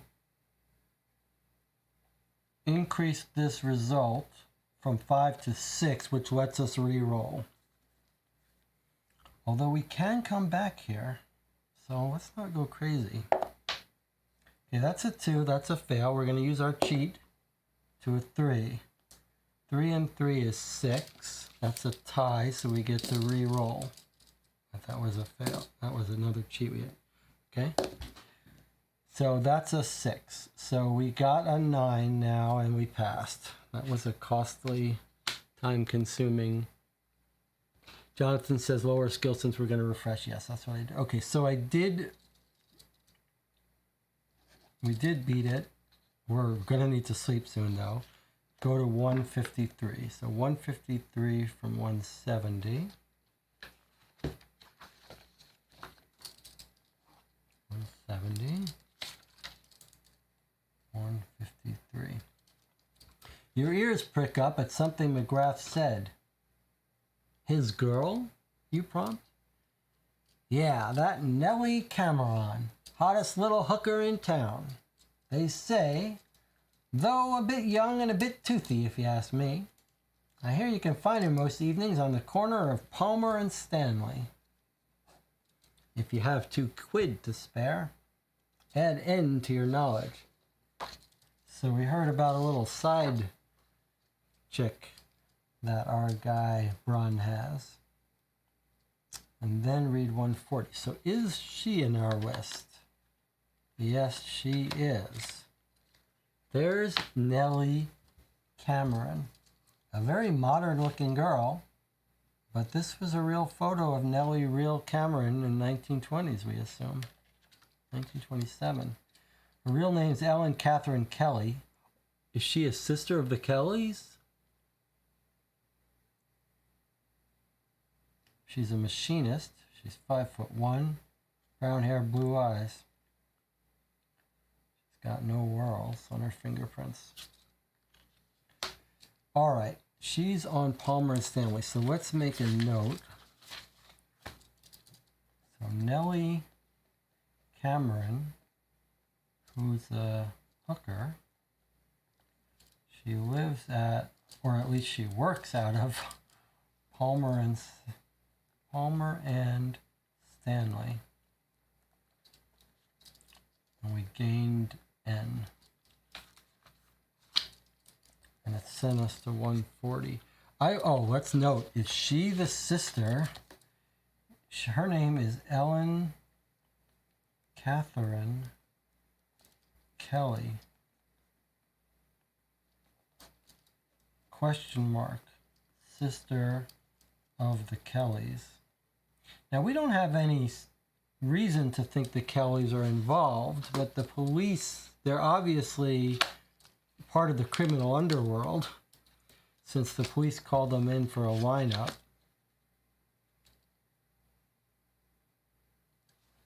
But we don't really know scar on neck from razor slash. So they might be involved in the razor gang stuff. All right, let's put her in our pile here. Let's go to 140.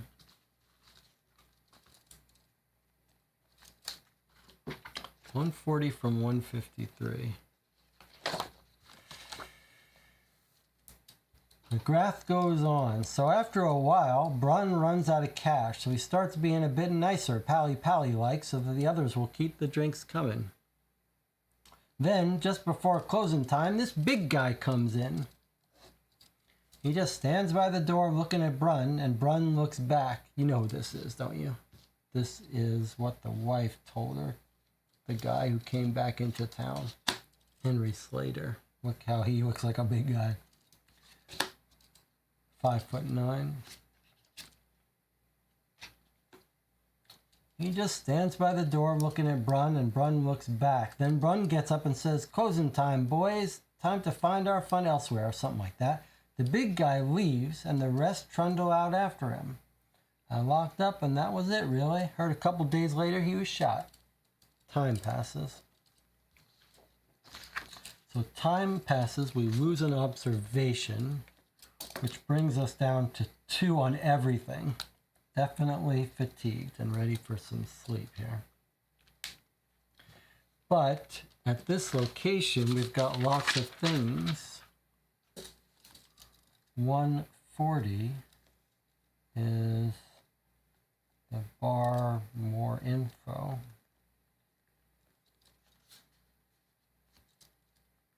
So, this is a little weird because we've got 3 things we can ask about. We know we want to go to sleep soon. In fact, we risk running low on our stuff if these take more time. But on the other hand, it's a little weird about coming back to this location. So let's talk about it. If John Kean was here, I'd love to ask him this question, but it is an interesting phenomena. So if we go to this bar at night, 58, we don't know what that is. The question is, the way we got here is we came here to the bar where they were drinking. That sent us here, and this was a test of observation.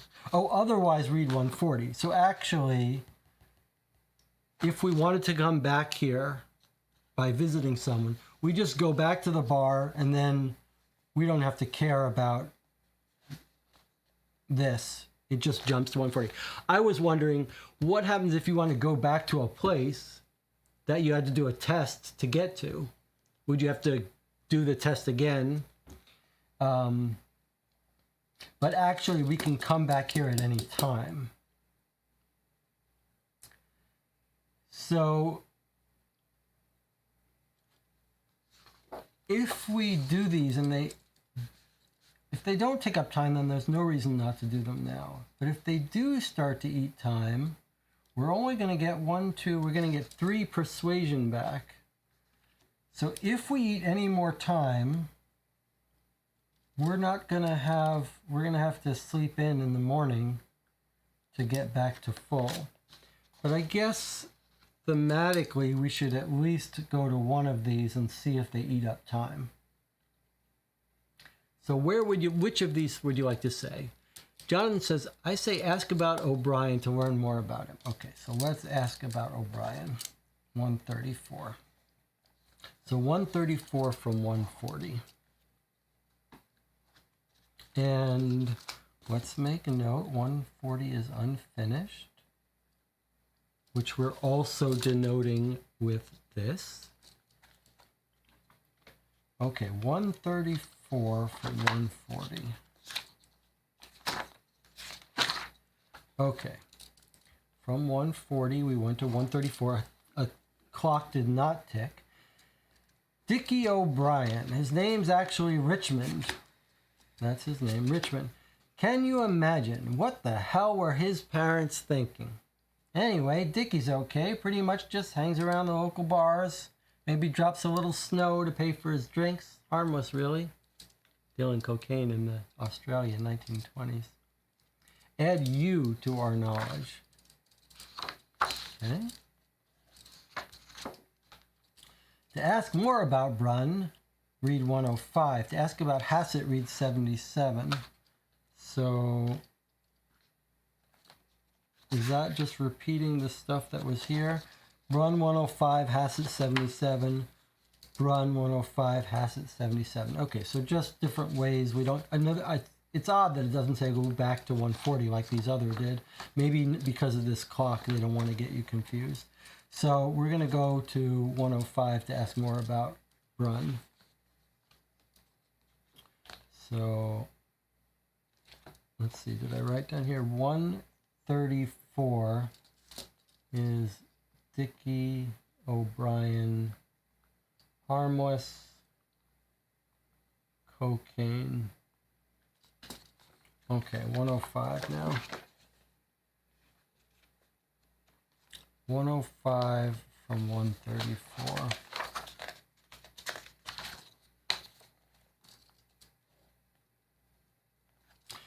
Do you know where Brunn and the others went from here? Nah, not really. I was closing up. I didn't see them. Maybe down to Mum's on Kippick Street? I don't know. I mean, this is an interesting thing that he's mentioned it, but we do know where they went because the cab driver told us. We already asked about O'Brien. So 77 is the last place to go ask about. So let's do, so 105 was useless, but he mentions Mum's on, logically there's no reason we should go there, right? Because we know that's not where they went. So we're going to ignore that clue, that location. But now we're going to ask about Hassett, which is 77.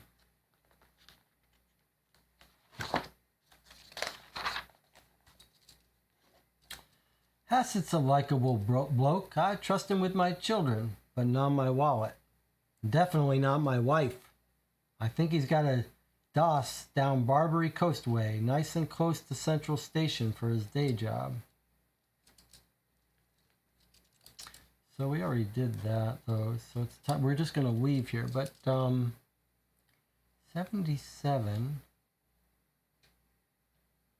I think he's got a DOS down Barbary Coastway, nice and close to Central Station for his day job. What's DOS? D-O-S-S. Sounds like it's a...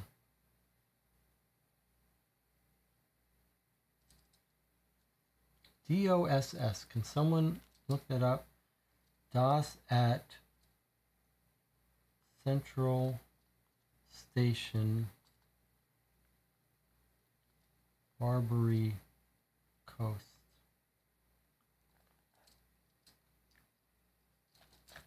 And then we're going to leave and we're going back to the police station for sleep.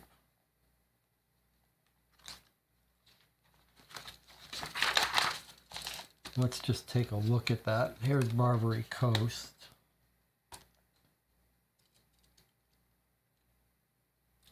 Well, there's Kippick Street where the other bar was.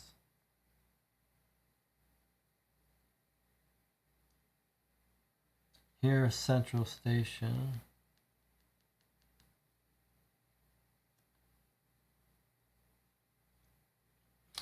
This was... I wasn't even paying attention to who we were talking to. I mean, who we were asking about. Hassett, was it?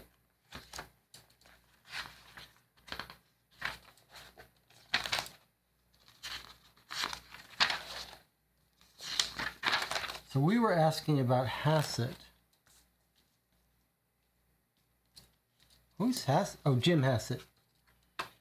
Right, that was the guy they were drinking about. This was Hassett. That was O'Brien. And this was Brunn we asked about. So Hassett lives down... who's going to tell me what DOS is? Is that a house? Or a girlfriend? got a house down near where they went drinking. Jim Hassett. It makes sense. He said he lived near. Remember, he said when they dropped him off, then he went home. It makes sense. He's telling the truth. He does live down there, so that must be his house. All right, so now we're going to sleep.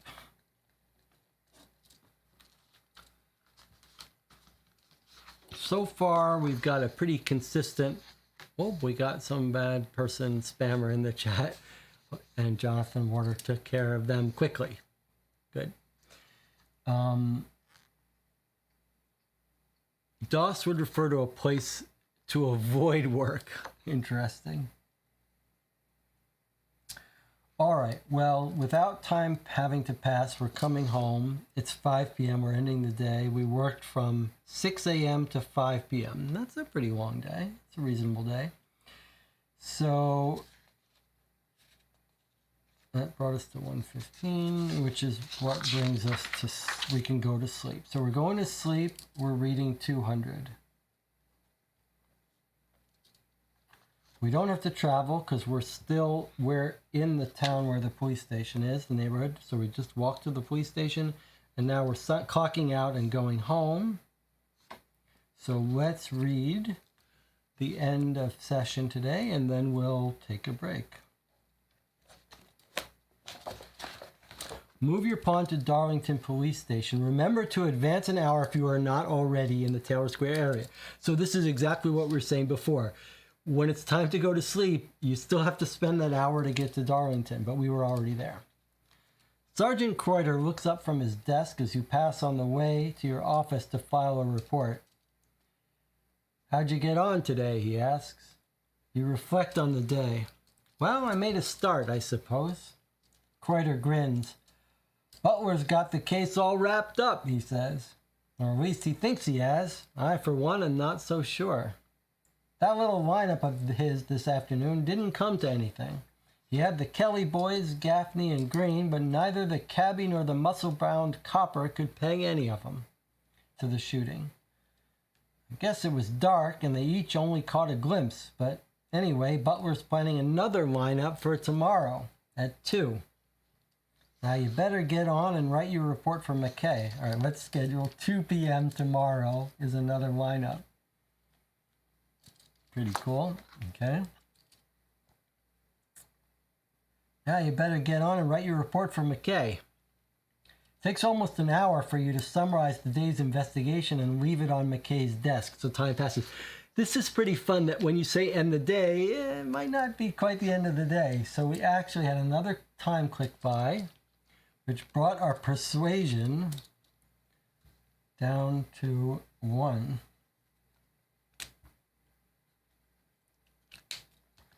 Okay. As you pass Kreuter again, he hands you a copy of the Evening Post and simply says, page 4. It's an article by Springleaf, our nemesis. Tragedy of the work drug traffickers. Norman Brunn, who was seriously injured late last night when 3 bullets were fired into his body, died early this morning. Before his death, he absolutely refused to give any information as to the identity of the man who took his life. The police, however, have assigned their top detective and expect to make an arrest in connection with the tragedy. Detective Sergeant Butler, who is leading the investigation, stated today that the Darlinghurst gangs were composed of members of the underworld who were mostly connected with the drug traffic. These men and women, he said, were armed with revolvers, razors, and scissors. They very rarely attacked decent citizens, but confined their operations to members of the underworld, who they knew were in possession of money. So that's a key idea, that maybe there was a robbery, but he said it wasn't about you, so we don't really think it was robbery. Only a few weeks ago, a man was slashed down the back with a razor. He saved himself by grabbing the weapon and sinking his teeth into the assailant's throat. Butler stated that he had investigated many such instances of gang activities, invariably bringing the perpetrators swiftly to justice. Brunn's companion told the police that Brunn had been shot by a man whom he did not know. After the shooting, the assailant ran away. Brunn's companion told the police that Brunn had been shot by a man who he didn't know. Doesn't say that Brunn doesn't know him. It just says maybe that the witness, which was Miller, the drunkard, maybe didn't recognize him. Kreuter gives a sympathetic smile. Good to see Butler sharing the limelight with you. You toss the paper back to him and head home in disgust. Sleep. Then to start the next day, read 42.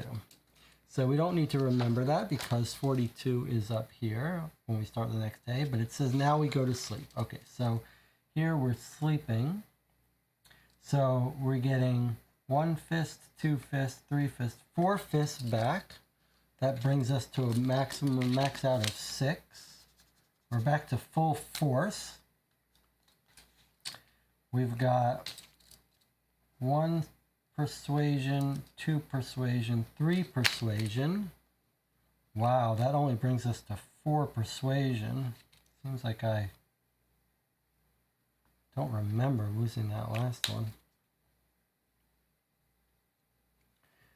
Okay, and then we've got 1, 2, 3 observation, which brings us to 5 observation.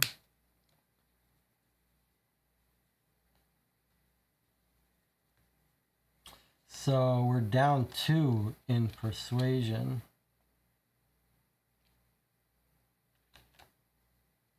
That's a little scary. And we've slept for the night. We could sleep in 6 a.m., which would be useless to us, but then sleep in 7 a.m. to gain persuasion back to 5, and then sleep in through 8 a.m. to gain observation back to 6, and then sleep in again to get our last persuasion. So if we wake up at 10 a.m., we'll be at full health. That might be what we want to do. It's not a terrible idea, given that there are no events happening early this morning. That's probably what we should do. But let's take a little break while we all chew on it and think about it. And I'll see you in 8 minutes.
We're back. We're 5.5 hours into Razorhurst. We've just gone to sleep on Thursday night. The second full day. So we played. Actually, the first day only was short, but had a lot of introduction. We played our first full day on Thursday. We've still got 1, 2, 3, 4, 5 days left. This could be a long game. I think we've had a consensus here that we're not up to full ability. We don't actually know of things that require us to. We don't have places to go that we know we're gonna have to be strong, whatever. But I think the consensus that we agreed on is let's sleep in a bit to get us back to full power, basically. And then let's stay up late on Friday night. It's the weekend. We'll stay up late and we'll risk. We were talking about how, it's a common thing in these games to try to go too hard on getting to zero risk, and then at the cost of, it's a mistake of trying to maintain zero risk. So like trying to always go to sleep early so that we can get back to full power may very well be penny wise, pound foolish, because we could run out of time in this whole case if we're not careful. So let's not be overcautious about preserving our abilities. But I think we are in agreement that we're going to sleep in today until 10 a.m. So we're going to waste some of our morning up. This will bump force up 1, we don't need it. But persuasion up 2, which brings us to max persuasion. And then observation up 1, which brings us to max observation. So we're now at full ability. We're waking up, it's 10 a.m. But now we're going to stay up late today. We're not going to mess around and go to bed before we need to. Anna says, in the paper there was a man who sank his teeth into someone's throat who was slashing his back with a razor. Could that be important? I do think that it's worth noting that. So 42 was news story about slashed back bite. It does seem relevant to our razor gang. Remember, Norman Brunn is showing off his razors. He's part of this razor gang movement. So we're waking up. Let's read 42 and see what's new today.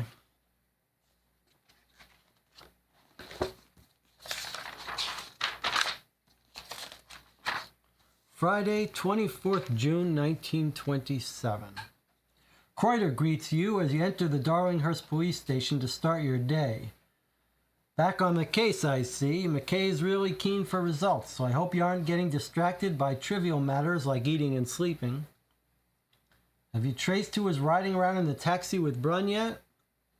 I overheard your pal Butler muttering about the Courthouse Hotel and the Best Hole Cafe.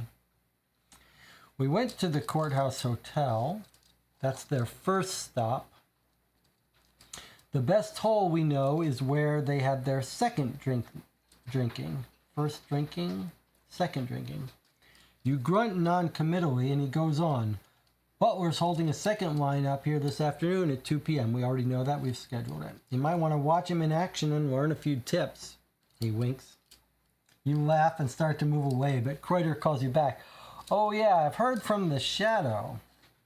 That's the nickname given to Detective Frank Fahey, the force's pioneer undercover policeman. He said if you need any background intel on anyone, you can meet him at the Central Railway Station today between 5 and 7 p.m. Okay, so 5 and 7 p.m. 5 and 7 is the Shadow. Okay. That's Central Railway.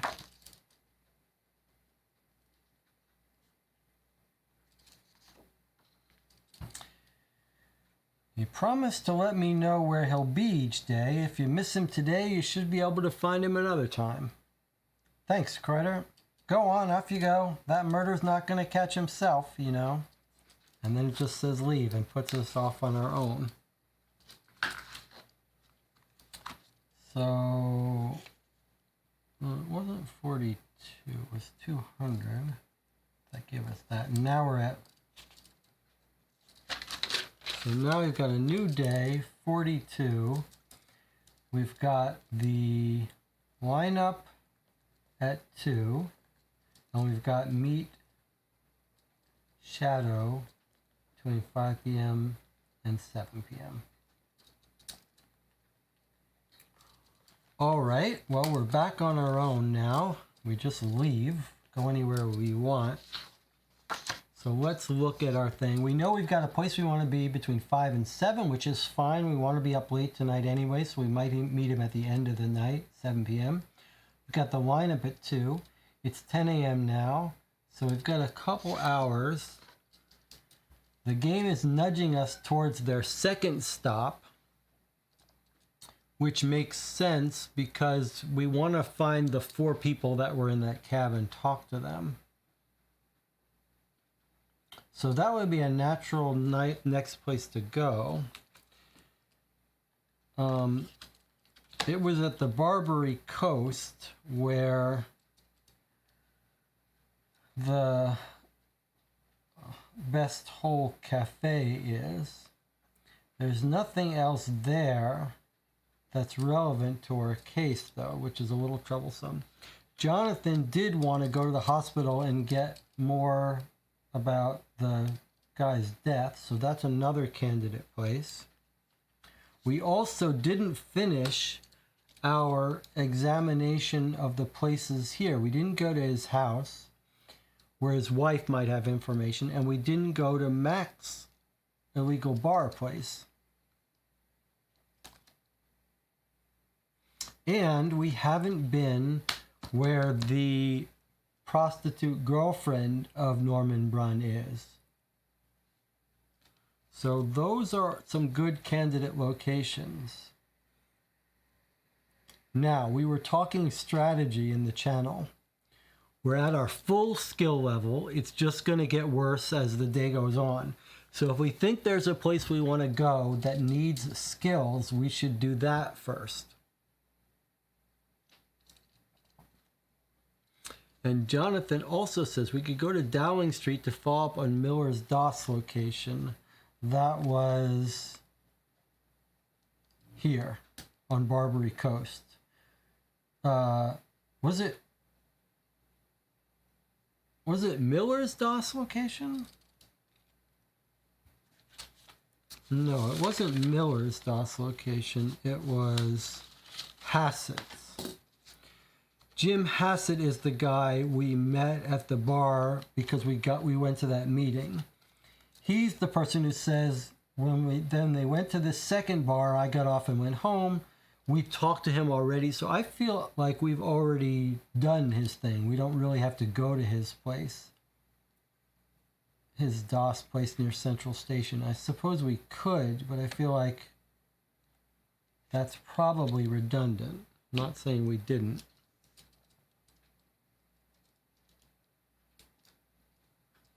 But Jonathan is saying Dowling Street, DOS location. Am I misunderstanding that? I thought the DOS location is Hassett, Jim Hassett's location, near the railway station. It's not. I don't see any DOS. I don't see any Dowling Street. But maybe it's just not on the map, or maybe there's something we're not understanding, or we're having a miscommunication. But I do think the Best Hole Cafe is a natural place to go, where we might find some drinkers. It might again ask us if it's day or night. I think the prostitute girlfriend's a good place to go. I think not the hospital yet. There's 2 other places that might be interesting, and the hospital doesn't seem like it's going to need any skills of ours. So maybe, what was now here's the Dowling Street. Okay, so is there some misunderstanding about that? There's a Lou card with 2 Dowling Street locations. Yes, there is. But where did we learn about Dowling Street? Where are you remembering Dowling Street? The DOS location, the DOS mention was 77, according to my notes. 77 is when we're asking about Hassett. He's got a DOS down Barbary Coast Way, close to Central Station. That's not Dowling Street. Where is Dowling Street mentioned? Are you thinking of one of these other people?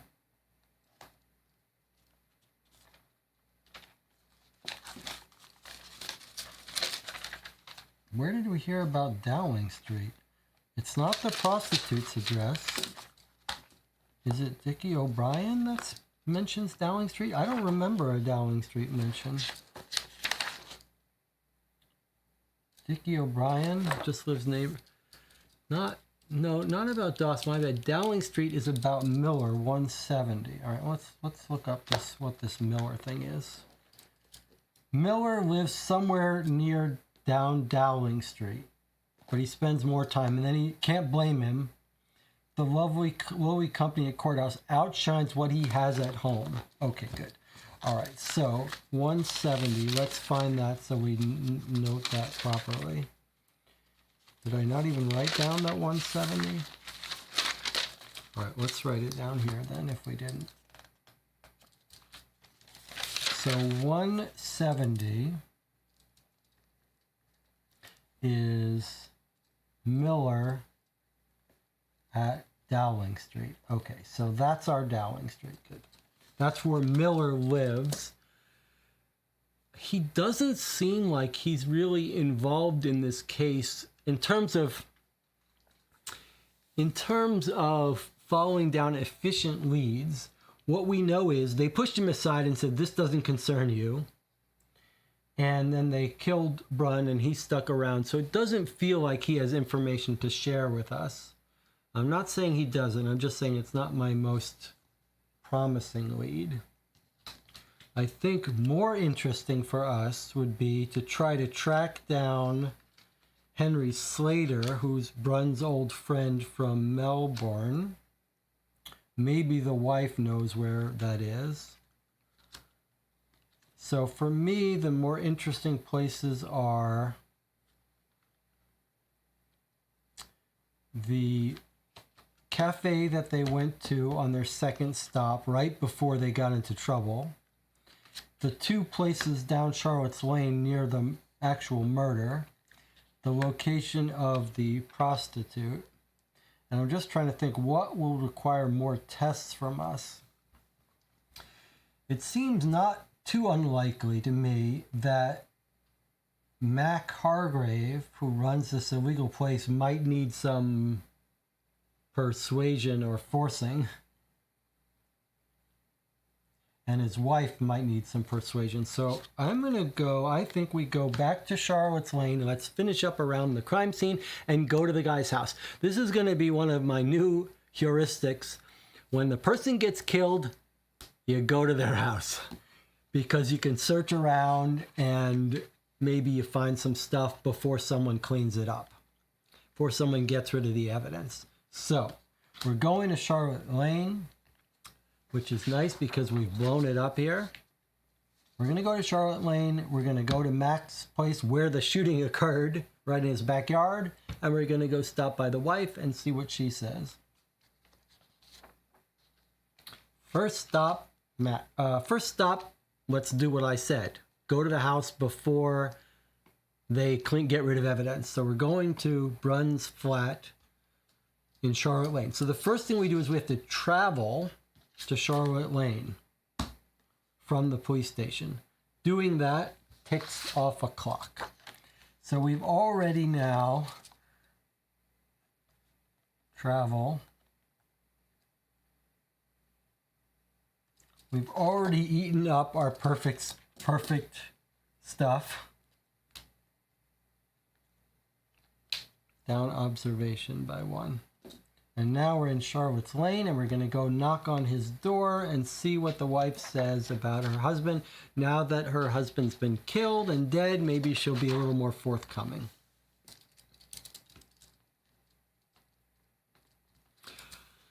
Brunn's flat is apparently just a couple of rooms with a single subdivided terrace house. Within a single subdivided terrace house. There are many such hovels in Darlinghurst and Surrey Hills, crammed with poor families all sharing the same hallway, bathroom, and backyard outhouse. As you ascend the steps, a familiar figure emerges, Springleaf. He has obviously been harassing the poor widow, or more likely interviewing her neighbors for juicy gossip to share with readers of the Evening Post. He blows a kiss and sidles off around the corner, leaving you floundering for some cutting remark that is now too late to give any satisfaction. If it's Thursday or Friday, read 35.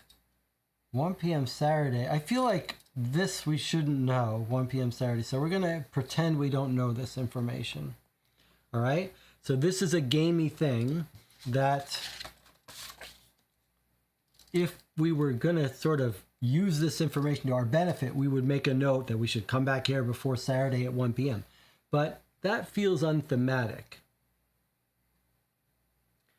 So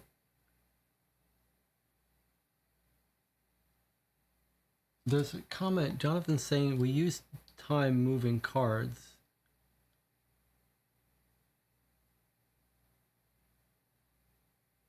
Yes, we moved loose time, but we did that, right? I'm not sure why that's coming up. So we're going to hide this other information. But it is Thursday or Friday, so read 35. So we're going to go and read 35. We're starting our new day. We went to 21, which is Brunn's house, which has got more options.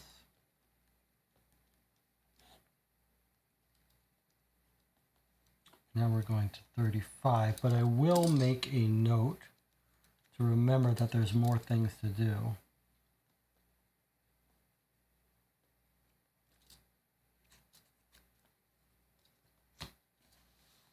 Okay, and let's go to 35.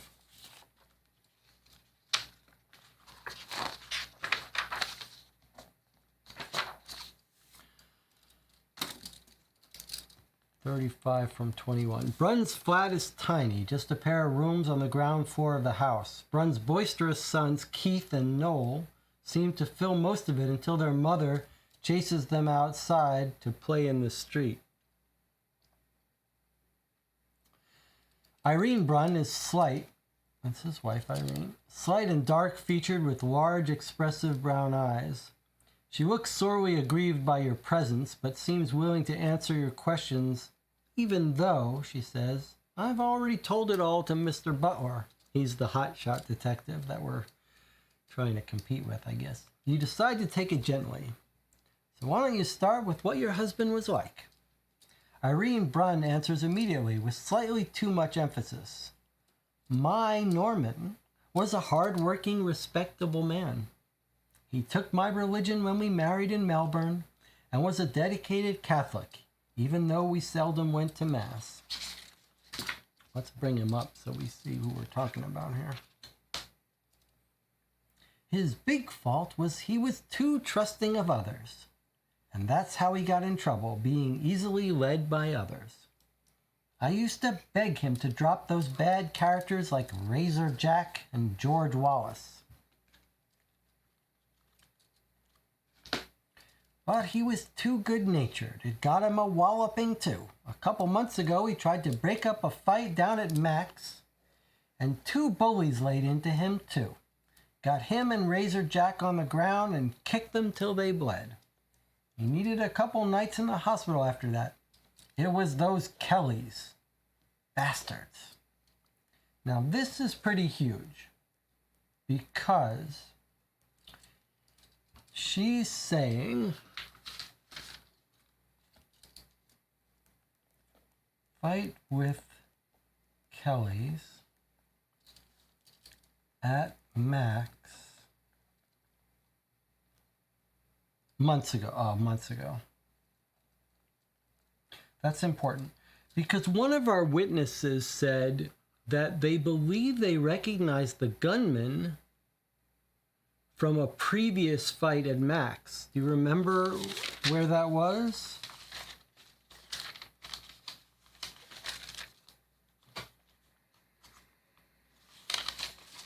We were canvassing. That's important. We need to find that if we can.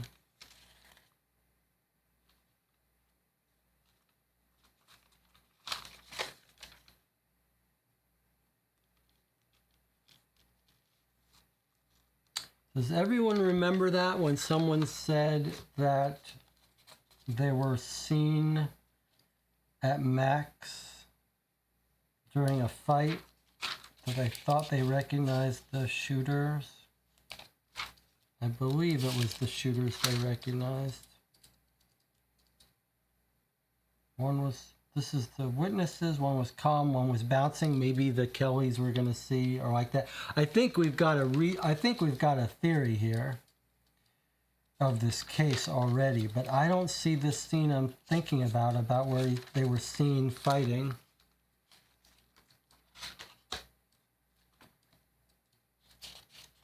I really think we need to find that, but we could delay it for now.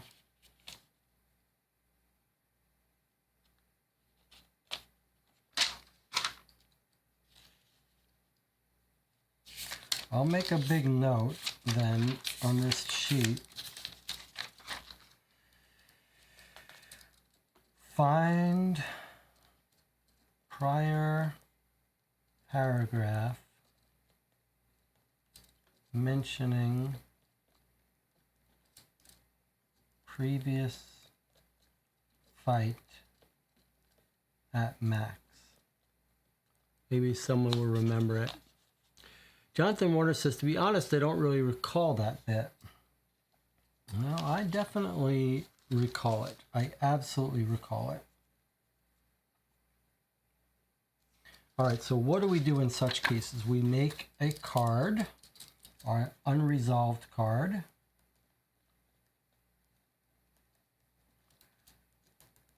Find fight with shooter at Max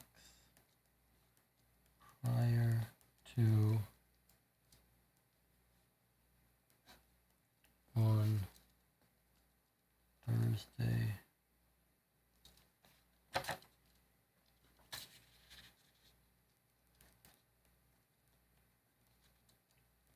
Match with the, okay, so we'll come back to that. We'll find that and come back to it. So here's our, we've got our first theory of the case, I believe. And the theory of the case looks like this. This has not been, the game hasn't explicitly made this, but I think we can jump to some possible conclusions. One conclusion is that he was being hunted and assassinated on purpose. They pushed Miller out of the way just so they could get to Norman to kill him. It seems possible that the two killers are Tom and Sid Kelly, brothers. One being a cool, calculated killer, one bouncing around on cocaine, hopped up, hot-headed. Why are they killing Norman Brunn? Well, we got a little possible motive here. That Norman Brunn has got a little chick on the side who's a working girl. And maybe he hurt her. And so these two, this Nellie Cameron, her real name is Ellen Catherine Kelly. So my current working theory here is that she's the sister of the Kellys. He beats her up. She runs, tells her brothers. They go put an end to him. And that this previous fight where these two beat him up was also because he was mistreating. And Anna says, well, yeah, but maybe, but let's finish reading. Yeah, I'm just laying out the theory. Irene's eyes flash as she recounts this injustice when they beat him up. then soften and fill with tears as she contemplates her husband. He never carried a gun, so I know he wasn't caught up in anything serious, but the Melbourne cops issued a warrant for his arrest, which is why we came here. We sold our home in Melbourne and took a boat for Sydney with about 120 pounds in our pockets. For a while, we rented a place at Paddington and Park Road. That was in September. In November, Norman joined the Wharf Laborers Union and worked day and night on the wharves. But the work dried up after Easter and he began to follow the race meetings. That's when he fell in with bad company again and got beat up like I told you. They lived in Paddington. Is this the place where he has the woman on the side?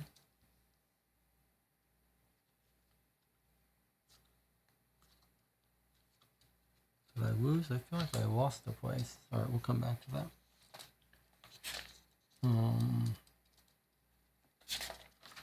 Let me just write it down here.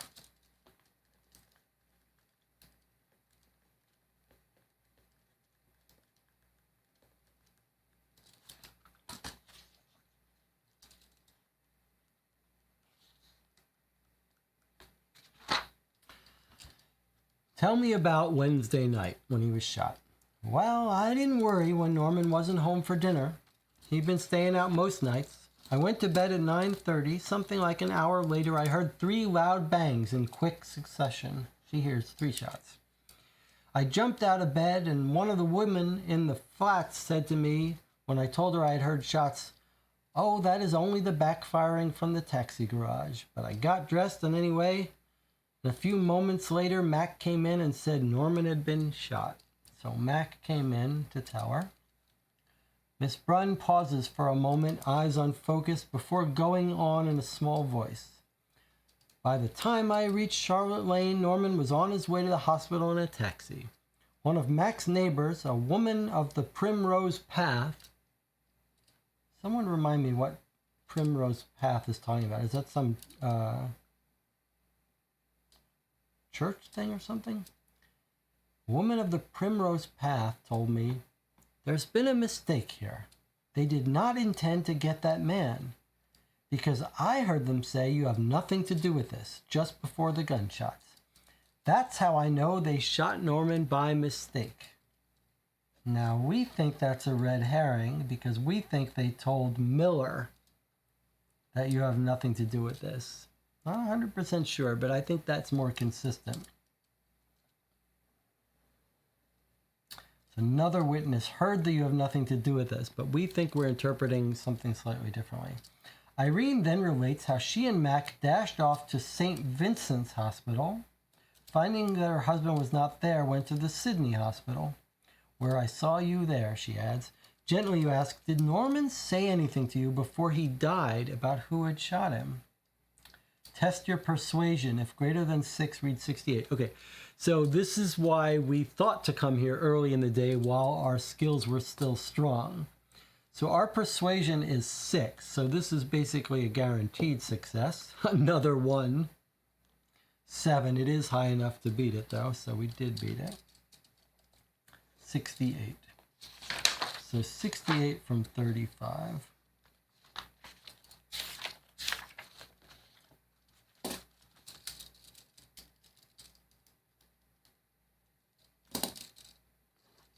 Irene Brunn's dark eyes contemplate yours for a moment. Finally, she says, "Norman told me it was all a mistake. He told me who fired the shot and who it was meant for, but he told me I should never tell the police, and I won't, no matter what happens." Well, why not, Miss Brunn? If Norman was shot by mistake, why not bring his killer to justice? Her reply is the essence of epigram. I don't want to be shot.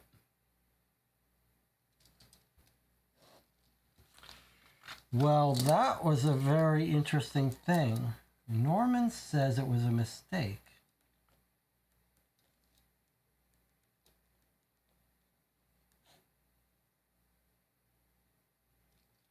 And he tells her who shot him. But he says keep quiet. She says wife Irene won't tell, doesn't want to get shot.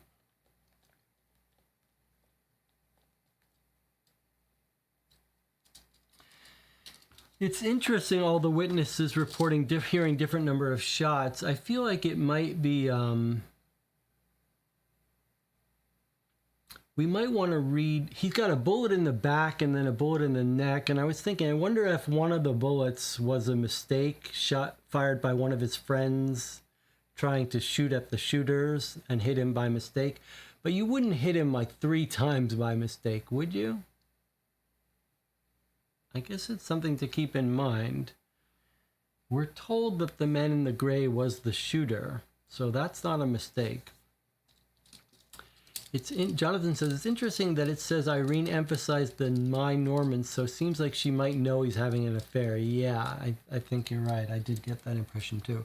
All right, well, time is passing. So we're losing that. So we lost a force, which is down to 5 now.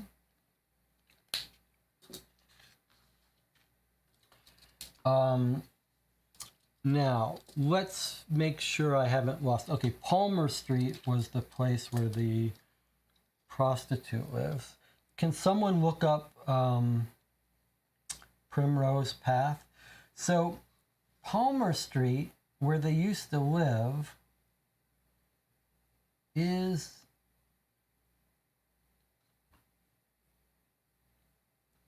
that also where the prostitute lives?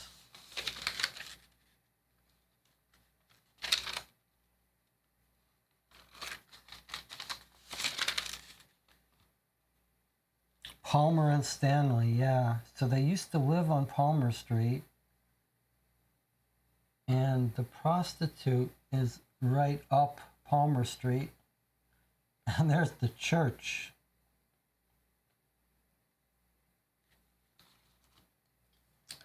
So it is interesting that they live near where the prostitute lives. I think we definitely want to go there. But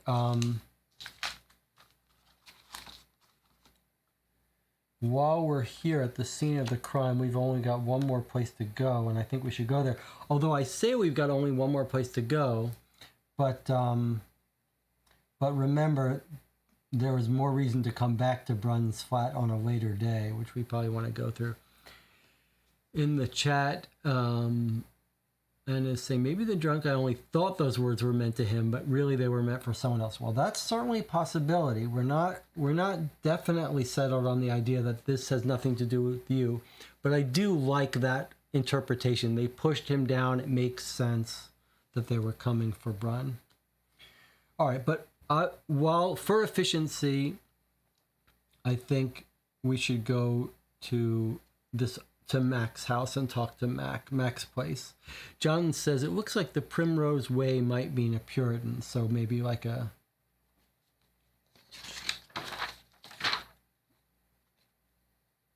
It's a little weird how she says, but she said someone told her that it was an accident because she heard the statement about, this isn't about you.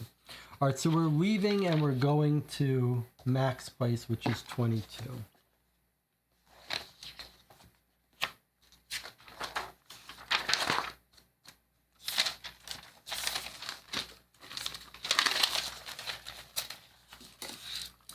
All right, 22, which we're traveling to on our own. This is Max. All right, let's see what we've got here. Joseph McNamara's house occupies the corner of Hargrave Street and Charlotte Lane. Let's find his card here.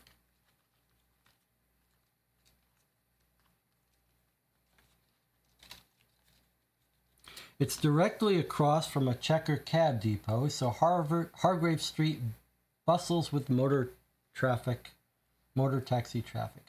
McNamara lets you in. He may claim to be a wharf laborer, but it's easy to see that his home has been set up as a sly grog den.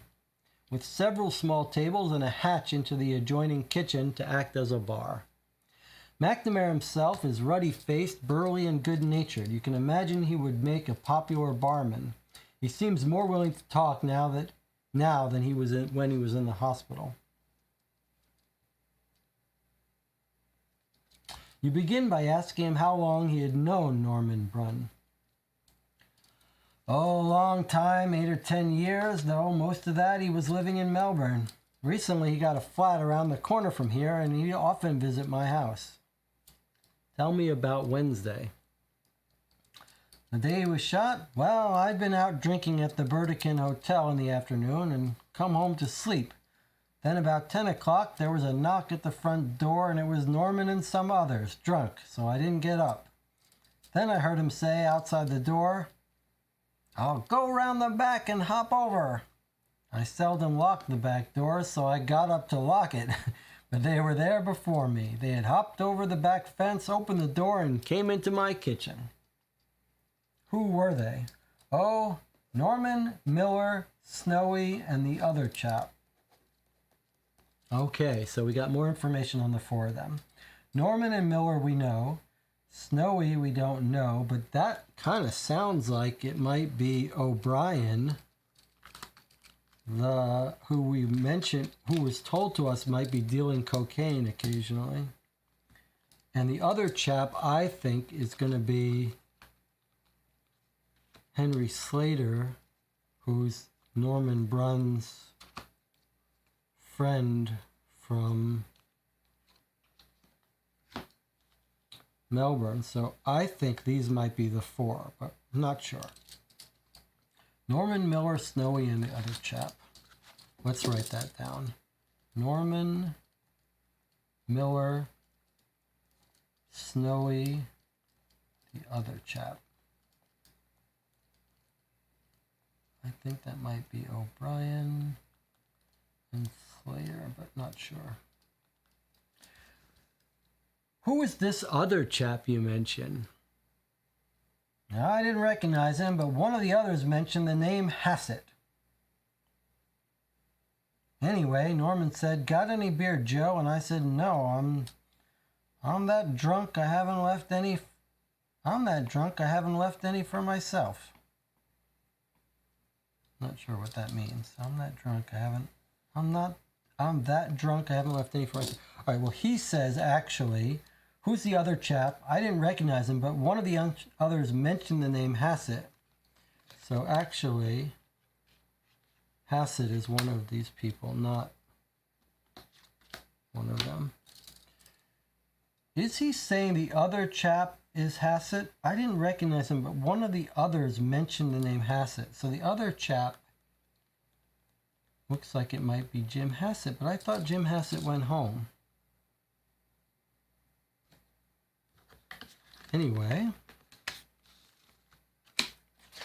then he says, "Well, we only got one bottle." And I says, "Well, drink it. I'm going to lay down again." I didn't go to sleep. I waited for them to go so I could walk up the place. They were there about a quarter of an hour, I suppose, and I got out of bed only after they'd gone. And what were they doing for that time? What did they talk about? All I could make out of their conversation was something about putting the taxicab through the slips. Through the slips? What does that mean? McNamara replies that they wasn't going to pay. Oh, the taxicab that's waiting for them outside, they're going to escape out the back door so they don't have to pay him. And what happened next? Well, after they went out, I heard a couple shots fired.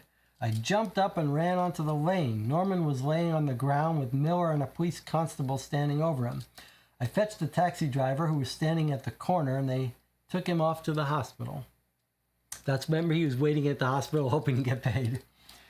Was there anyone else in the lane? No one besides the constable and Miller, and I didn't see anyone running away. Did Brunn say who shot him? Nope. He pauses. No. You prompt him again. So what did you do then? I told Norman's missus, and we got a taxi from across the street to the hospital. And Did you discuss it on the way to the hospital in the taxi? No. Nothing about it? Oh, I just said somebody shot him just as he went out of my place the back way. Is that all? Yes. Of course, she was crying. Test your persuasion. If greater than 6, read 1 line. So I feels like we did good by coming here because these are all tests that we're doing that we want to test early in the day. Anna says, Hassett sounds more and more suspicious. He kind of does because I thought he went home. We might want to read this paragraph about whether he said he came with them. I'm pretty sure he says he went home. But let's not forget, this guy just overhears someone talking about Hassett. It may not be that he's the last guy, but we may want to... Let's make a note. Hassett with them? Did he say he went home? This makes it more interesting to visit him at his home and confront him. But okay, so we're testing our persuasion, but it's at 6. So no matter what we roll, another low value. Seems like we should get rid of that die. We did succeed though. So we're going to read 199. 199 coming from 22. Oh, this might be as furthest that we've been into this book. 199 coming from 22. You decide to try a different tack. Norman Brunn was a friend of yours. Do you know if he had any enemies who would do him an injury? Well, McNamara counters, he was a man who might have had a lot. Can you name any? Nope. What about his wife when you told her? Did she mention anybody? McNamara hesitates before answering. She may have. Did she mention a name? He pauses. She thinks Kelly shot him. She said, oh, I suppose that's Kelly again. Did she say which Kelly? You can tell you're pushing McNamara into an uncomfortable territory. He reluctantly answers. She said the one that done the other fellow in, the one that fixed the Ripper. And then it says read 116. Okay, so at 199, McNamara says, wife says,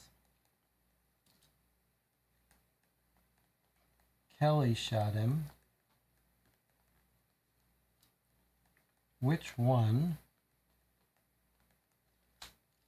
The one that did, quote unquote, the Ripper.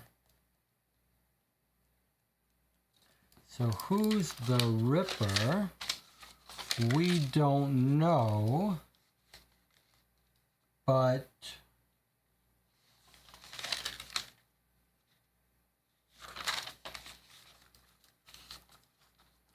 we hear about that, and this is a good example of not writing down enough of a clue.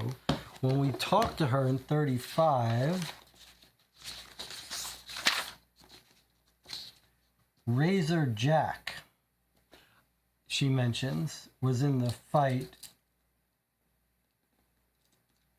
Razor Jack on the ground. So it makes sense that Razor Jack is the Ripper that's being mentioned by this guy. The Ripper might be Razor Jack. And let's write that down here. Razor Jack. They got him and Razor Jack on the ground and kicked him until they bled. He needed a couple nights in the hospital after that. So, and then we're told to read 116. Was that where we came from? Or is that a new location to us? That's a new location. So before we go there, is there a Razor Jack in our... Oh, look at that.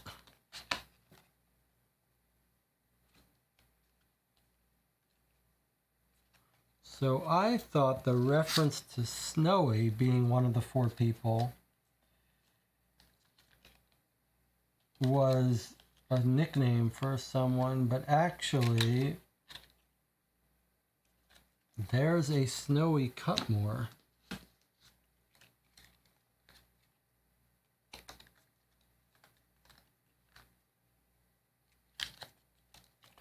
I was just looking if anyone was Jack, Razor Jack, but I don't see him. But okay, here is a potential one of their drinking companions, because we're told that the group was Norman Miller, Snowy,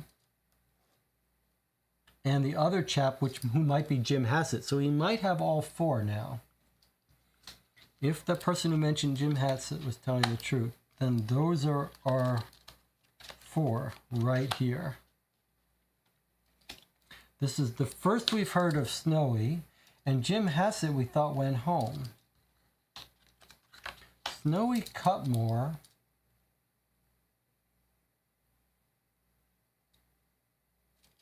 is a salesman. No other information about this, but okay. That could be the guy who ended up with them. Presumably, if we can find them, they might be good witnesses for us. 157 if we want to reread Jim's interview. Yes, I think we should. Let's do this. Let's finish this first before we forget. So 116 from 199. You ease off on McNamara a little by asking him, what state was Miller in when he was at your place? Very drunk, staggering all over the place, but then at the hospital he'd steadied up a little. Did you speak to Miller when Brunn was lying in the lane? We never spoke. But didn't you go up and say, what happened? McNamara seems to be having second thoughts about talking to you. He starts clamming up. That wasn't my business. All I'd done was get the car and go around to tell his wife.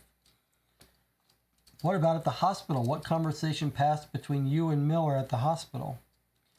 McNamara, after some hesitation, says, I says to Miller, who done it? He says, whoever done it, I don't know. Gorblime, it's murder.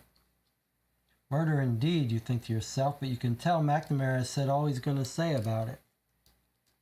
Increase time. Okay, so let's pass time.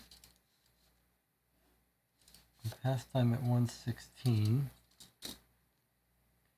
And we lose a force, which brings us down to 4 force. Maybe St. Vincent's Hospital would be useful to go to see if they had any conversation that was overheard with the wife. But I don't even know if St. Vincent's Hospital is a place on our locations. I don't think it is. Never mind that. Okay, so at 116, there's not much useful information here, right? What about the hospital? He's asking about Miller. I said to Miller, who done it? He said, whoever done it, I don't know. Gorblime, it's murder. Okay, now we leave. Okay, so Jonathan was saying we need to go to the police station now. Because it will cost us 1 to travel. Yes, we do need to go to the police station now. Before we go to the police station, let's reread the interview with Hassett at the hotel meeting. Okay, he says he went to the courthouse to drink with them. They were drunk. There was a big guy on the street who Brunn seemed to know. He joined us. Carried on yawning. We made our way to Oxford Street. We weren't going anywhere in particular. We got to the town hall. They suggested we take a taxi. We go to Barnaby Coast. I'd had enough by then, but rode with them because I lived down that way just behind Tooheys. We stopped in Chamber Street and they went into the cafe here, while I went home to bed. So yes, this is confirming. He says he did not go to Charlotte Lane with them. But we think we overhear he might have been there. That's very interesting. We might want to visit his home and find out. All right, so as Jonathan was pointing out, if we want to go to the next lineup, we have to travel there. And we should probably do that now, especially since we've finished at max. We have finished at max, right? There was no other options to do there. We have the talk with him, we test our persuasion. Okay, so we're done with max. We're traveling to the police station, Tower Square. That costs us a time. So we're crossing off another travel time, which loses an observation, brings us down to 4. We've still got full persuasion somehow. Yeah, we haven't eaten any persuasion. Okay. So the lineup is back at the police station. So 111.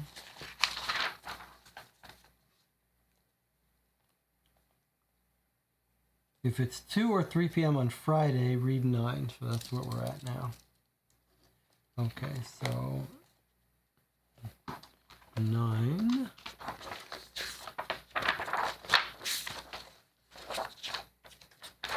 Okay, here's the lineup by Butler.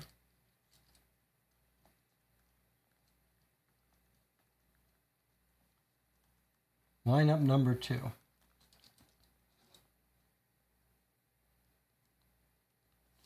Butler has assembled a second lineup of suspects in the compound and is leading the taxi driver Infield and the beat cop Blench along in front of them. Neither witness seems intimidated by the baleful stares from the suspects, which include Big Jim Levine,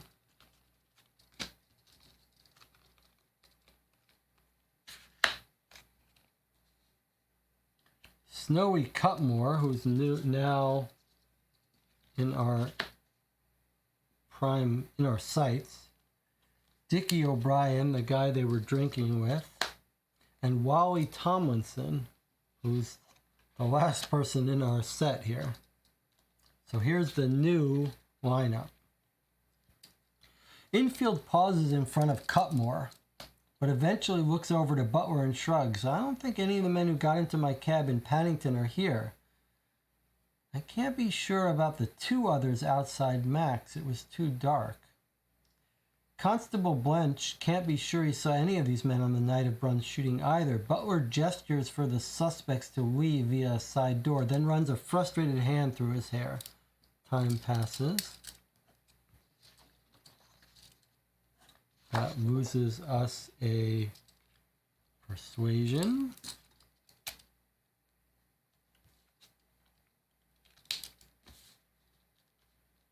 Infield and Blench nod to you in recognition as they pass on their way out. Suddenly, Infield pivots on one heel and returns to you. Oh, I almost forgot, he says. I have something important to tell Detective Butler. Test your persuasion. If it's greater than 5, read 147. Well, we're at 5, so we're going to succeed in this. 3, so we did succeed. So we're going to read this. Okay, but let's look at this for a second. He passes Cutmore, who we think was one of the 4, probably. He pauses, and then he says, I don't think any of the men who got into my cab, but we think he was one of the one in the cab. Likely. Pause for Cutmore. And maybe he was scared of him, or he just wasn't sure, or we're wrong. John Daniel Cutmore, alias McLaughlin, Nolan, and Watson.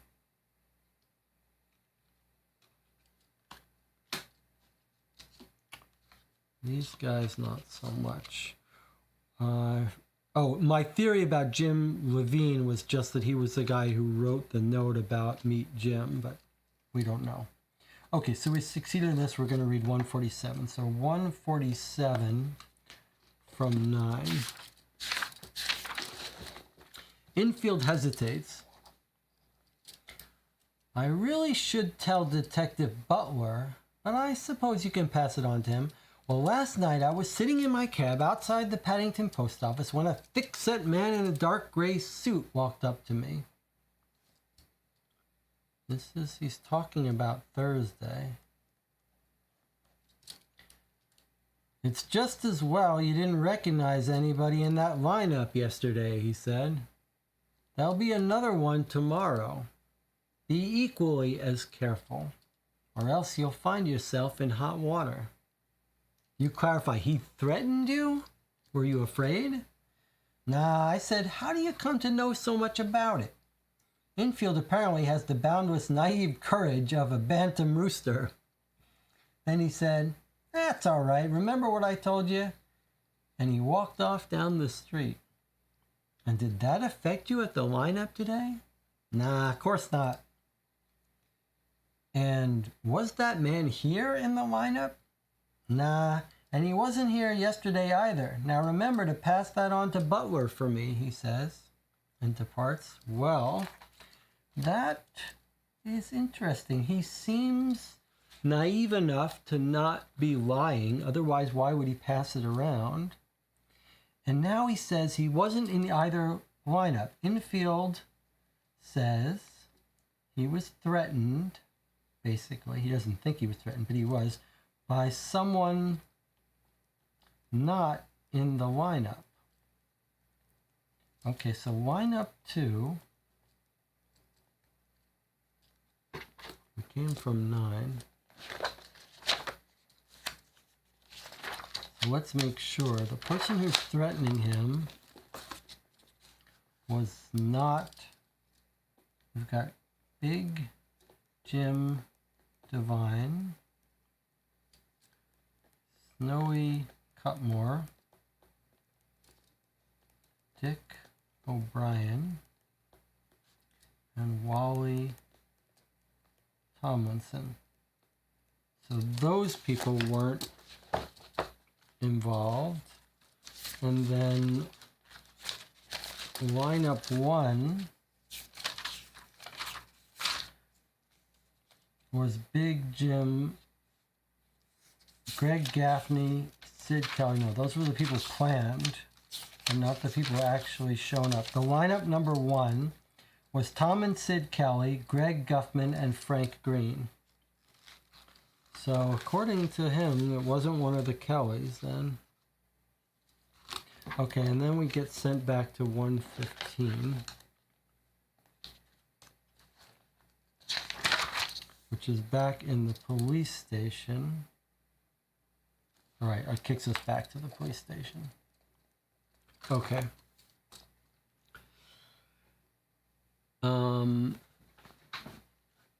So we've witnessed the second lineup. Our stats are still reasonably good. We've got to meet up with our shadow guy tonight or tomorrow, it said. Well, probably we want to do it tonight, but now we've got some free time.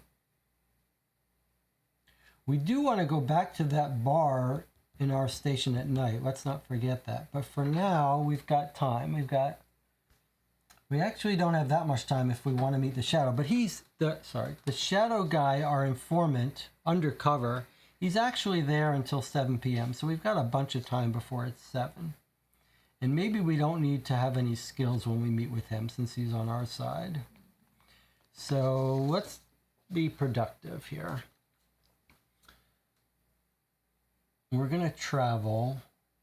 And I think it's time to travel and meet maybe Palmer Street. It's either Palmer Street to meet the girlfriend prostitute, or it's really overdue for us to go to their last stop. We didn't go here yet. We didn't go to Chalmers Street Cafe. And then where Hassett claims to have gone home, since we're suspicious of him. So those two locations are both good here. And then the prostitute's house, which looks like it's Probably here. Although it's not clear. We know her address. Any thoughts about go to the cafe? I think that's right. I think we should go to the cafe. I think the cafe is the natural place for us to track down. What we're trying to do is track down our 4 people in the cab, not because we think they're the shooter, but because we think they might be good witnesses. I was just looking for their last known addresses here. Some of these people do have full addresses. This guy's at 85 Dowling Street. That's Robert Miller. What about, and McNamara we visited. Nellie Cameron, the prostitute, she doesn't have an exact address. Frank Green, I don't remember how he's relevant to us. Phil Jeffs runs the place. Can someone remind me how we got Frank Green into this case? Because we have his address. And it's a Palmer Street residence. Where's our Palmer Street?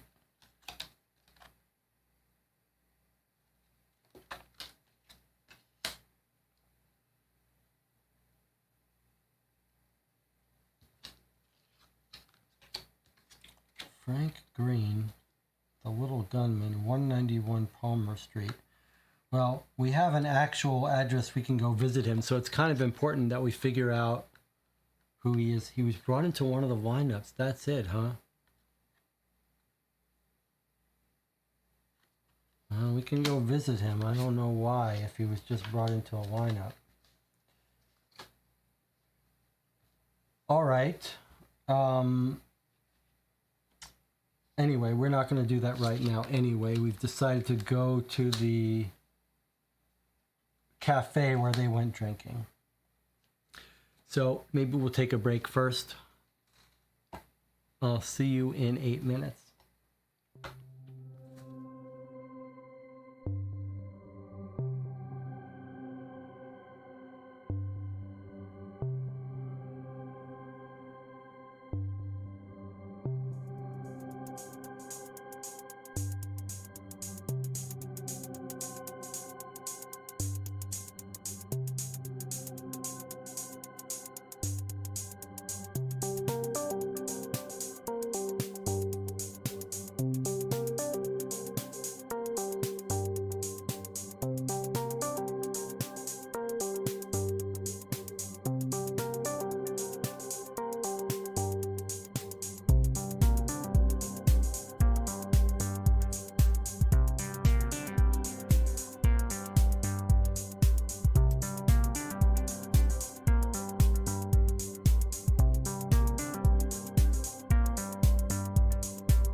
Okay, we're back. You're watching Coffer 2. We just witnessed the second lineup and had infield, the cab driver, say someone threatened him not to recognize anyone in the lineup. But he actually didn't recognize anyone anyway, although he paused in front of Snowy Cutman. And he says, the person who threatened me, who's the person he would be able to recognize since it was broad daylight, was not in either of the two lineups. Which makes us wonder, who was it then that threatened him? We haven't bothered to figure out who was not in that list yet because it's not important for us yet. We are our stats are reasonable, and we now have some free time. We want to get to the Central Rail Station at night, and actually, the Central Rail Station is in Barbary Coast that we want to travel to, and that's where we want to go to the hole in the cafe. In fact, the Central Rail Station is where we think, this is a little odd though, we think Jim Hassett has a house there. So we were going to go visit him there, but I guess not. I guess at the Central Railway Station is where our person is. But I think this is where he's got a house. So I don't know that we can find his house. I don't know that we can talk to him. But is it time to go there? If we travel here now, that would cost us 1 time to travel. We don't have to get to the rail station right away. We've got a couple hours. I'm a little hesitant to go here now and then do something. What if it doesn't take up a time at all? Feels like we should do something else first. But if it takes us 2 time,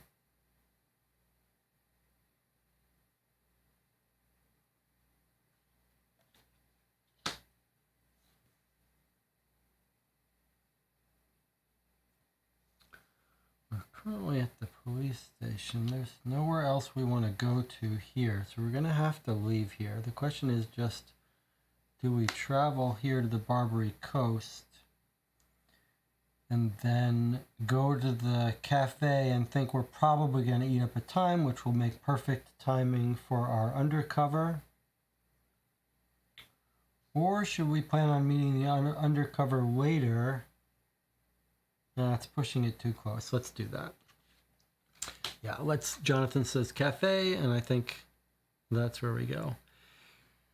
Anna Marie says, the wife thinks that Kelly killed him, but both Kellys were in the lineup. Yeah, it's true, but again, the cab driver didn't get a good look at the shooters. So just because the cab driver doesn't spot the Kellys doesn't mean the Kellys aren't one of the shooters. The one person that I think the person that threatened him yesterday not to make a lineup identification, one of them wasn't the Kellys, but we still don't know about the shooter. All right, we are traveling now to the Barbary Coast. So we walk down to the Barbary Coast, which advances a time. Let's do that now.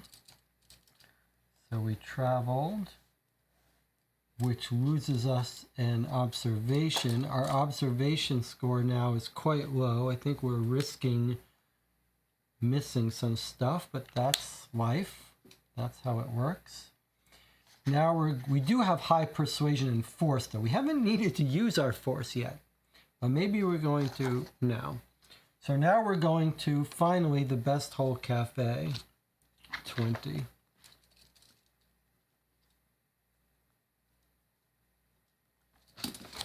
All right, let's see what the cafe says. This was, remember, their second stop right before they went to McNamara's, Max. The Best Hole Cafe is a shabby little establishment with a cluster of wobbly tables and chairs and a scratched counter. Unsold sandwiches huddle under glass, their edges curling like shells in a tide pool. You can only conclude that patronage relies heavily on the location, just across from the busy Central Railway Station. The proprietor, Samuel Casey, is short, round, and middle-aged, like a bachelor uncle. He greets you cheerfully. Hello, hello, hello. What can I get you? Tea, coffee, sandwich?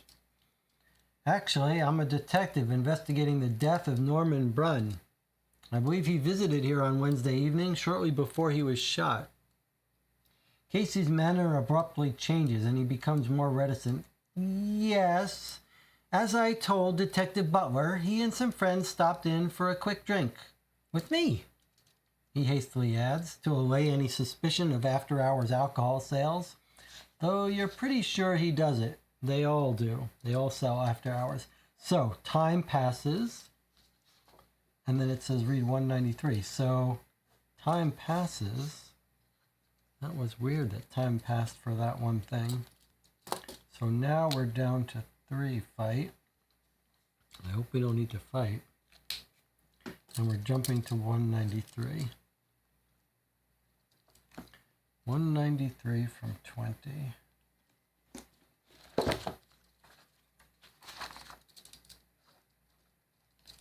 Despite his obvious reservations, Casey seems willing to cooperate with you for now. To ask about Brunn, to ask about Cutmore, to ask about Brunn's companions, 177. So, Cutmore, he's Snowy Cutmore, the guy we heard about. I think, let's ask about Cutmore first, because we think he might have been with them, and this is our chance to confirm it. So, choices. I suppose we could write this down, but I think, well, let's just mark it. I think we're going to be back here and do all these all at once. Cutmore is 40. Snowy's a friend of Brunn's from back in Melbourne. Oh, is Snowy the friend back from Melbourne? So I kept thinking it was, well, she said, the wife said that Henry Slater was the friend from Melbourne, didn't she? I believe she did, but maybe it's Snowy Cutmore. Snowy's a friend of Brunn's from back in Melbourne, I think. He must have a pad near here, because he's in here a lot. Loves the sandwiches. Casey gestures towards the sandwich counter with a grand gesture wholly unwarranted by its subject. He was here that night. He was? Wednesday night when Brunn came here in a taxi, what did Cutmore say to Brunn? Not much, really. They weren't here long, just had a quick drink and left together. They left together? Yeah, Brunn arrived with a couple others. Snowy left with them. Okay, so we got confirmation now. Snowy was with them. Good, that's good confirmation. But also, there's something else. Yes, he has a pad near here.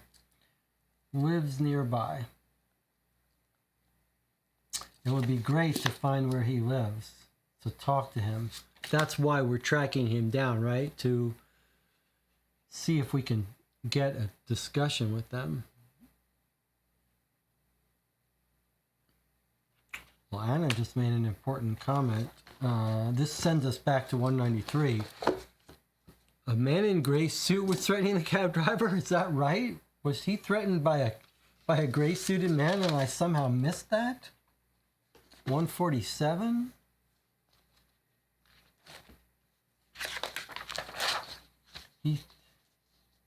A thick-set man in a dark gray suit walked up to me.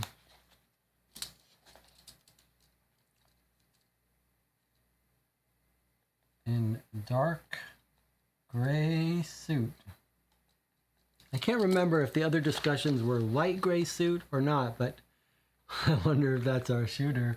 I wonder if the man who threatened him, that's a very good catch, Anna. Okay, so we asked about Snowy Cutmore and confirmed he's with them. So now let's ask about Brunn. Now let's ask about his companions, 177. So 177 from 193. 193, 177. The guys with Brunn? No, I don't remember them much. There was Hassett, but he didn't stay long. Tootled off home. He lives around the corner at 78 Mary Street. Ah, good, we got his address. But this guy says he went home. Then there was this really drunk guy, could hardly stand up, but he still drank the glass of beer that I gave him. Then there was a big guy, real quiet but kind of menacing, you know. I think he was sober, but it's hard to tell. I gave them a quick drink in the kitchen, but they left. Then I locked up again and went to bed.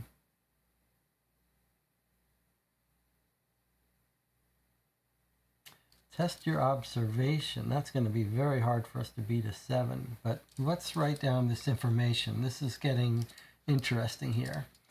So he said Hassett was there. Hassett left home, which is what Hassett told us. We heard Hassett's name mentioned at McNamara's as if he was there, but this is consistent with what he said, that he wasn't there. So that's confusing. But this guy gives us his address, 78 Mary Street. So we should probably try to visit. Is that on our list here? Yes, it is. So we could go visit Hassett again. Now, it also says circle R. Good. And then he says there was a big guy with them.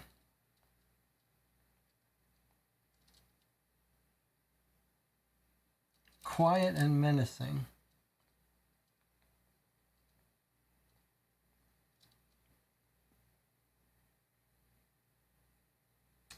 Sober, which is weird. Gave him a quick drink in the kitchen and they left. So if you look at this, test your observation. If it's bigger than 7, read 195. Otherwise, we go back to 193, which is where we came from. So it's time to test our observation. Now, our observation score is 3, pretty bad. So let's see what we got here. What do we need to beat 7? We need a 5. Okay, here we go. That's a 4. So we get our cheat. So here's our second die cheat. That's a 1. So that doesn't help us. And we use the cheat. So we should mark down in our list that we're keeping track of. I think it's down here. So we used up a cheat. And now we've got a tough decision to make. So we've got a total score of 7 with a reasonably high roll. We could lower one of our other skills, and this is exactly what Jonathan was asking. We could lower one of our other skills to to pass it, or we could re-roll. And we do have 2 re-rolls because of our cheats. So the question is it worth freely re-rolling, but then if we get 2 lower die, we're not going to be able to bump it up and we're going to miss this? Or should we knock our persuasion down? It's the high risk, high reward. We can roll again and not knock down our persuasion, or we can knock down our persuasion and get this information.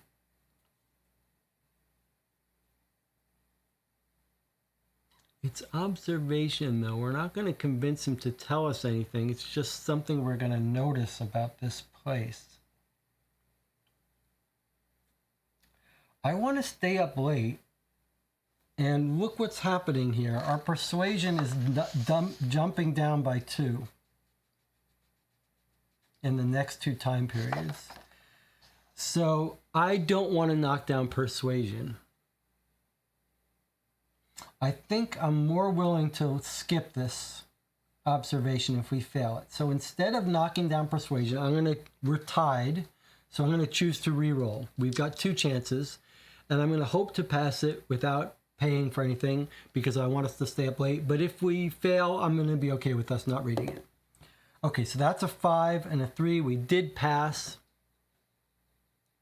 My decision paid off. Who knows whether it was a good idea, but it did get us past this without losing a persuasion, which is what I wanted. Okay, so we passed it. We're reading 185 from 177.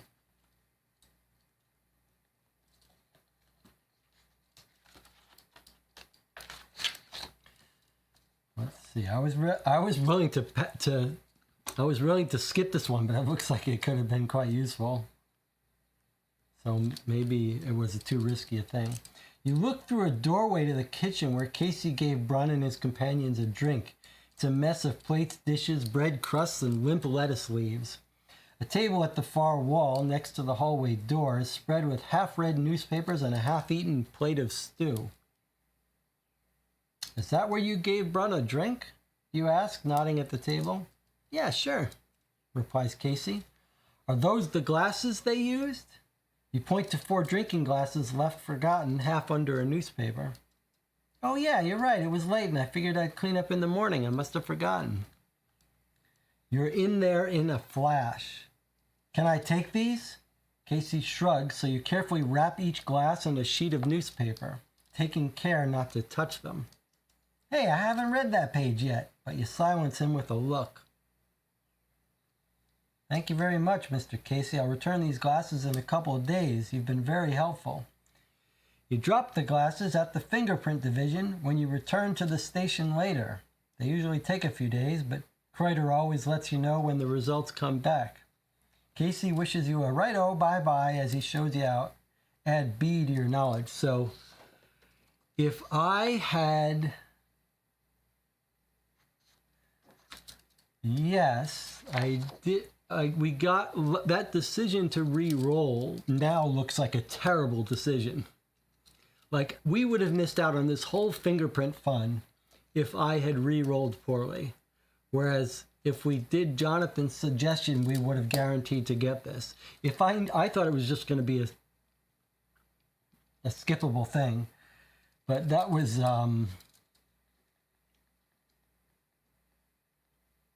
scary to think that we could have missed this. Now this makes me much more wary of taking chances with rolls.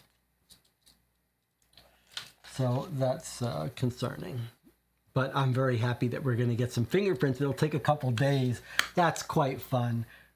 Later on one of our mornings, it's going to say, hey, do you have B? If so, you're going to get the fingerprint reports. Otherwise, we wouldn't get them. That's pretty cool. So maybe those fingerprints are going to tell us who the 4th or 5th man is. I do want to remind you that the cabbie's like 4 guys went in, but then the cabbie says when the 2 gunmen approached him, how many people are in there, he said 5. So I really wonder if the cabbie is leaving someone out. I'm not sure. All right, but that was pretty fun. That was pretty cool. Now, we left, so we're back at the Barbary Coast location. Now, I will remind you, it's 6 p.m. No, sorry, it's 5 p.m. on our clock. We could meet our guy at any time now, 5, 6, 7. And we've also got the house of Jim Hassett. That's it. The house of Jim Hassett and the undercover operative. I guess we might as well meet the undercover operative now while we know it's safe to do it. There would be no reason not to. And then we can circle back to Jim Hassett's house. Oh, wait, change that. That's not quite right in this game. Well, let's think about this a little more deeply. When we go to the undercover, time may start passing. When that happens, our skills go down. And then if we go visit Jim Hassett's house and we require persuasion to convince him, that's right. So probably we should go first to the place where we think we need our skills, especially since 3 ticks of the clock are not going to go by. So yes, change that. We're going to go visit Jim Hassett first. So we're going to Jim Hassett's house, which we're in the Barbary Coast. So Jim Hassett's house, we just learned, was at 78 Mary Street. Okay, so we're going to 78 Mary Street, which is number 78.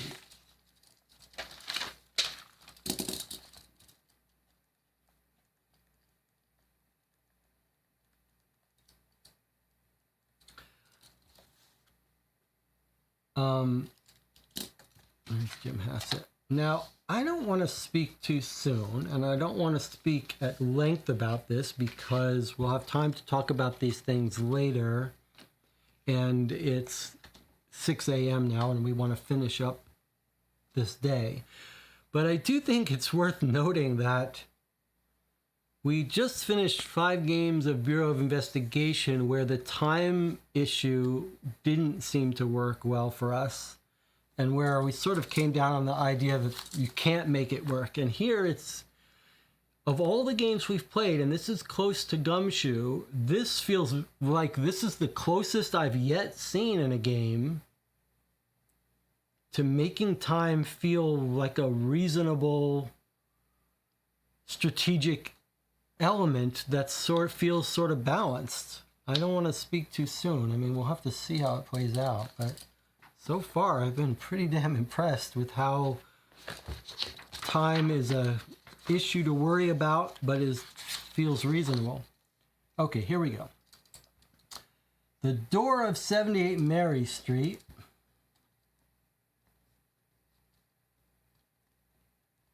is answered by a middle-aged woman, very thin and upright in a shapeless dress. Yes, she asks. If you know R, then read 190, otherwise lead.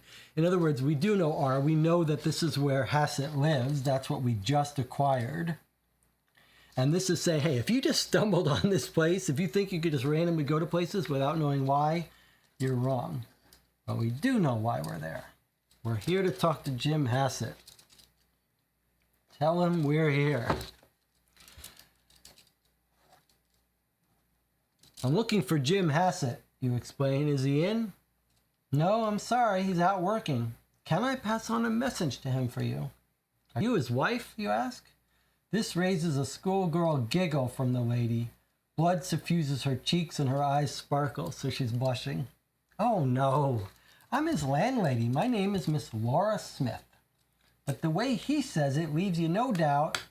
The way she says it leaves you no doubt she wishes she was Miss Laura Hassett. Well, I was just wondering what time he came home on Wednesday evening. Do you happen to notice? Of course she noticed. By now you're certain she notices everything about her tenant.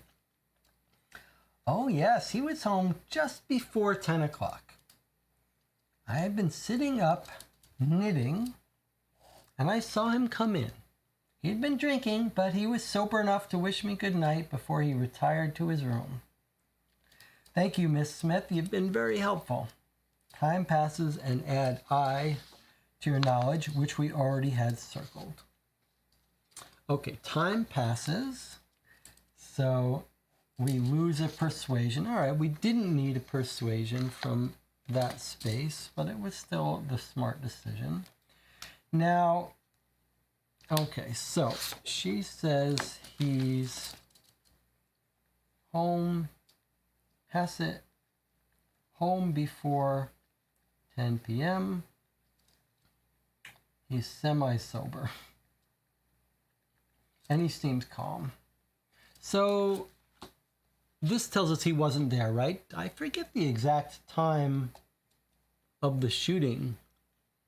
That's sort of a sad state of affairs that I've forgotten when the shooting of it. But let's see. Did we write it down? At 9:45, they leave the post office. They're at Max, where they're shot. But I didn't write down what time we think the shooting is. I remember the introduction told us something. Does anyone remember when the actual shooting? 10:45 p.m. we get the note. That doesn't really tell us when he was shot. Someone can remember if we've got an actual timeline. But if he's home at 10,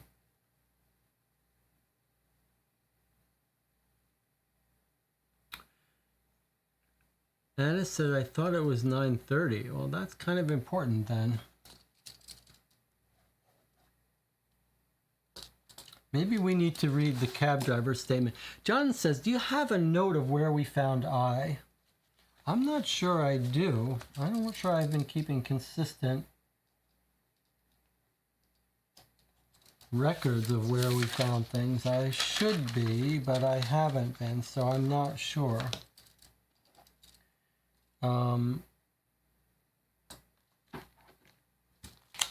Anna says 9:30. Jonathan says 10:30. That's kind of important for us. Maybe we should try to figure that out now, because that puts Jim Hassett either there or not.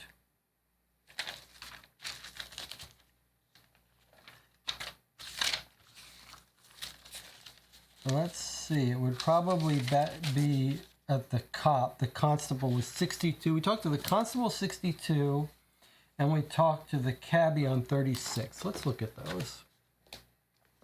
Let's check out our constable, because we haven't read his thing in a while.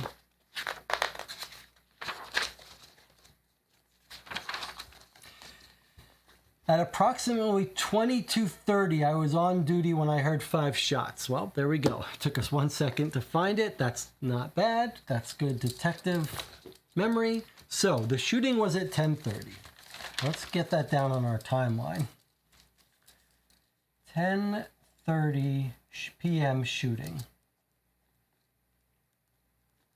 So Jim Hassett was not with them. He went home just like he said. Good. Jim Hassett, you're in the clear. Your alibi checks out from the landlady who's in love with him. Kind of a handsome fellow, makes sense. He's coming to some money. That's it. He's out of the picture, innocent. Done. All right, time to meet with our undercover officer, I think. We're still in the Barbary Coast. I've been to the house. Let's go to the railway station and meet our undercover officer, number 95. This is surely going to make time pass.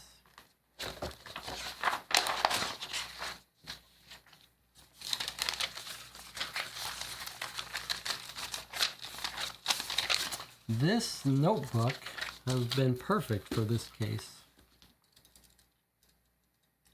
95 is the undercover meetup.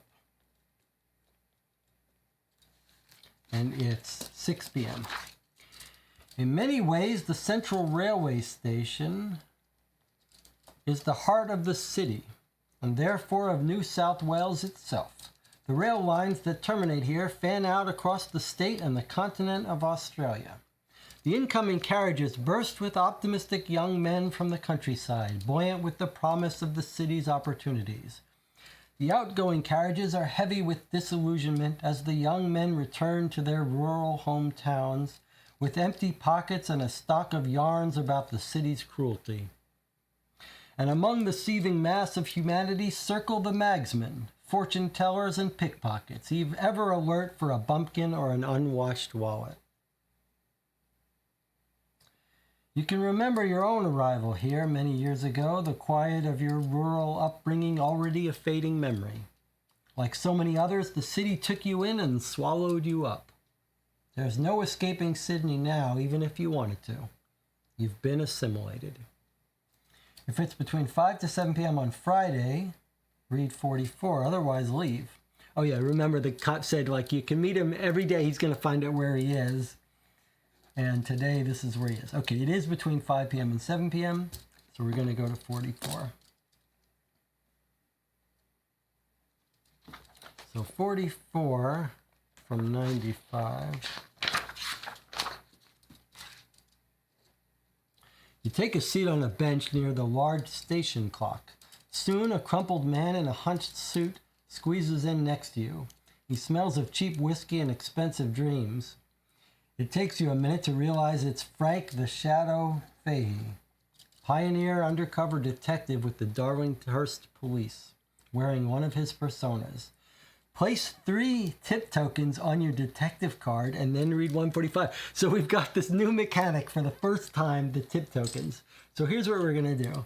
We're going to take these 3 coins. These are going to be our tip tokens, which we've now acquired. and then read 145. So the game also has a place where we could note it. We could put 3 here. But we're going to use these nice coins.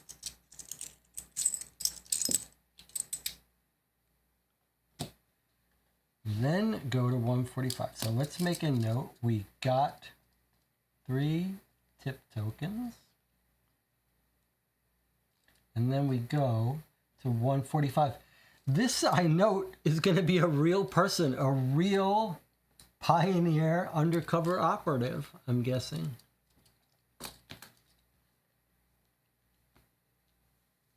No time passing. Okay, 145.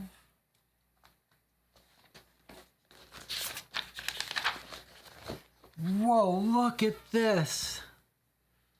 If you have no tip tokens remaining on your detective card, read 45. Otherwise, you may remove 1 tip token from your detective card to ask Fahey about... Look at how nice that is. So, we've been talking about, in these different games we've played, especially Postmortem LA series, about how it would be smart for these games to have a kind of hint system within them. The allies and informants very frequently kind of serve as hints, but here we've got built into the game a hint system and a limit that you've got 3 hints you can ask about. This is exactly how this should be done. This is exactly how this should be done. It's a way to get extra help and hints on someone that you may not have gotten sufficient information on. You decide when you get that information and who and how to spend your 3. It puts an agonizing decision in your hands and provides a little help system for where you need it. Really nice. Really nice. So I think we're not going to use any of these yet till we get to a start, but let's see what we've got. If you have no tip tokens, you're forced to read 45. Otherwise, you can remove 1 tip token to ask Fahey about or to leave. Remove any remaining tip tokens from your detective card and read 45. So I guess it's even more interesting and clever. So we remember when we talked to our desk sergeant, he said, the undercover guy, Fahey, wants to meet with you. And he said, if you can't meet him today, don't worry too much about it. He's going to tell me where he is on each day, and you can follow up with him and meet him on a different day. So what we see here is that we don't get to hold on to these. We're going to spend them now and then leave. So each day, remember, it's not free to go visit him. We've got to spend time to travel to him. And maybe it's going to cost us time to get information. But actually, tomorrow we're going to get another chance to meet with him and probably another 3 tip tokens. So, since we can't keep them, this is important. We can't keep them and bank them. We have to ask about them now. So, which 3 people do we want to look at? Let's look at some interesting things here. We can ask about the other cop. We can ask about our victim. We can ask about the girlfriend prostitute, Snowy Cutmore. Tilly Devine, that's going to be Jim Devine's wife, but we don't know anything about her. Greg Gaffney, he was mentioned as one of the guys in the lineup. Frank Green, again, another guy in the lineup that we don't know much about, although we know Frank Green's house, which is weird. Jim Hassett, who we've cleared, basically. Frank Razor Jack Hayes. Now that seems kind of important because the wife thinks that the Kellys, one of the Kellys, offed Razor Jack. And now we've got his real name, Frank Hayes. But he's not in our list. I mean, we don't have a photo of Frank Hayes, I don't believe. Oh, here is Tilly Devine. Here's Tilly Devine. She may be one of the criminal underworld. She actually has an address at 191 Palmer that we could visit. So that's interesting. Okay. So, but learning about Frank Razorjack is tempting because it might fill in the backstory of which of the Kellys was the person that beat them up and why they might have a grudge. Phil Jeffs, I forget. Oh yeah, Phil Jeffs was the guy who runs. Phil Jeffs is the guy who set up McNamara's bar. Doesn't seem like they're involved in the crime, so I'm not inclined to think that's important. The two Kelly brothers, we think they could be involved. They could be our potential shooters. So yes, especially if we hear that one is bouncy and one is cold-hearted, then they could match up to our killers. Kate Lee, we've got a card for her, but I don't know what her role here is. McNamara, he seems like he's a good friend of the family. Robert Miller, the drunk guy, he doesn't seem to be suspicious. Dick O'Brien, he didn't seem to go with them to the bar. Henry Slater is the old friend from Melbourne that the wife mentioned. We're looking for a big guy that went with them that's unidentified, and so if that's him, that could be useful. Springleaf, the newspaper guy. Wally Tomlinson, we don't know anything about him. He was in the second lineup and wasn't identified, so he's not all that tempting. However, he lives at Klippick Street. We have his address. And George Wallace, he was mentioned. George Wallace was mentioned. We don't have a card for him. I'm gonna write down a question. Where was George Wallace mentioned? I believe it might have been Brun's wife mentioning that Brun was running with these bad guys.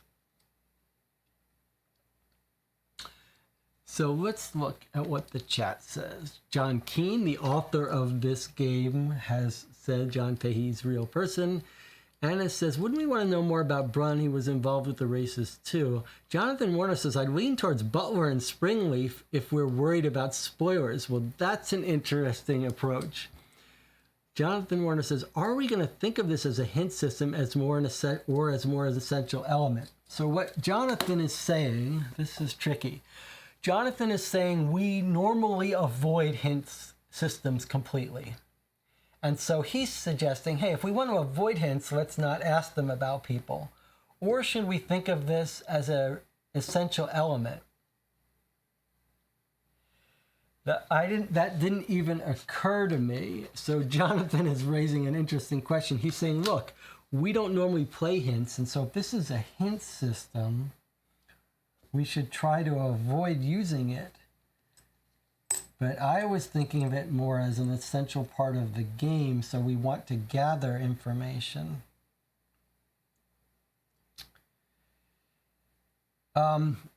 I don't know exactly how we should think about it, but I do want to ask him about Frank Razorjack Hayes. I think that's a logical thing to ask about. A person who might not be alive, we don't have a card for, sounds like a potential interesting part of our game, and we don't know how this is going to work. So I think we're going to use one of our tip tokens, cash it in, and we're going to ask about Jack Hayes.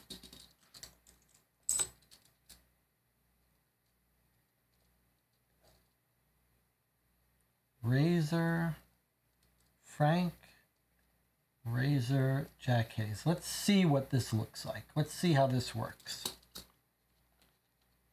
Read number 11. Let's put a big tab here. I suspect that when we meet up with this detective the next day, it's going to send us straight back to 145. And we don't know that we're going to get 3 tips next time either. He could give us less. He could give us more. I don't know. Let's go to 11 though and see.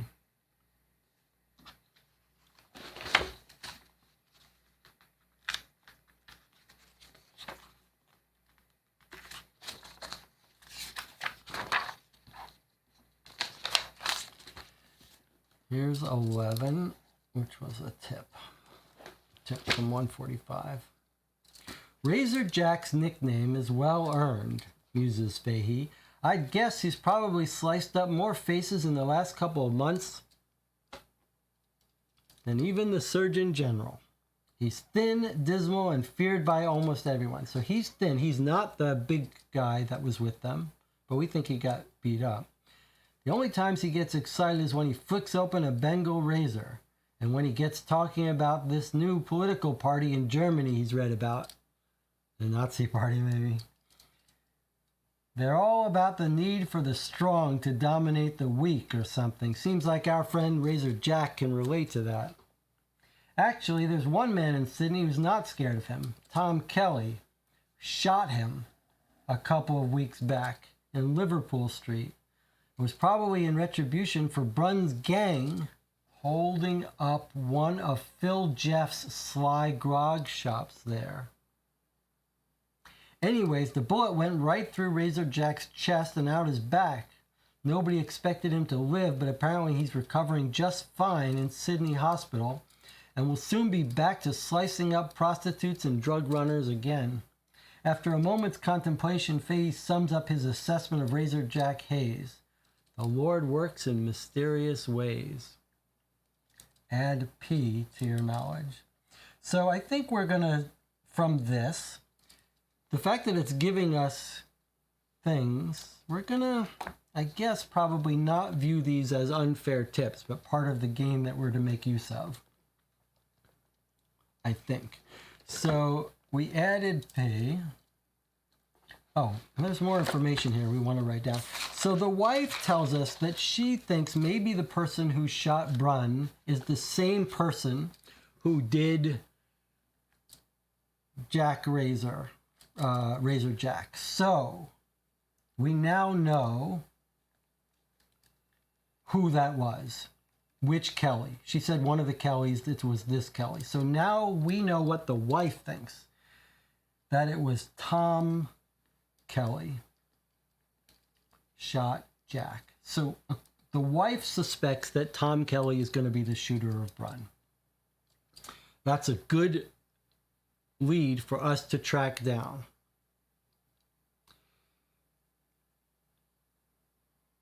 And we now know that it's Brunn's gang. So Brunn is definitely running a gang. But more than that, it's a gang holding up Phil Jeff's sly grog shops. Now, I'll remind you that Phil Jeff is running McNamara's sly grog shop, where Brunn went with 4 other people or 3 other people that night. McNamara says they just came in drinking, but you know what? Is it not possible that they came to rob them? And he's involved in criminal activity, so maybe he doesn't want to admit that he came to rob them. But these guys are friends. They're friends of the family, so probably not. He probably didn't come to rob them. But it is weird that this shop seems to be owned by Phil Jeffs, and the Brunns were robbing them, robbing Phil Jeffs' places for a while. So I'll just note. Well, I did note. So that's a little weird. And you might imagine that Phil Jeff might still be trying to find and get revenge on Norman Brunn. But it's been a while, right? A couple of weeks. Weeks back. So are they still trying to hunt him weeks ago? It's possible. In retribution. So does that mean that the Kellys are working for Phil Jeff?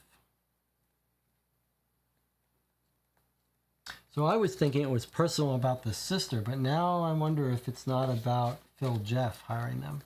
Okay, so he's going to be coming back, and he's gone now. So now we're back to 145. All right, we've got 2 tips left to use up. I think to answer Jonathan's question, we're not going to view these as cheating hints. We're going to view these as places for us to make smart decisions. So we did this one. I think maybe Phil Jeffs. Do we have Phil Jeffs' home address? No. Yes, we do. 653 Wolcott Street. Do we know where Wolcott Street is?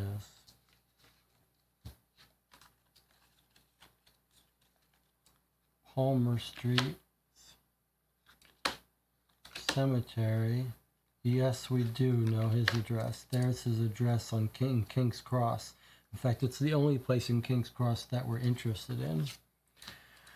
So I guess since we can visit him, it's not most critical that we ask about.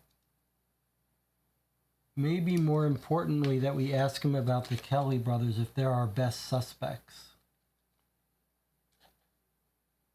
Let's follow up this idea that we know Tom Kelly shot Razor Jack. We know the wife thinks Tom Kelly is the killer.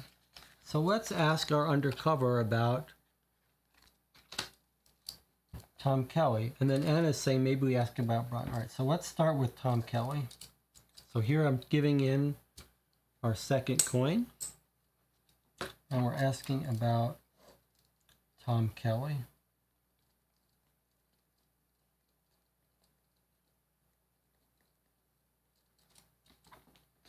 59 from 145.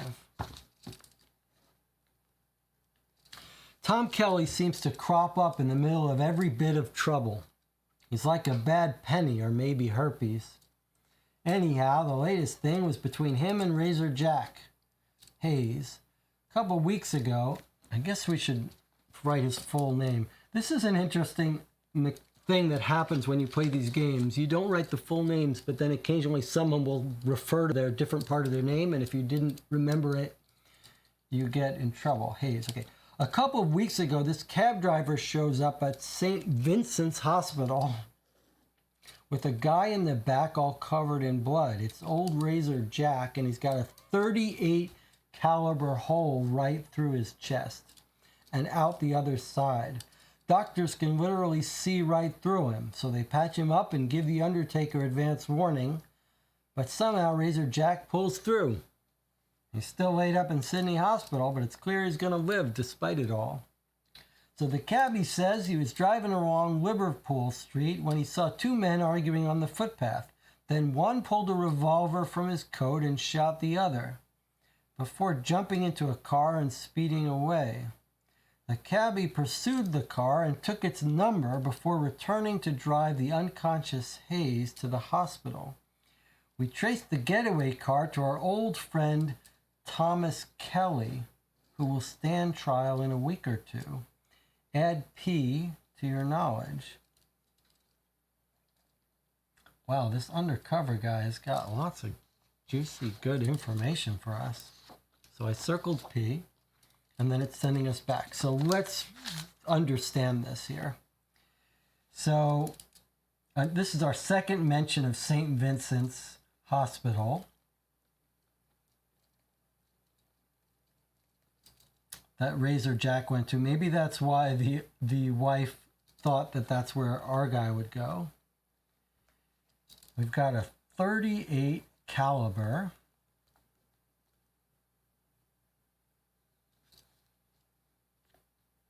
He pulls through. And here's the description of what happened. This is how we got to Tom Kelly. Cabbie's driving around along Liverpool Street. Two men are arguing. One pulls a revolver.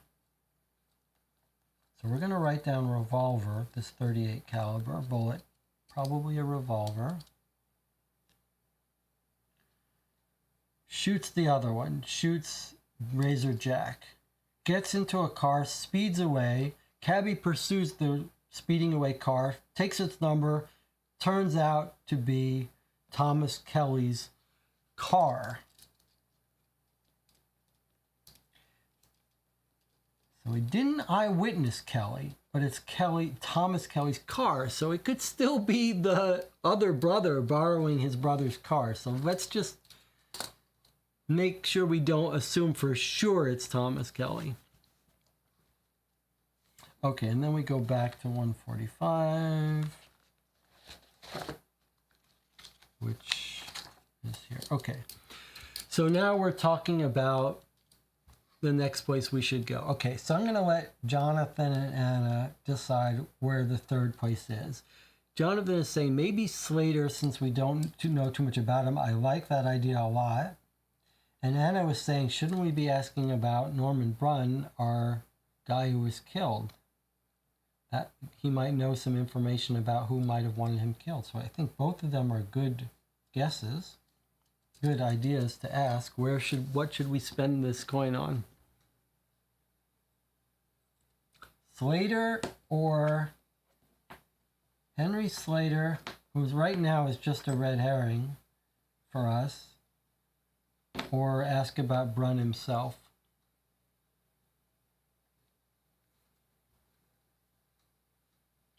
What do you guys think? What's your choice?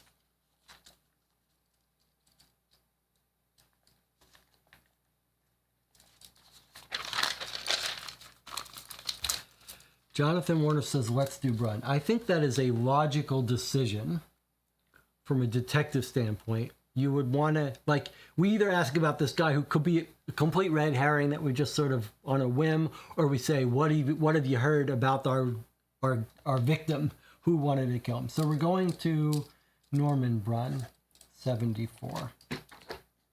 I think that makes sense. Although I am very curious about Slater.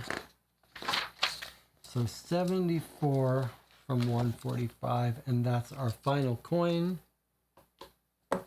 which we are giving in.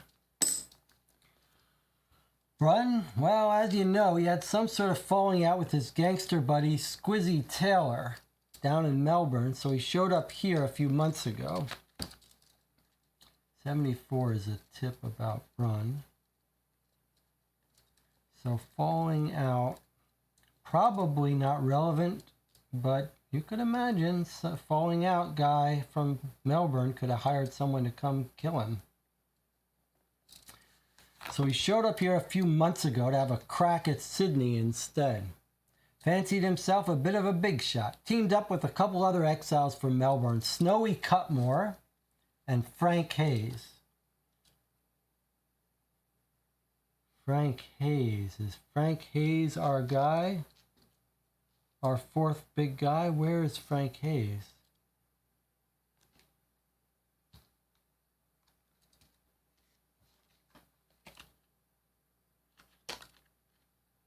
We're going to have to look if we've got a card for Frank Hayes or not. So we've got Snowy Cutmore and Frank Hayes.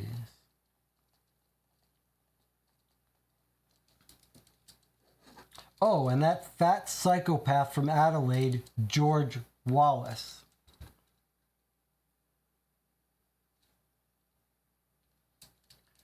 We've heard George Wallace mentioned before too, haven't we? Although we don't have great records on them, on what was said and where. They've been standing over collecting protection money from small-timers of Darlinghurst, all very civilized-like, until we brought in the Pistol Licensing Act a couple months ago. So Brunn and his boys start carrying razors instead of guns, and suddenly a whole lot of people start turning up at the hospitals with L-shaped cuts on their faces. Nasty business, very nasty indeed. So with this razor thing, everybody's scared of Brunn, and he starts believing he really is a big shot. Starts parading around with Sydney's #1 prostitute, Nellie Cameron. #1 prostitute. On his arm, and starts interfering with the big bosses. Phil Jeffs, Kate Lee, and Tilly Devine. So there are our big bosses of this Ravenhurst town. The last one is Phil Jeffs, who runs the grog places. So these women are the big shots down here.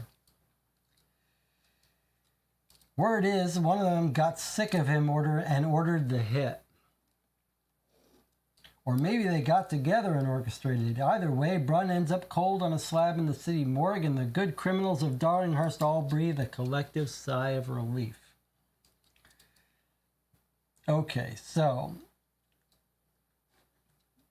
the Brunn gang are Snowy Cutmore, Frank Hayes, and George Wallace, and the big shots he was interfering with, he was threatening, we'll say, were Phil Jeffs, Kate Lee, and Tilly Devine. Remember, these are real people.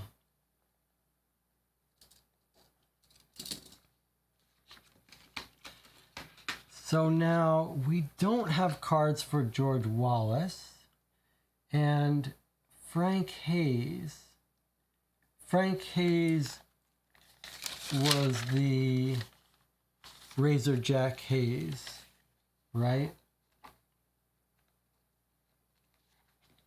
Tip 11. Let me just make sure we don't make a mistake here.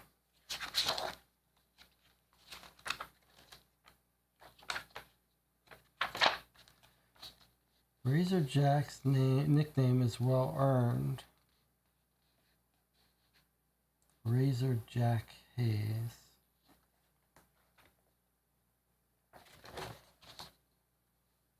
Frank Hayes. It makes sense that that's our...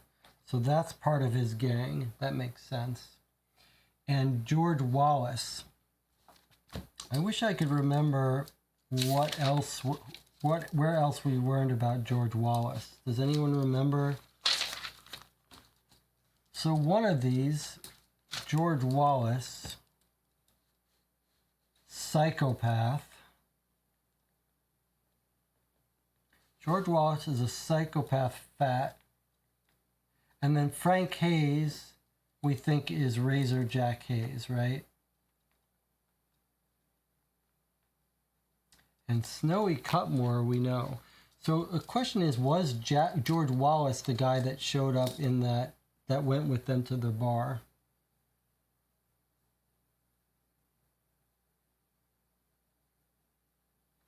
Okay, and anyway, we're sent back to 145, but we're out of tips. And what did it say when you're out of tips? It says, when you're done, go to 45. All right, so 45. Fahey makes the leave. I gotta go. I hope that was helpful. I'll let Kreuter know where you can find me again if you need me. Good luck with the case. And he melts away. Time passes. Okay, so time passes, and we lose a persuasion, which brings us back down to... Did anyone see that? What did I erase? Did I erase a 3 and now we're down to 2? I think that's right. Correct me if we were at 4 and I should have gone down to 3 instead of 3 down to 2.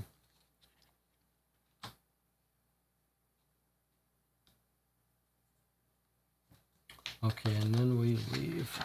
So we are still here.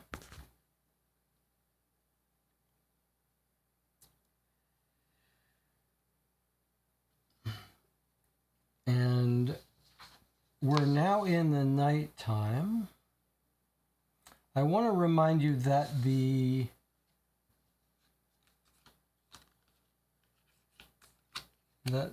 police station bar that they were at first asked us if it was nighttime, and if so, we got a different thing. So it is interesting to think about leaving time when we go back to the police station before we go to sleep to go back to that bar. But I think we've got time. We said we were going to stay up late on Friday night.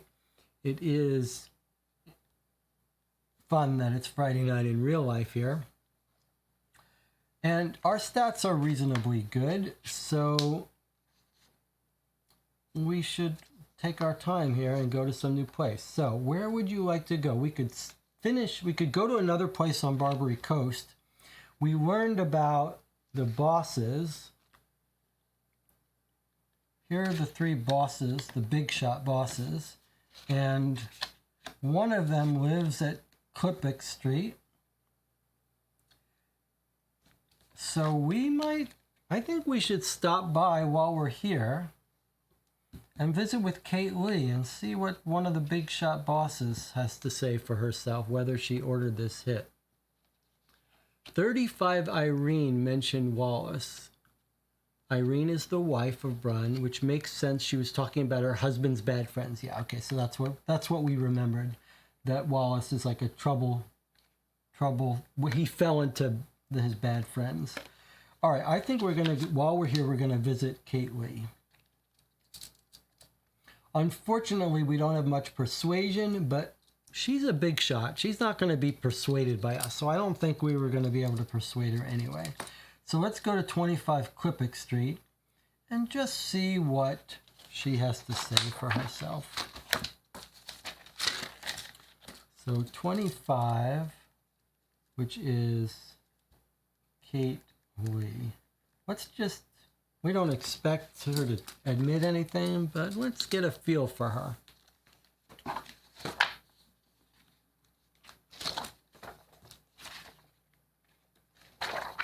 Klippick Street is a typical Surrey Hills neighborhood. The muddy thoroughfare passes between solid rows of terrace houses. Number 25 squats in the middle of the block between O'Loughlin and Holt Streets on the south side. A card in the window of a neighbor advertises hosiery for sale. Another offers straw hats. Across the road is a boot factory. If it's before 6 p.m., read 1:30. Otherwise, read 88. Okay, so it's not before 6 p.m.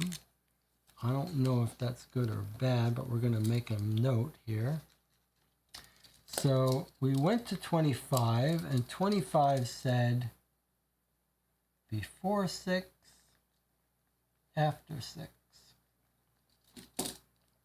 It's not before 6, it's 7 p.m. according to our clock. So we have to read 88.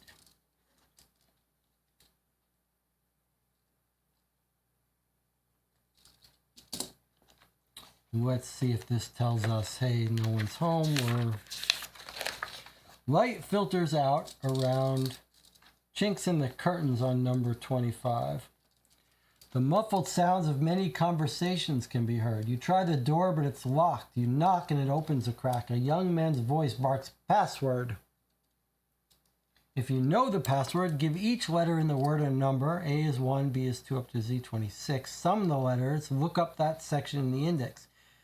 If the first word of that entry is not your password, then read 168 instead. So if you're wrong, you read 168. Or you can try to force the door. If it's bigger than 7, read 144, otherwise 102, or simply leave. Okay, so it's after 6. It's asked for password. We don't know a password, so we're not going to be able to try to guess at that. You can see we've got a force of 3. With our double rolling and spending stuff, we'd have to get a 5. And it also seems thematically not our style. Role-playing and the way we like these games says to us we don't come in here until we find a password. So we're going to mark this page, and we're going to not try to force the door. Even if we could force it, it just seems wrong. So we're just going to mark it to come back when we have a password. And otherwise, we'll just live without it.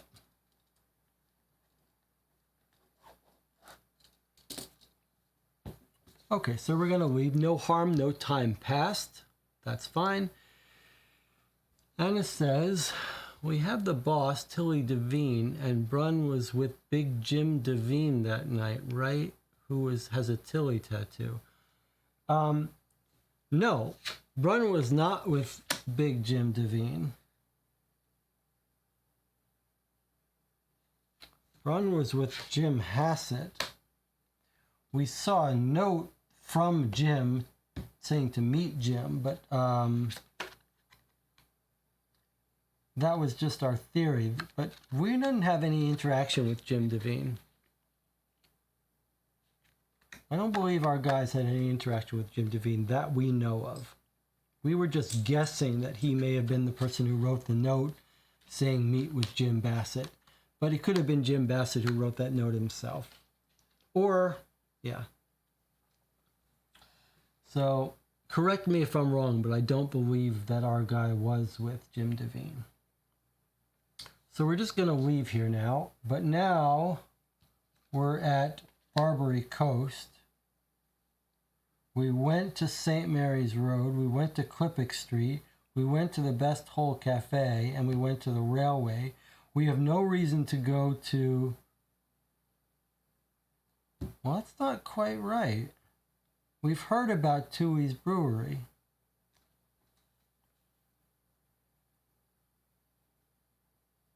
Where did we hear about Toohey's? I think our guy just said that this guy's got a house behind Toohey's. Was that right? Was it the whole cafe guy, which is 20? Is he the guy that mentions Toohey's? I'm going to read that again. Samuel Casey meets us. He sends us to 193.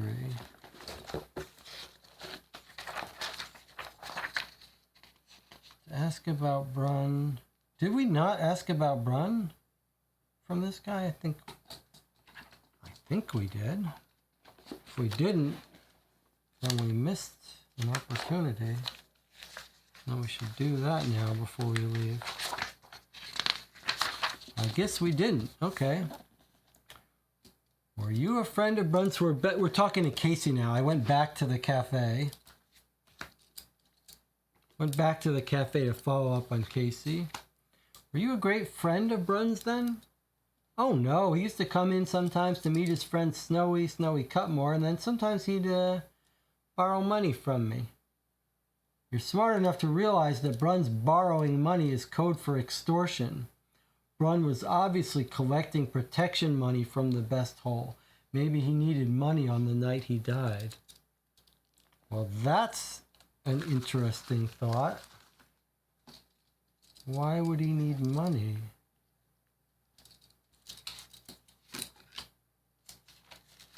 Not just to go out drinking. So 6 is Brun needed money? Question mark. We already learned from our undercover that Brun was extorting the local businesses, and this is just confirming it. He was collecting protection money. More reason why someone would want him killed. Maybe he needed money. That's interesting, though. Either he needed money to go to this bar, or he needed money and he didn't get it here and he went to the bar to knock it off. Who was the big fellow that the cab driver was talking about? Well, we don't know who the big fellow was, but maybe it was Wallace, the fat psychopath that they were traveling with. We don't know. But now, I'm trying to find where we learned about Toohey's. 177. I'm looking more for Casey because I thought we might have learned it from Casey. Hassett lives on 78 Mary Street. I'm going to have to make a note on our unresolved cards.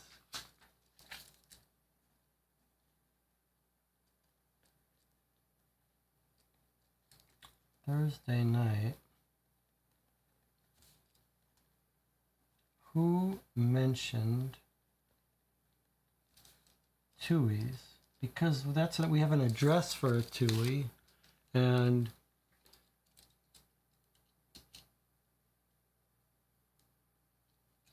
was it Snowy Cutmore? Look at 193 again.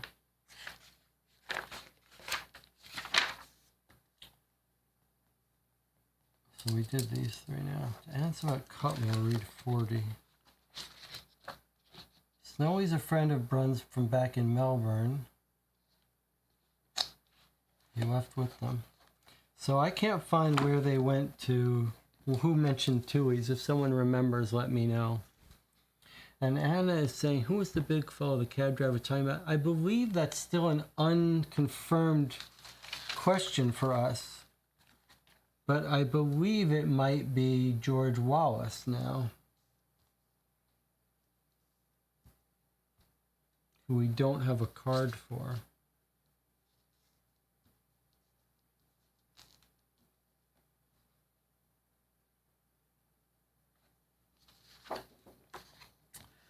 Well, it's still 7 p.m.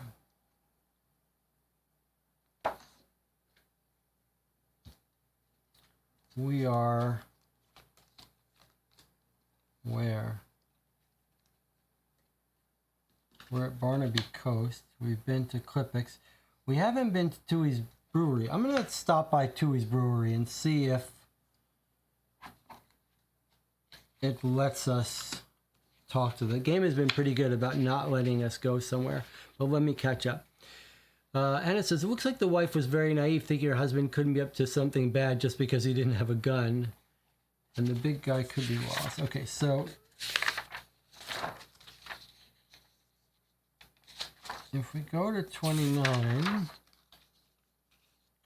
Tui's Brewery dominates Elizabeth Street across the road from the Central Railway Station. You're standing near the entrance looking up at the concrete facade when a delicate cough interrupts your reverie. It's Springleaf, half lost in an oversized overcoat. Hello, detective, he simpers. Planning a break-in, are we? I know that certain detectives need a drink or two to get through the day, but surely you don't require a whole brewery. Flustered and unable to think of any satisfying response, you retreat around the corner. Subtract 1 from your persuasion. Okay, so I went to Tui's because I noticed it on the card and thought someone had mentioned someone having a house near it.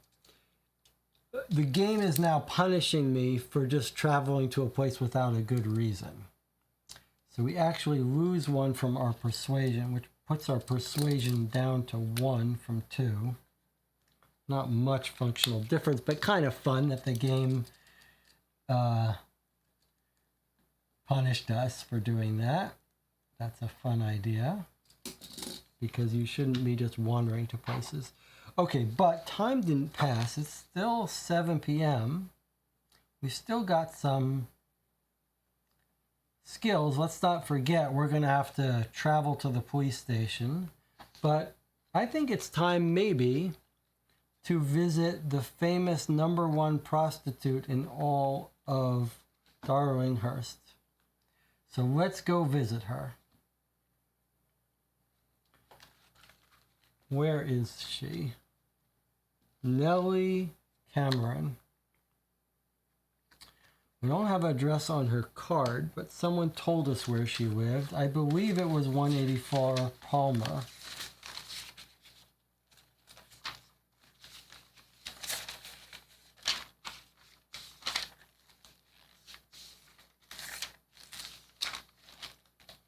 Nellie Cameron is at Palmer and Stanley.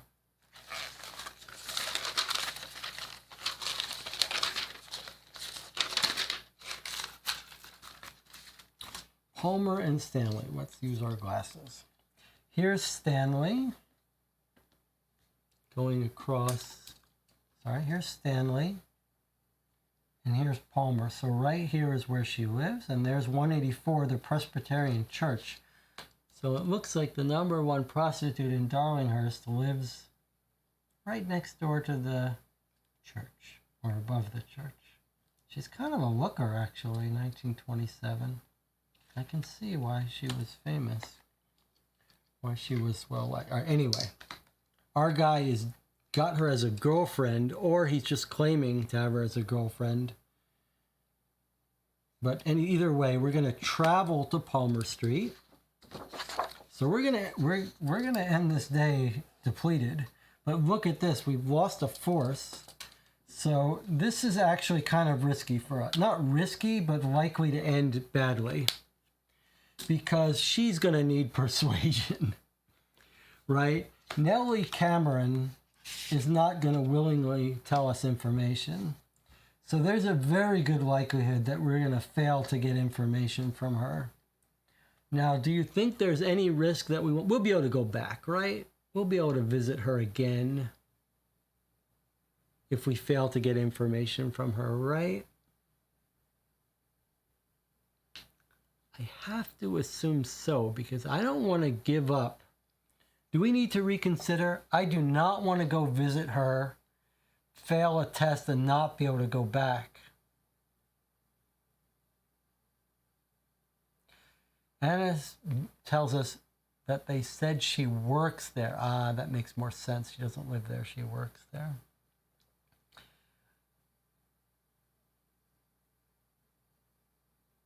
I'm assuming that if we fail a test, we can come back. I'm reserving the right to just turn tail and leave if it's a test and it doesn't look like we could do it again. So let's visit her. Let's visit her. So we're going to travel. I marked it and I cut it down. And now we're here in Palmer Street. And we're stopping by the church to talk to Nellie Cameron. 184.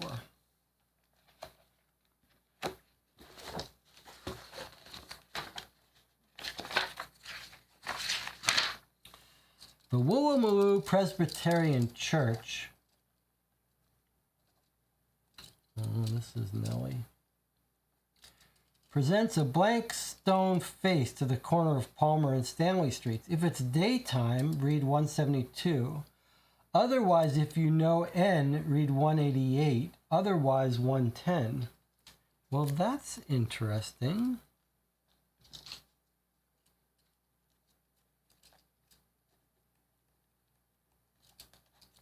If it's daytime, read 172 before 6 p.m. Well, it's not. It's 8 p.m. So we can't do that. But let's write down here 184. Daytime, 6 p.m. We're not following with that. Otherwise, if you know N, well, we do know N. N must be knowing about Nellie, that she's dating Brun or whatever. So we do get to do this second one, 188.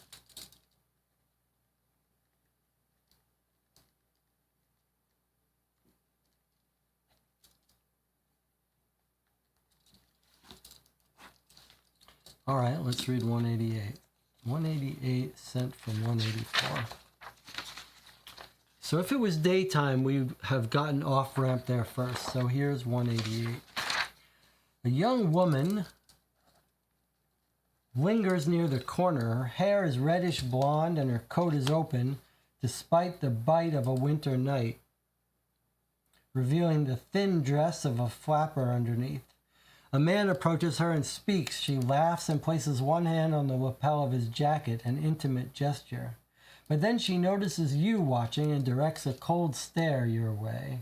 The man follows her gaze and, seeing you, pulls his hat low and hurries away down the street. The girl storms over to you, eyes blazing.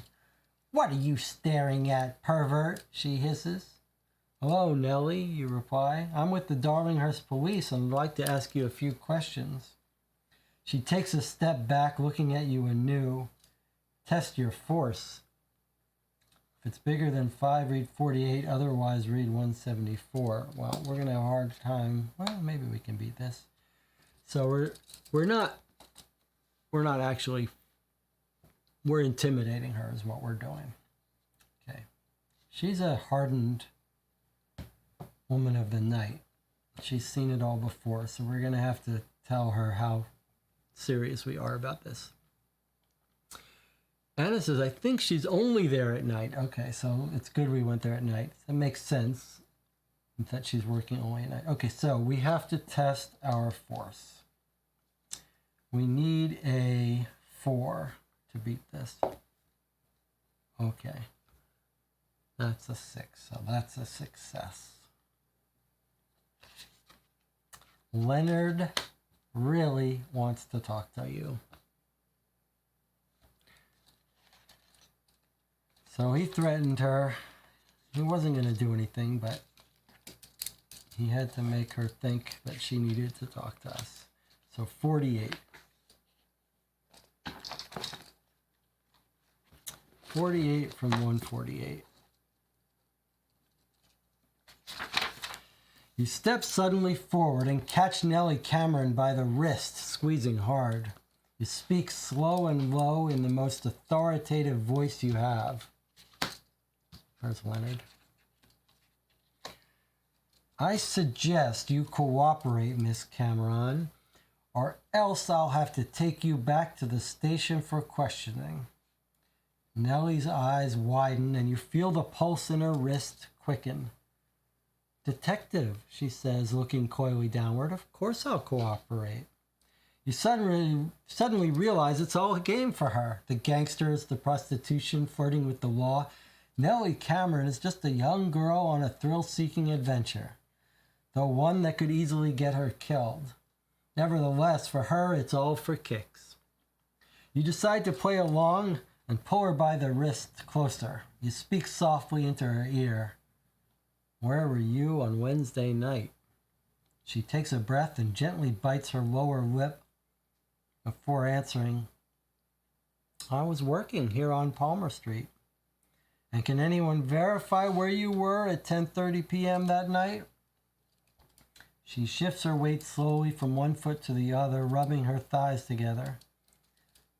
Frankie Green can. He took me back to his flat at 23 Harmer Street, and he paid for a double session. She's looking down but flashes a quick glance up at your face through her lashes.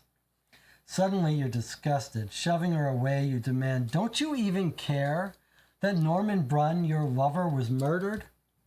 Shock and tears fill her eyes. Abruptly, she's just a teenage girl again. She replies softly and candidly, of course I care. Norm was good to me. We had a lot of fun. Then a hint of steel creeps into her voice. But I've got to survive in these streets. I do what I have to do. She pivots on one heel and disappears into the darkness of Darlinghurst. Time passes and we add Q. Okay, so this was 48. Nellie Cameron. We gained Q.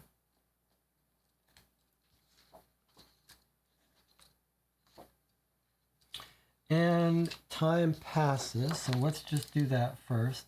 So we lose an observation. We're now at 2 observation. We're very low on our stats. Soon it's going to force us to go home.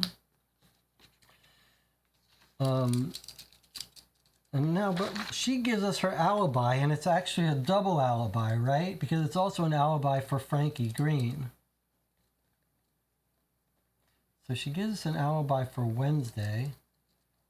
Frankie Green, 23 Harmon Street.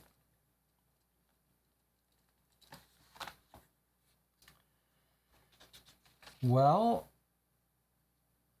we're in Palmer neighborhood. Where is 23 Harmon Street? I mean, this is one of these fun things if they're on that. So here is 23 Harmon Street. It's next to Dowling Street that we heard about. This is one of these things as a police officer, like it's not, when we see this, when we see her give us this alibi, we're like, okay, she's alibied up. She's clear and Frankie Green's clear. Otherwise, why would she tell us this? But if you're a cop, you got to verify these alibis, right? You can't just assume that just because she's given you a confident alibi that it's true. Police work demands that you follow up and actually rule out the alibis. Although I will say, it doesn't require that the chief detective on the case verify it. This would be a good task to give to one of the underlings. Hey, I need you to follow up on these alibis and check them out. I think they're going to be fine, but you need to do it. So maybe we'll have someone check this when we have time to travel to this neighborhood, but maybe not tonight. What was at 191 Palmer? Do you remember? Was it Jim Devine's home? Yes. So maybe while we're here, we could stop by Jim Devine's house.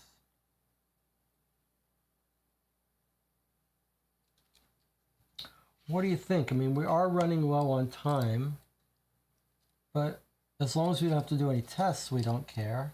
Where else would you guys like to go? This is not Frank's address on the card. I'm not sure what Anna is referring to.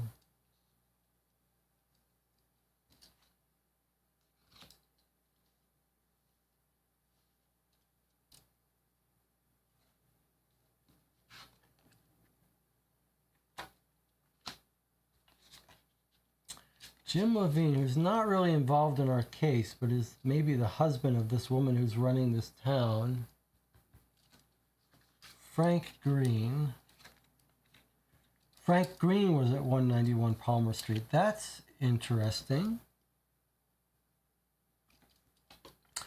Jim Devine and Frank Green both live at 191 Palmer. Makes it even more important for us to go there. He's got a tattoo that says Tilly.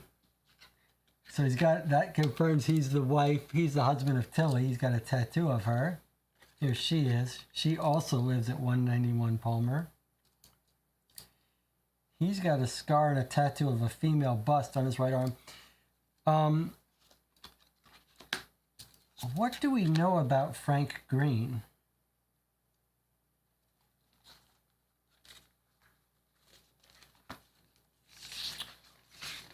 What have we recently heard about Frank Green?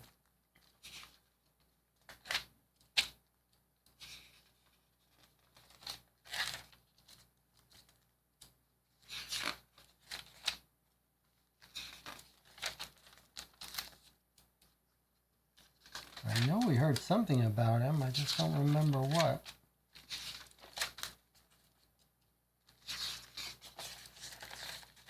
Frank Green was in one of the lineups, and maybe that's the only place we heard of him. The other thing that we might do sometime, we don't need to do it tonight, but like we haven't bothered to look at any of these maps to see if there's a place that might be relevant just because of what it is. Doesn't look like it. Okay, well, let's go to 191 Palmer and speak to these three people and find out what's going on. Although I'll note our skills are not going to be good enough to persuade them of anything or observe anything or threaten them, but let's see what we've got here. While we're here, we might as well.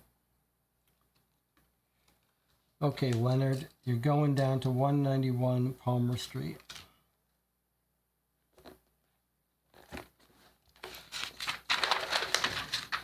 "191 Palmer Street, Tilly Levine's headquarters, is a nondescript terrace house nestled up against the Presbyterian Hill. It's from 2 to 6 p.m., read 96. So we've got another place that you can go to multiple times. So 191 Palmer is from 2 to 6 p.m., which it's not. 96. Otherwise, 1:30, which is what we're at now. So we're going to go to 1:30. Maybe it's good to be going here at night. I don't know. It's hard to know. I guess we'll know more when we read this. You can see nothing going on in the house, and your knock gleans no response. Well, no time passed, but now we know we want to come back. I'm going to make a note on here to come back between 2 to 6. I'll do it this way. From 2 to 6, 191 Palmer. I don't know if we'll be able to read that, but okay. All right. Well, it's an hour and a half in. We need to take another break. So I'll see you in 8 minutes. We're getting close. It's 7 a.m. We should wrap up the day soon. But if you guys can stick around a little bit more, we'll come back in 8 minutes and we'll decide what to do.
Welcome back. You're watching Club for Two.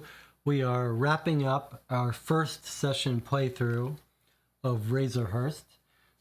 We've gotten ourselves to basically the end of Friday. It's almost time for us to go home and go to sleep. It's 9 p.m. So we're going to travel from Palmer Street to Taylor Square.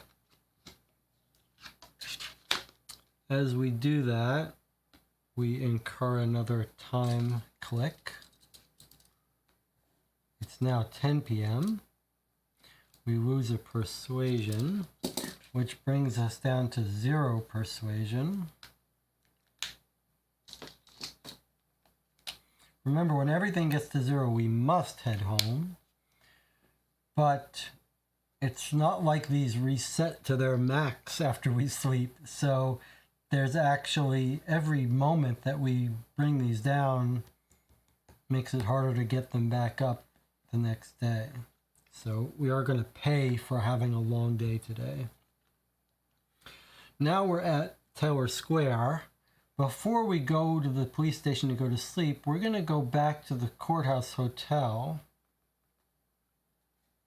because we remember that coming there at night had a different possible potential clue. So let's go to 189 Courthouse Hotel and see if there's anything there for us different, or if it's going to be closed. We don't know.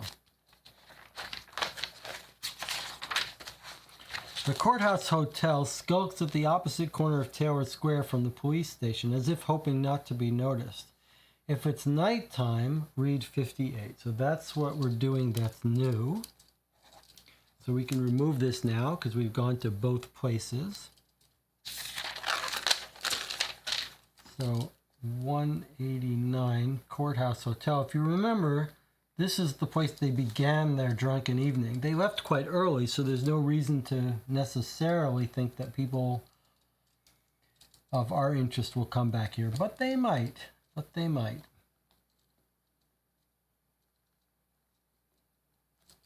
So let's go to 58. Let's see if it's closed or if some of our people showed up at the bar to drink. The Liquor Act of 1916 forbids the sale of alcohol after 6 p.m. The hotel is closed and shuttered for the night. And that's why people are drinking at all these private, illegal places, because it's after 6 p.m. So there's nothing here for us. It's now 10 p.m. It's time to go to the police station and go to sleep. Don't forget, we've seen in this game where we think we're sleeping, but we have to write a report, which clicks another clock. So it makes sense that we should not delay it any further. Go to the police station, which is 111. It's 10 p.m. We got up at 10 a.m., so we've been up for 12 hours working. I think it's time. So we're going to 111. We've already traveled there, so we don't have to pay for it. If it's 2 or 3 p.m. on Friday, that was the lineup. Otherwise, go to 115. Okay, we're ready to end the day. At the end of Friday, when we go to sleep, we read 16. This is saying, yes, read 16. And we already read 200. Okay, end of night. We're ready to go home. I hope no one has more work for us because we are exhausted.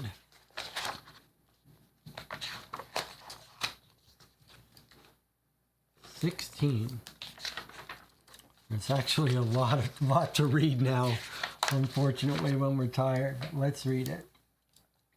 To finish the day, you type up a quick progress report and drop it in McKay's office. You pause at Kreuter's desk on your way out, and he hands you the Evening Post.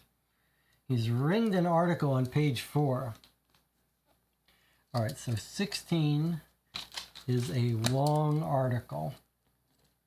Just think of it this way. If we read it tonight, we won't have to read it tomorrow. Norman Brunn, age 34 years, victim of the shooting affray in Charlotte Lane, Darlinghurst on Wednesday night, died in Sydney Hospital at 7 o'clock yesterday morning. Conscious and in full possession of his senses till just before his death, Brunn had repeatedly refused to give the police any information likely to incriminate the man who shot him. Constable J.G. Blench, who was attracted to Charlotte Lane by the sound of 5 shots fired at Brunn, saw a man running away, but from too great a distance to allow him to identify the man. Robert Miller of Dowling Street was with Brunn at the time of the affray. He told the police that it was he who shouldered out of the way. He was shouldered out of the way by the 2 men who accosted Brunn and was told, "Get out of this, we don't want you." He also informed Detective Sergeant Butler that he had not recognized the man and would not be able to identify the one who shot Brunn. Other men questioned were equally hesitant about giving information. At the end of the day, the police had only the slenderest of clues to the murderer's identity.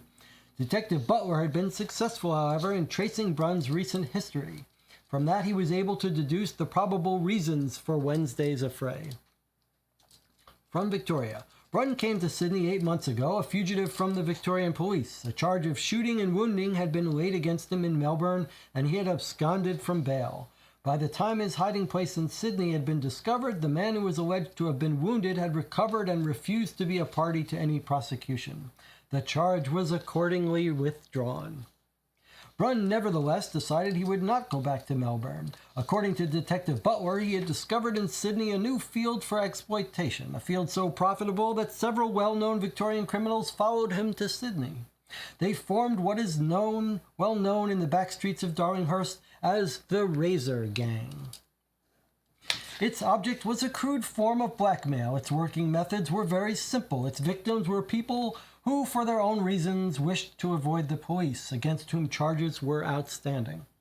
These persons the gang would attack in laneways, in side streets, sometimes in their own homes. Members of the gang would demand money, their threat being that if money were not forthcoming, the person attacked would be slashed about the face with a razor. Detective Butler stated that in the last 6 months, he had interviewed 6 people who had refused the gang's demands and had been subjected to maltreatment. Their invariable answer was that they did not know who attacked them. The police knew from other sources that they had fallen victims to Brunn's associates. People terrorized. If these people had given any information about their attackers, the detective admitted they would have endangered their lives. The community of which they were members regards the informing as one unpardonable sin. Cocaine traffickers suffered most from the gang's exactions. Recently, they had been making common cause against the attacks. Counterattacks followed, and it is believed that one of these led to the wounding of a man who, until recently questioned by the police in hospital, said that he had no information that would lead to the arrest of his assailant. That's Razor Jack. Detective Butler stated last night that the police believed Brunn's death to be a climax to this warfare. Inspector McKay, who recently took charge at the Darlinghurst station, has commenced a crusade against lawbreakers. He remarked today, "You can rest assured the razor slashing and revolver shooting in my district will cease, and the men from Melbourne will find it too hot in this city and will be sent scurrying home." Police to act drastically. The Commissioner of Police, Mr. James Mitchell, said that following the murder of Norman Brunn at Darlinghurst, he had given definite instructions that drastic action was to be taken by the police. On no account would the police allow the adoption by criminals in Sydney of Melbourne tactics. He deprecated the idea that a vendetta was being waged in the underworld by men and women armed with revolvers and razors, and said that only a few people had been fighting among themselves. The police are confident of being able to solve the crime. You sigh. Well, some of it's probably true. You got anything better for me, Kreuter? He just grins. Well, I hear Brunn's brothers have arrived from Melbourne. If they're anything like their dear departed sibling, then I, for one, can't wait to not spend time with them. The funeral starts at 1 p.m. tomorrow at Francis Street, and the burial will be at 2 p.m. in Rookwood Cemetery. He shakes his hand at you now. Go home and get some rest. So time passes. So another time passes. We don't get home till 11, and we lost another observation, which brings us down to only one observation.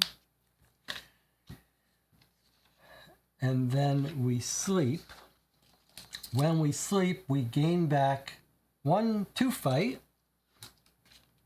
Okay. So we gain back 2 fight. which puts us to 4 force. We gain back 1 persuasion and 1 observation. So that puts us at 2 and 1 here. Pretty low down. We're going to have to sleep late in this morning, but we have to wake up in time for this stuff. So let us note here, we've got funeral at 1 p.m. and burial at 2 p.m. So we need to mark down, it says funeral, 1 p.m. Saturday, Francis Street. Burial, 2 p.m., Rockwood Cemetery. So we got a full afternoon going to the burial and the cemetery. Places we've never been. Kind of cool. Let's remember to go to those places. Schedule them tomorrow. I guess I'll write them on right here. So 1 p.m. we have the funeral. And then 2 p.m. the burial. That's on Saturday. We might have to sleep and wake up just for those to recover. Okay, so then to start the next day is 27, which we won't read tonight. We'll read when we start tomorrow. And that completes session 1 of our playthrough, 8.5 hours. We are not going to spend the normal half hour discussing this game now because we're only at session 1 and we've been doing this for a long time. It's hot. I'm tired. Everyone here is probably exhausted. And we've still got a lot to go.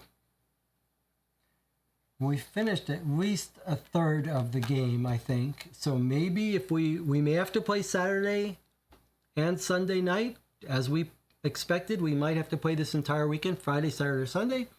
Or it's possible the game will shorten up because the author had to rush to finish, and that will only take one more day. So we're going to bring it to an end here. Does the chat have any comments? Anna Maria, Jonathan Warner, want to give any final comments? We haven't heard from Jonathan in a while. Oh, yes, he is. He did reply. What I will say is this has far exceeded my expectations. I expect probably for the rest of the channel, Anna Marie and Jonathan as well. It's been very compelling writing and very compelling game mechanics. Fascinating. Far exceeded my expectations. It could end it here. We could never have another session and I'd be impressed. It's been a very fun, and it feels like a detective procedural. Like, I'm not sure when we get to the end we're not going to understand it. It feels like we are going to understand it, but boy, does it feel like a nice, satisfying procedural. And as Jonathan points out in the chat, it feels, this thing about the brothers arriving feels like there may be things going on here that are going to happen. And also, it's fascinating. We haven't encountered any fingerprint stuff. No fingerprints yet. Just fascinating. Absolutely fascinating. All right. Anna says she's going to review her notes. Jonathan says he's going to review his notes. Yes, we should take some time to review notes. I guess we'll stop there. We can carry on tonight, this evening, in 15 hours or so. Anna Maria, Jonathan, I will see you there. Anyone else, June, who dropped in now, if you can catch up, you can join us for tomorrow. Razorhurst Part 2, Saturday night.